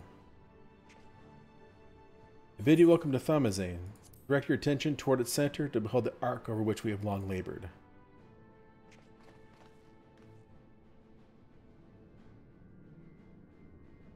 As you can see, it was designed as a medium-sized craft, the better to reduce fuel consumption.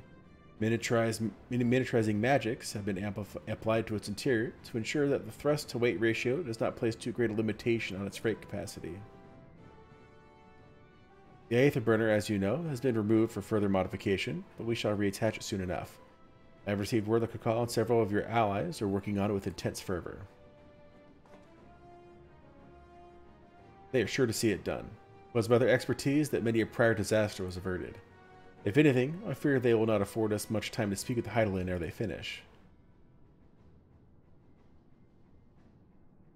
Point taken. Let us move on. I must warn you again, however, that even with the benefit of our device, to treat with her is not a simple feat.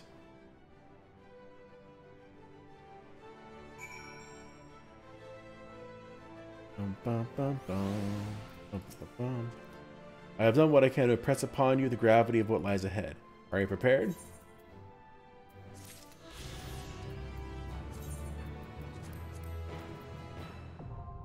Yeah, buddy.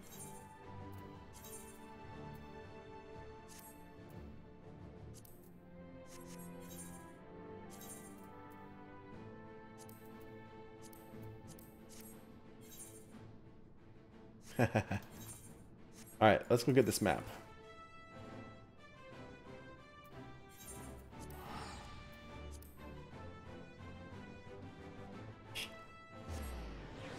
He's like, let's do this. I'm like, later.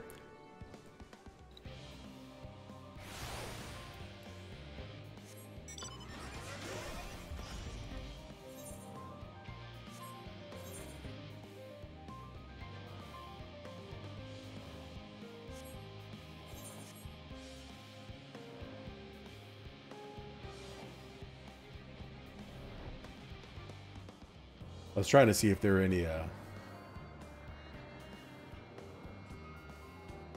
you know, I never actually looked straight up. Like, the false sun's pretty cool.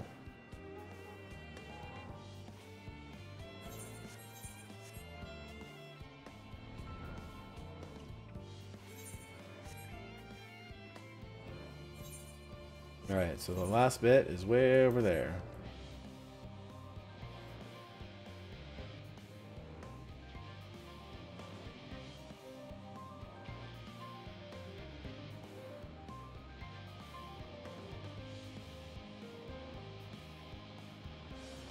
Sorry for moving around a lot. I'm trying to see if there's any of those sightseeing spots.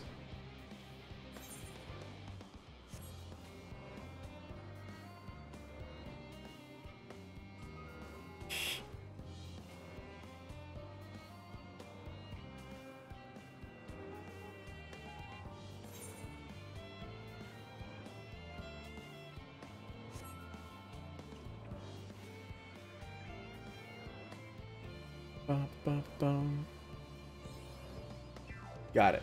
Okay.